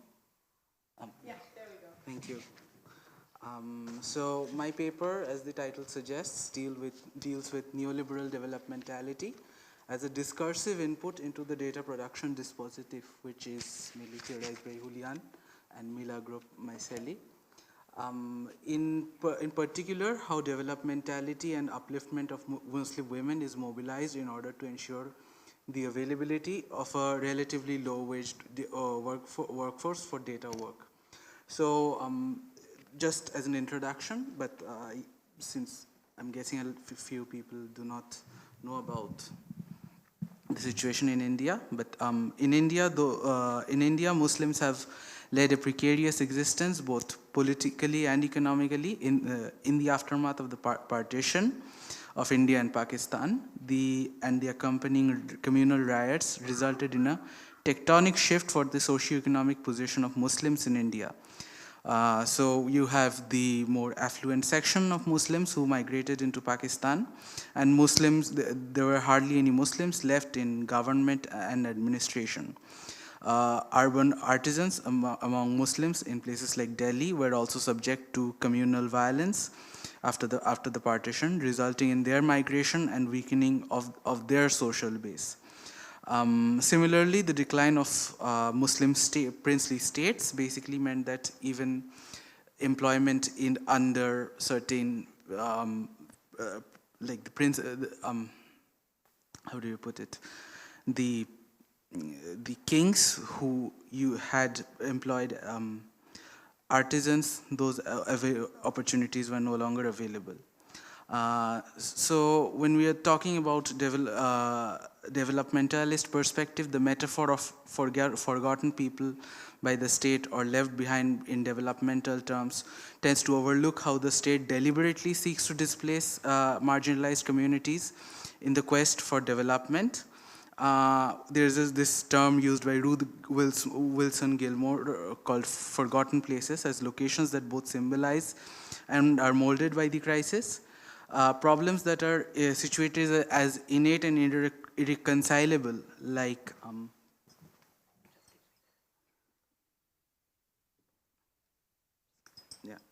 irreconcilable, are fundamentally shaped by the specific process of crisis that capital molds itself into. Thus, while the contestation between Hindu and Muslim polities are presented as problems of identities, that impede the free movement of capital, the social framework that enables accumulation and appropriation is obscured.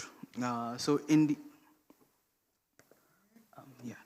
sorry, the slide went that way. The promise of the market being a great equalizer has been very difficult to justify from the experience that we have had over the past 30 years. Even the rise of the gig economy has kind of made Muslim workers more hyper visible, and there have been calls for their boycotts, especially from the Hindu fundamentalist groups, and there is very little recourse for them. Mahua Sarkar has pointed out that there is a prolific amount of literature pointing out that Muslim women have neither been silent and have been active participants in social and political movements, but the image of Muslim women as a backward and submissive companion to a violent patriarchy persists even within the liberal consensus. The problem that Muslim women do face are structural barriers towards education and participation in the formal workforce. So Muslim women have had to depend on their familial and communitarian connection in order to have very limited access to capital. This does not mean that patriarchal control has been absent, but Muslim feminists have walked a very a tightrope between an entrenched patriarchy operating within the community and a state intent upon criminalizing the community itself. Hindu nationalists have deliberately targeted Muslim women, where physically during pogroms as well as in their rhetoric, including calling for sexual violence against them from time to time. And Muslim women are denied housing near their workplaces and face discrimination in the labor market. Yet the developmentalist discourse obscures this entire alignment of reactionary forces that rely on suppressing and appropriating the labor of Muslim women. So when we are talking about developmentality, we generally tend to speak in the context of a new age architecture, which aims to emancipate from the top-heavy, donor-driven conditionality approaches. John Harold Sand, however, points out that the lopsided aid relationship where the donor is able to frame the partnership. He quotes a donor informant, very interestingly, who states that ownership exists when they do what we want them to do, but they do so voluntarily. As the key working principle, and this is basically the key working principle of developmentality. NGOs have taken the lead in translating and transcribing these asymmetric power structures, and especially since a hostile reaction from either the local patron-client hierarchies or global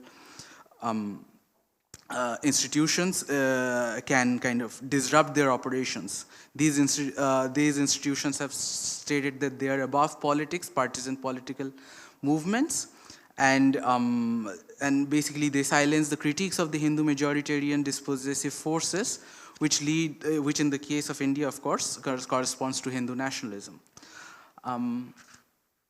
Okay, my paper looks at Muslim women data workers in Garden Reach, a neighborhood in Kolkata, where what I will try to highlight is the discursive difference between how the story is framed in terms of neoliberal developmentality and how data workers describe their own experiences.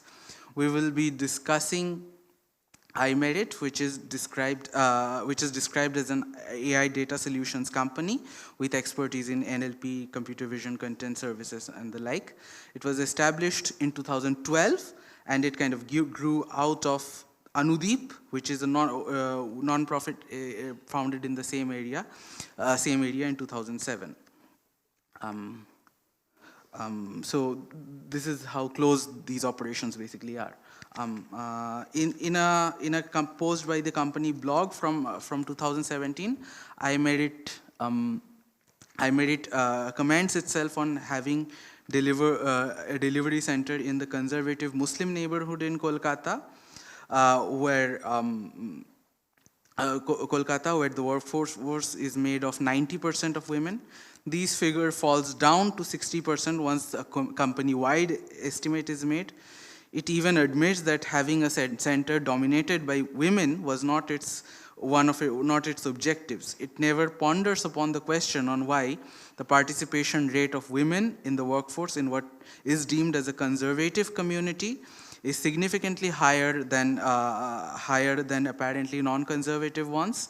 A blog post made by Anudeep from 2012 also makes a similar pitch, arguing that women they hired lacked confidence, and as evidence they cited their lack of eye contact with people who were talking to them.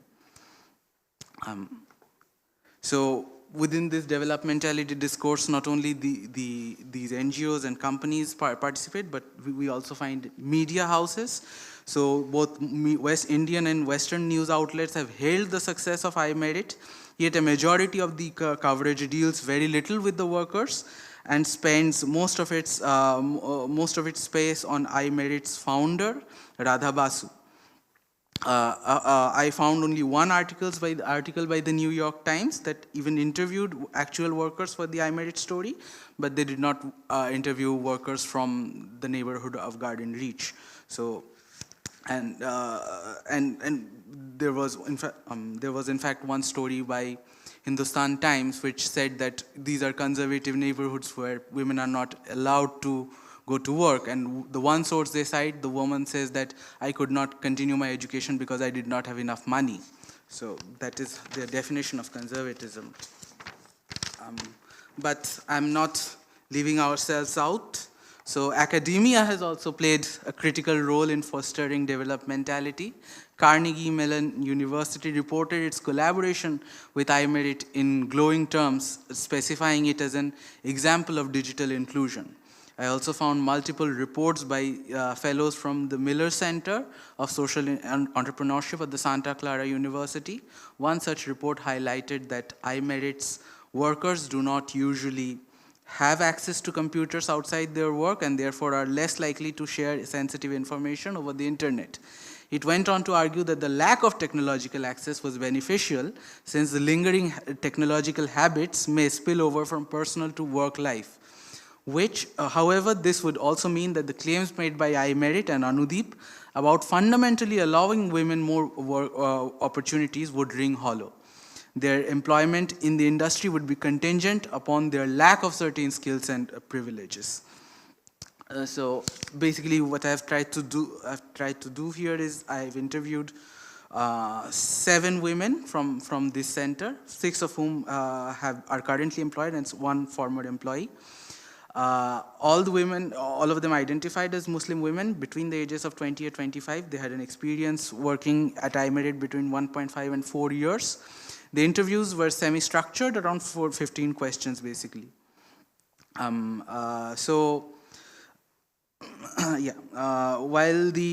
women in general agree that there is a strong conservative undercurrents in the community.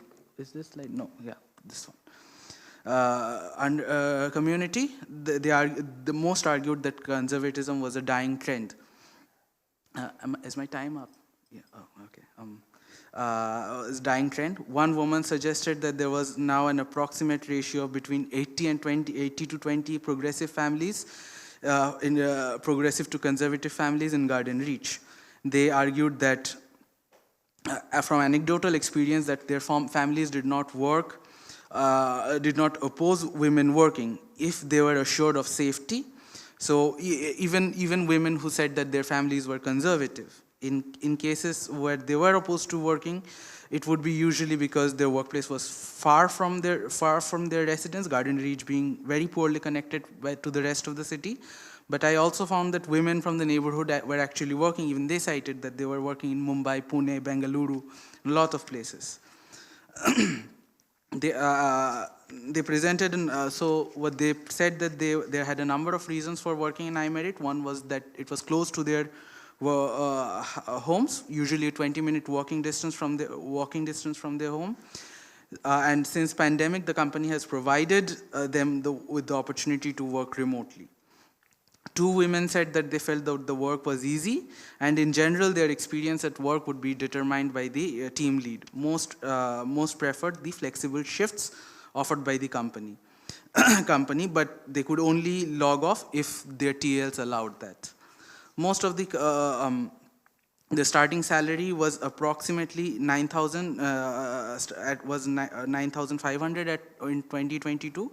And this is roughly equivalent to the unskilled minimum wages in West Bengal. The most experienced worker I interviewed earned about 13,000 after 40 years of experience. Rupees 13,000, or it would be around, I will have to calculate the euros, sorry. Yeah. Most women said that they knew their wages were significantly lower than others.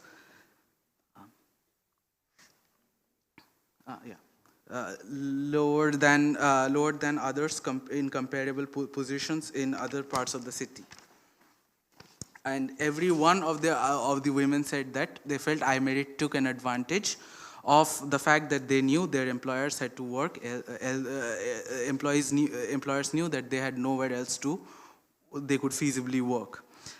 Despite this, they were quite proud of the fact that iMerit brought focus onto the kind of work that they were doing in the community. I'm just almost done, please. So I draw from Julian and Milagro, who have pointed out in their paper on the data production dispositif that workers interpreting and classifying data do not do so in a vacuum, but rather their labor is embedded in large-scale industrial and deeply intertwined industrial structures and deeply intertwined with naturalized profit-oriented interests. What I hope to demonstrate here is that this classification of the data workers being underpaid is itself a discursive construction. So, for example, this platform says that Muslim community is exceptionally conservative. The women themselves feel that that is not the case, that they can actually work unless there is a threat of majoritarian violence. They did not, Muslim women, the company points out that the women did not work, but the women themselves said that they were working in a number of workplaces. The Anudeep and iMerit say that they provide valuable market-aligned skills, but none of the women could identify a company which would employ them in case iMerit went away. The women have, of course, they argue that they have been able to earn more, but as I pointed out, they actually earn less than comparable workers in other parts of the city. And of course, the final thing is, of course, that they make no mention of Hindutva, which is the structural barrier to their participation in the workforce. And this is something that they point out. I'll not use the meme, but basically, and this is the thing that when Julian points out that it is important for the data flow structures to be made clear to workers. I feel like from my interviews, I felt that they were very clear on how the data flow was working and how their labor was being, how their wages were being forcefully disrupted. But I think the critique needs to go deeper. Instead of what's happening is that we kind of shield Hindutva from criticism altogether and allow this developmentalist discourse to continue. Please, thank you.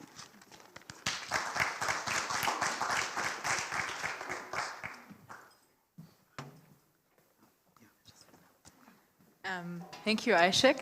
I would suggest I'll ask all the presenters to stage. So Aishik, Elizabeth, and Francois, would you like to take a seat? And then we'll collect a few questions, and there will be a microphone at the back. Please make sure you actually speak into the microphone, because we have people watching online, and unless you use the microphone, they won't be able to hear you. All right, we have exactly half an hour left. Don't worry if we don't need the time. I'm very happy to let you have an extra break, because I mean, that is very important too. All right, first questions for any one of the panelists, and we can collect if there is a couple.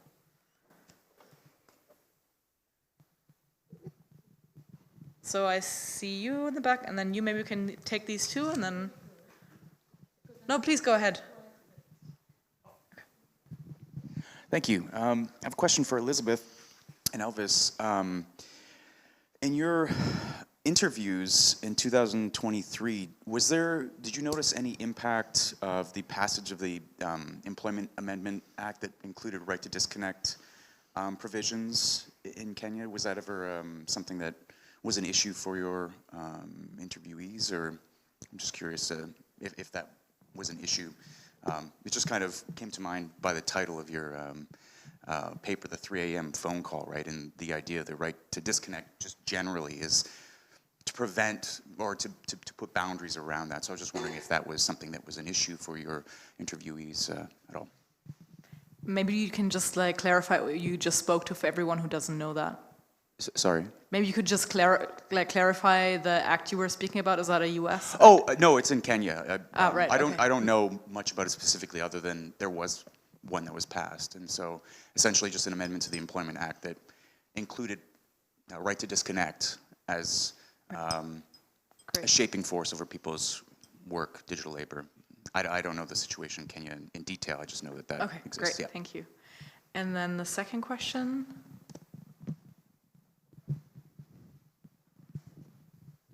I think my question is also to Elizabeth. In a way, I've been discussing with both Elvis as well as Elizabeth. And we've been doing some work in Kenya with the academic writers, and very clearly, you talked about ghostwriters and article writers. I think what needs to be also put onto the platform is a whole question of morals and ethics. It's just not one part of the world, it's two parts of the world. If there was no demand, there won't be any supply. So there's an issue of the demand. And how is it that we don't really talk anything about that? And I think that's a question that needs to be taken up at the policy level up front. I think to your question that you ended saying, what is the job that we can do, and where do you see us going?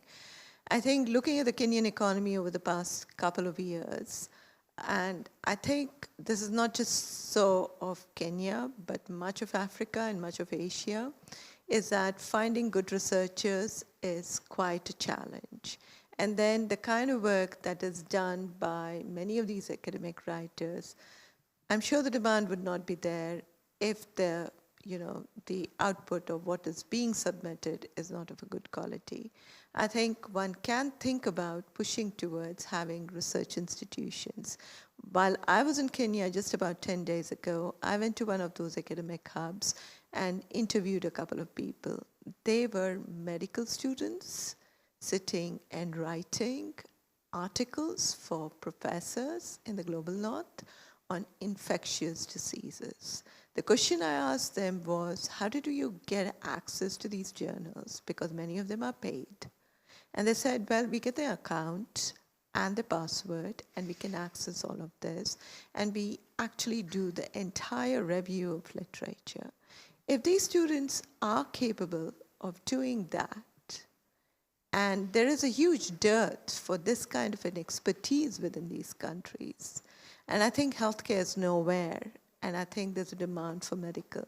So can we think about, at the policy level, pushing, using all of this work, saying that the policy should not be about, one of the reasons why it doesn't come to the light of the policymakers is because there's huge unemployment problems. So getting good employment policies requires an effort, and this becomes an easy way out. How can we influence through the research that is being done by the academic community and by the academic writers to push for a better policy, saying what you need is research hubs, right? Where many of them can be trained and you can develop your own, bring out certain indicators which help in policy making. So rather, I'd like to push much more towards that direction. using this research. I have a question to, this is much more towards thinking on policy. I have a question to the last speaker. I think, in a way, what you're trying to argue is basically, I don't want to bring the Hindutva here. You know, Hindutva can be left behind because you don't really get into the whole issues of fundamentalists and Hindutva, you know, what is pushing towards it. In a way, what you see with iMerit is something of the doing of the neoliberal regime in the country. And I think it is within that perspective one needs to look at how is employment being generated. And I think then what happens is the marginalized populations becomes like a last tick mark for many of these organizations to say, oh yes, we do provide opportunities for women. We do provide opportunities to minorities. I think the whole larger issue of the fundamental Hindutva is not necessarily to be brought in here, would be my take. Okay. So 2 comments, 1 question. Do you want to take a stab at the right to rest question? I actually didn't hear it quite well. I'm going to give it to Elvis, and then I'm going to take the second question. Right? Okay. So thanks for the right to disconnect. So labor laws are for the formally employed per definition, right? 86% of the Kenyan economy is informally employed, so they are not covered by any laws, right? That's the definition of informal. So being a ghostwriter on an academic writing platform, which are in and of themselves semi-legal, right? We would love them to be illegal in the global north because they're destroying our education systems, right? So you're kind of, as a Kenyan ghostwriter, you're kind of 3 steps removed from the rule of law, right? You're working in the informal sector. You're actually not even allowed to be on those platforms. You're buying the account. Elizabeth said it costs $10,000 to buy an account. Think about that, $10,000 to buy an account. These are companies, right? Once you have an account like that, you have an account on a ghostwriting platform, you are employing writers, right? So it's not even one person, one account. It's one person, 50 people, one account. Like it's a firm working on this. It's a totally informal connectivity. And this is very recent, so it didn't play into our, that's the thing with labor laws in the global south. Who do they actually grip? Where do they actually, if you have 10% of the population working in the formal sector, yeah, you got to start somewhere, right? I'm not saying don't have labor laws, but our respondents didn't even, that's not in their universe, right? So.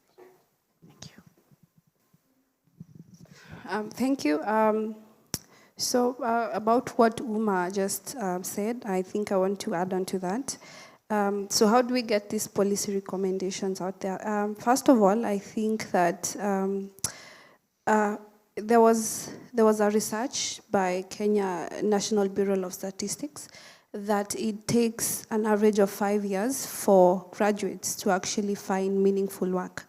I did statistics and I was forced to do academic writing because there was really no option.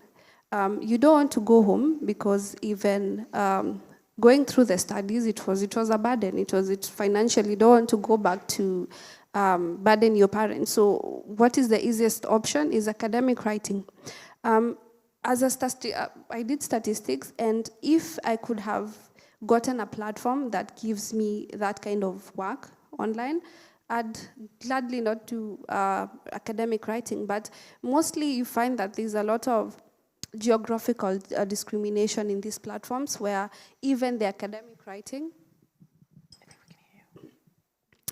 even these platforms, if they do not allow Kenyans to access. We have, a few years ago, even Upwork itself, it was difficult for a Kenyan to access. So I think we go for what is there. At the end of the day, you have to feed yourself, you have to pay rent, and there's really no option. So academic platforms are the ones that, we have academic platforms with multiple tech accounts, with multiple techs. So you can actually take more than 20 jobs once, And that means that you can actually employ more people. And if we had other platforms that really give meaningful jobs, I think we could transition to that. So I think it's just giving us the opportunity, and also it's not easy. And that is why we are recommending that we try to find more meaningful jobs to place these writers, because really I did statistics giving me a nursing article to write about. It's hectic because I have to, and it's short. The deadline is short, so having to research. I'm spending a lot of time doing research. I'm spending a lot of time doing research. Sometimes it's short term, you're only given 2 days to actually complete this. So I don't want to do that, but I'm forced to do that because I have to feed myself. So really, it's in the opportunities. It's good to be critical that academic writing is unethical, but really, where do we take these people? Okay, we have so many, unemployment rate in Kenya is really high. And unless we have the option of where to place these people, I think it's important to not be too critical about doing academic writing until we have better platforms and better opportunities for us Kenyans. And really, that is why we are doing these policy recommendations. Please find platforms and more meaningful work for us to do. Thank you. Aishak, did you want to respond to Uma's comment? In the sense that, yes, what you are saying is that they have a tick mark what they want to put.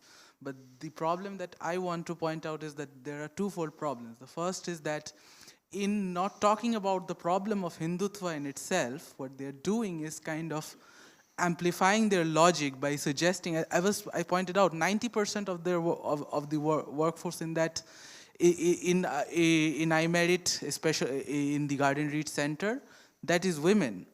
None of their other centers have that number of women working, but they say that the Muslim community is conservative. Of course, there are problems of conservatism all over India, but in very specifically pointing out that the Muslim community is doing this and that, it is, if you see, it is exactly what the BJP has been doing. It has been saying that this triple talaq thing, and in terms of in general talking about Muslim women being oppressed repeatedly, what they're doing is trying to target the Muslim community as a whole. They have no objective of liberating Muslim women from any form of violence that they're facing in their daily lives in India.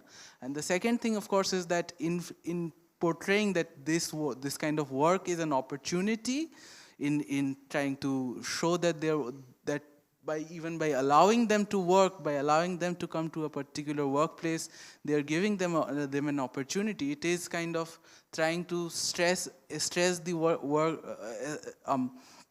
push their push their wages down, because you are basically starting to argue that since you have no other skills, and these women are working for around 10 to 12 hours a day. Some of them are working 10-hour shifts at iMerit, because as long as their TL does not say you can log off, they can't actually log off. So these are the two things that are working simultaneously. And I think that as academics, we need to talk about Hindutva. We need to tell these NGOs that you need to talk about Hindutva. You can't just say that they don't have access to capital. You need to say who is preventing their access to capital and what is happening in this country. Yeah, sorry. Okay, any more questions for any of the panelists?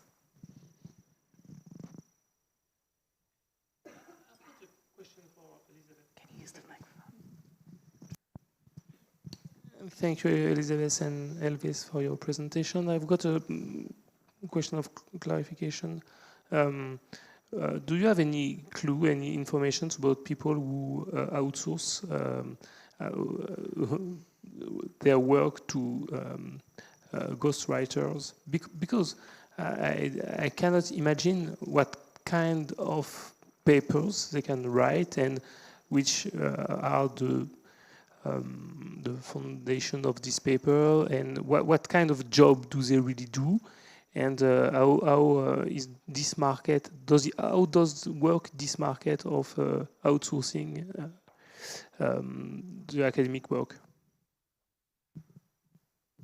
Okay, so first of all, I believe you're talking about academic writing.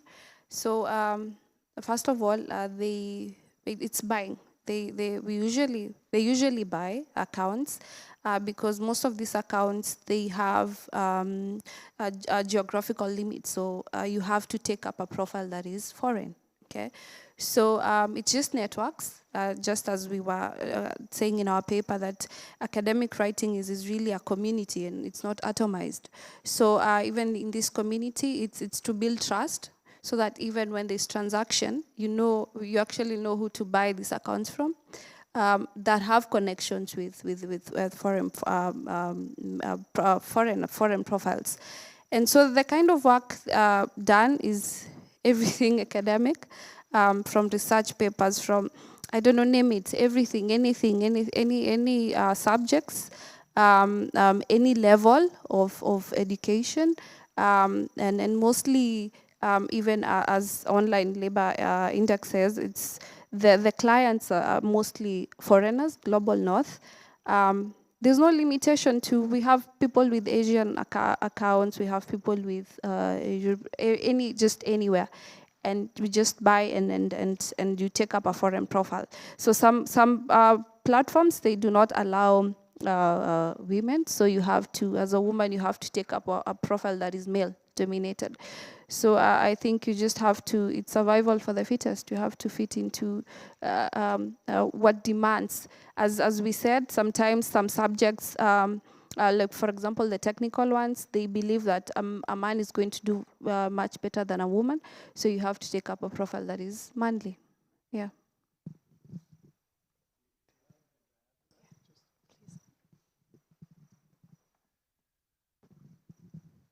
I think, so Elizabeth, you know this better than me because you've actually done it. So you're asking about the clients, who would buy such work, right? So the bell curve, that's kind of like high school students, bachelor students, master students, PhD students, kind of, and then research assistants, right? So if you need research assistants in statistics, we have that, right? So in terms of the literature and the policy recommendations, how would we write about this? So there's people writing about this from both perspectives, right? We have a scholar named Thomas Lancaster who writes about this from the vantage point of protecting the education system of the global north, right? Seeing this as the dangerous other, right? These Kenyans who are actually helping us cheat, helping our kids cheat, right? Whereas we have Patricia Kingori at Oxford who writes about this as the, what's fake about this, actually, right? They're doing real work, right? The problem is in the global north with our kids who are at spring break, right?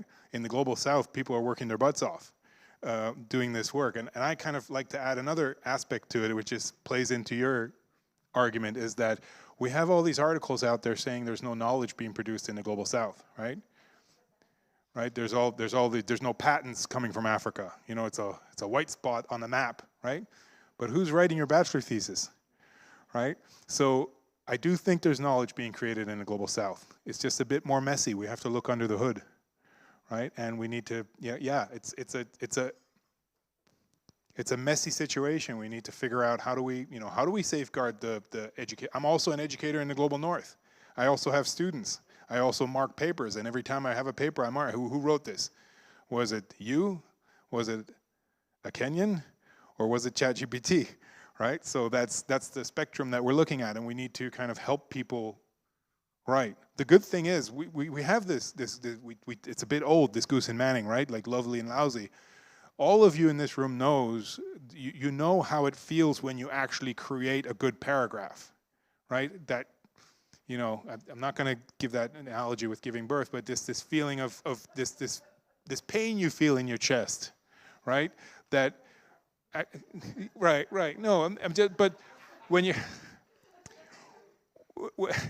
when you're writing something, when you're writing something, you get smarter at that topic, right? Now we have a bunch of people in Kenya who are currently getting smarter at all kinds of topics, and that's, I think, is exciting. And for as long as it can go on, from a Kenyan perspective, I think it should go on, and I'm on record with this, I guess.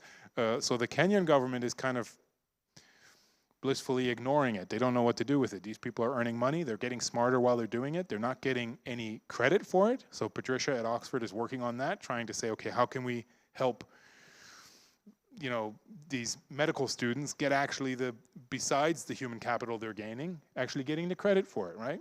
But I think with a bit of patience that's coming, because as you're getting smarter, Elizabeth is here now, right? So that's a process, right? We have a bunch of smart Kenyans coming out of this sector who are going to turn into real researchers, right?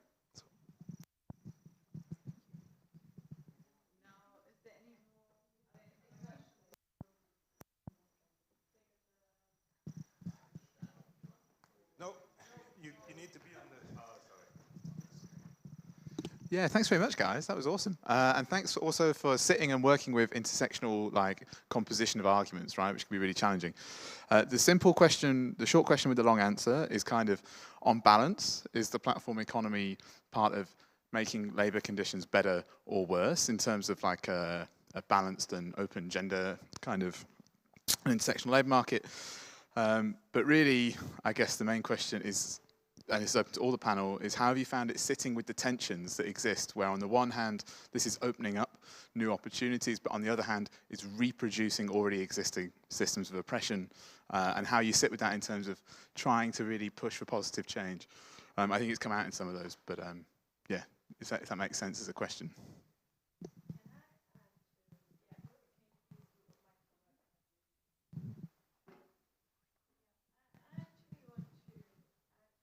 Saying and take on you, Alves. I understand where you come from, saying it's little steps. Well, we need to ensure that we don't rock the boat and somewhere get credit. But I think there is a larger fundamental question that needs to be asked. And I think my attention is much more towards how to make policymakers understand that they have something really good with them, and it's much more about training them and trying to come up to a level that you can utilize within your own country. It could benefit your own both societal and economic development, reach out to a larger proportion of the populations.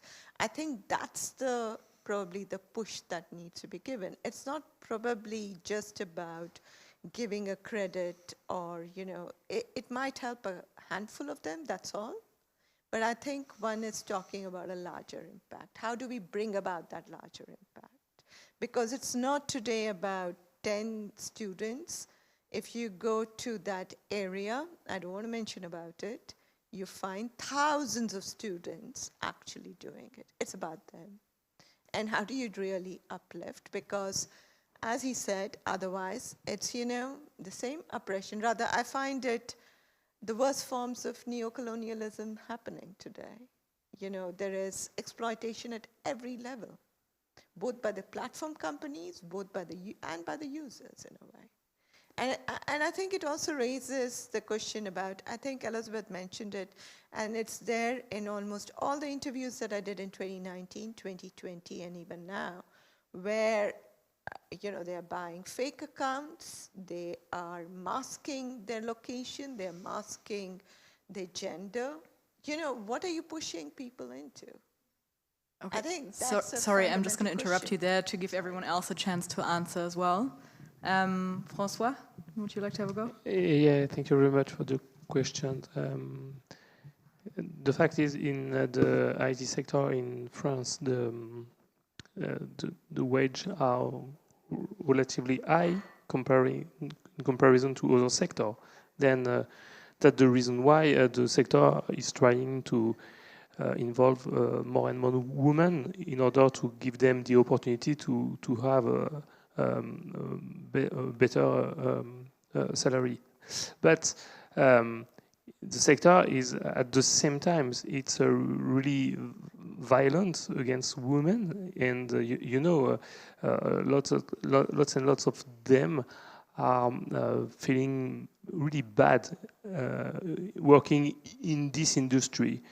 And at the same time, I guess another problem is the fact that you work in this sector, you feel happy because the salary is high, but at the same time you're like, okay, but what is the goal of this industry?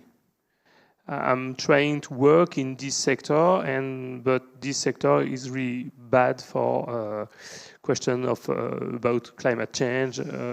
It's really bad in a lot of dimensions. Then, you know, I guess it's difficult to have a clear answer to your question, because at the same time, women are happy to come in this sector and to reach the opportunity to get a better job and a job with recognition.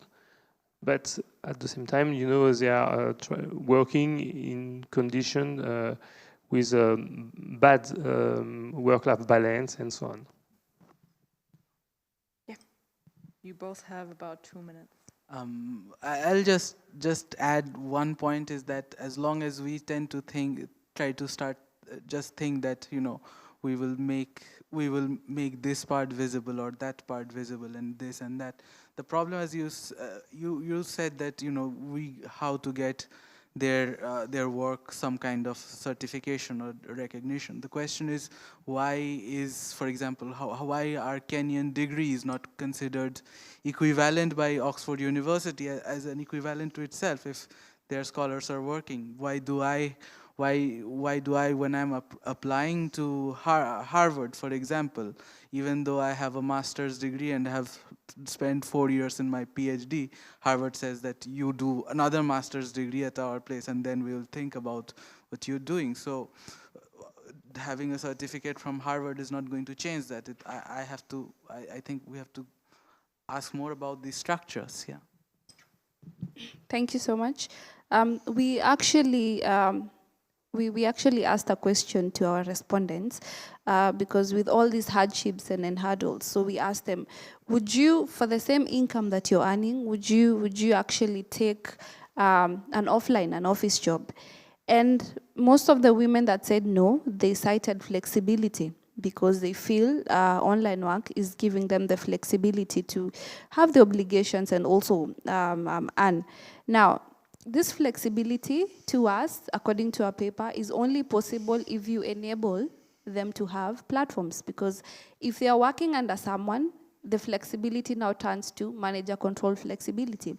And that is why we had 35% more women in transcription, because actually most of them, they're having platforms. So I think actually platform economy really works for women, that in the only condition that they have platforms. Yes. Okay, great, thank you. Let's give a round of applause to Elizabeth, Aishik, and Francois. And if you have more questions, I'm sure you can approach all of them during coffee. Thank you for joining.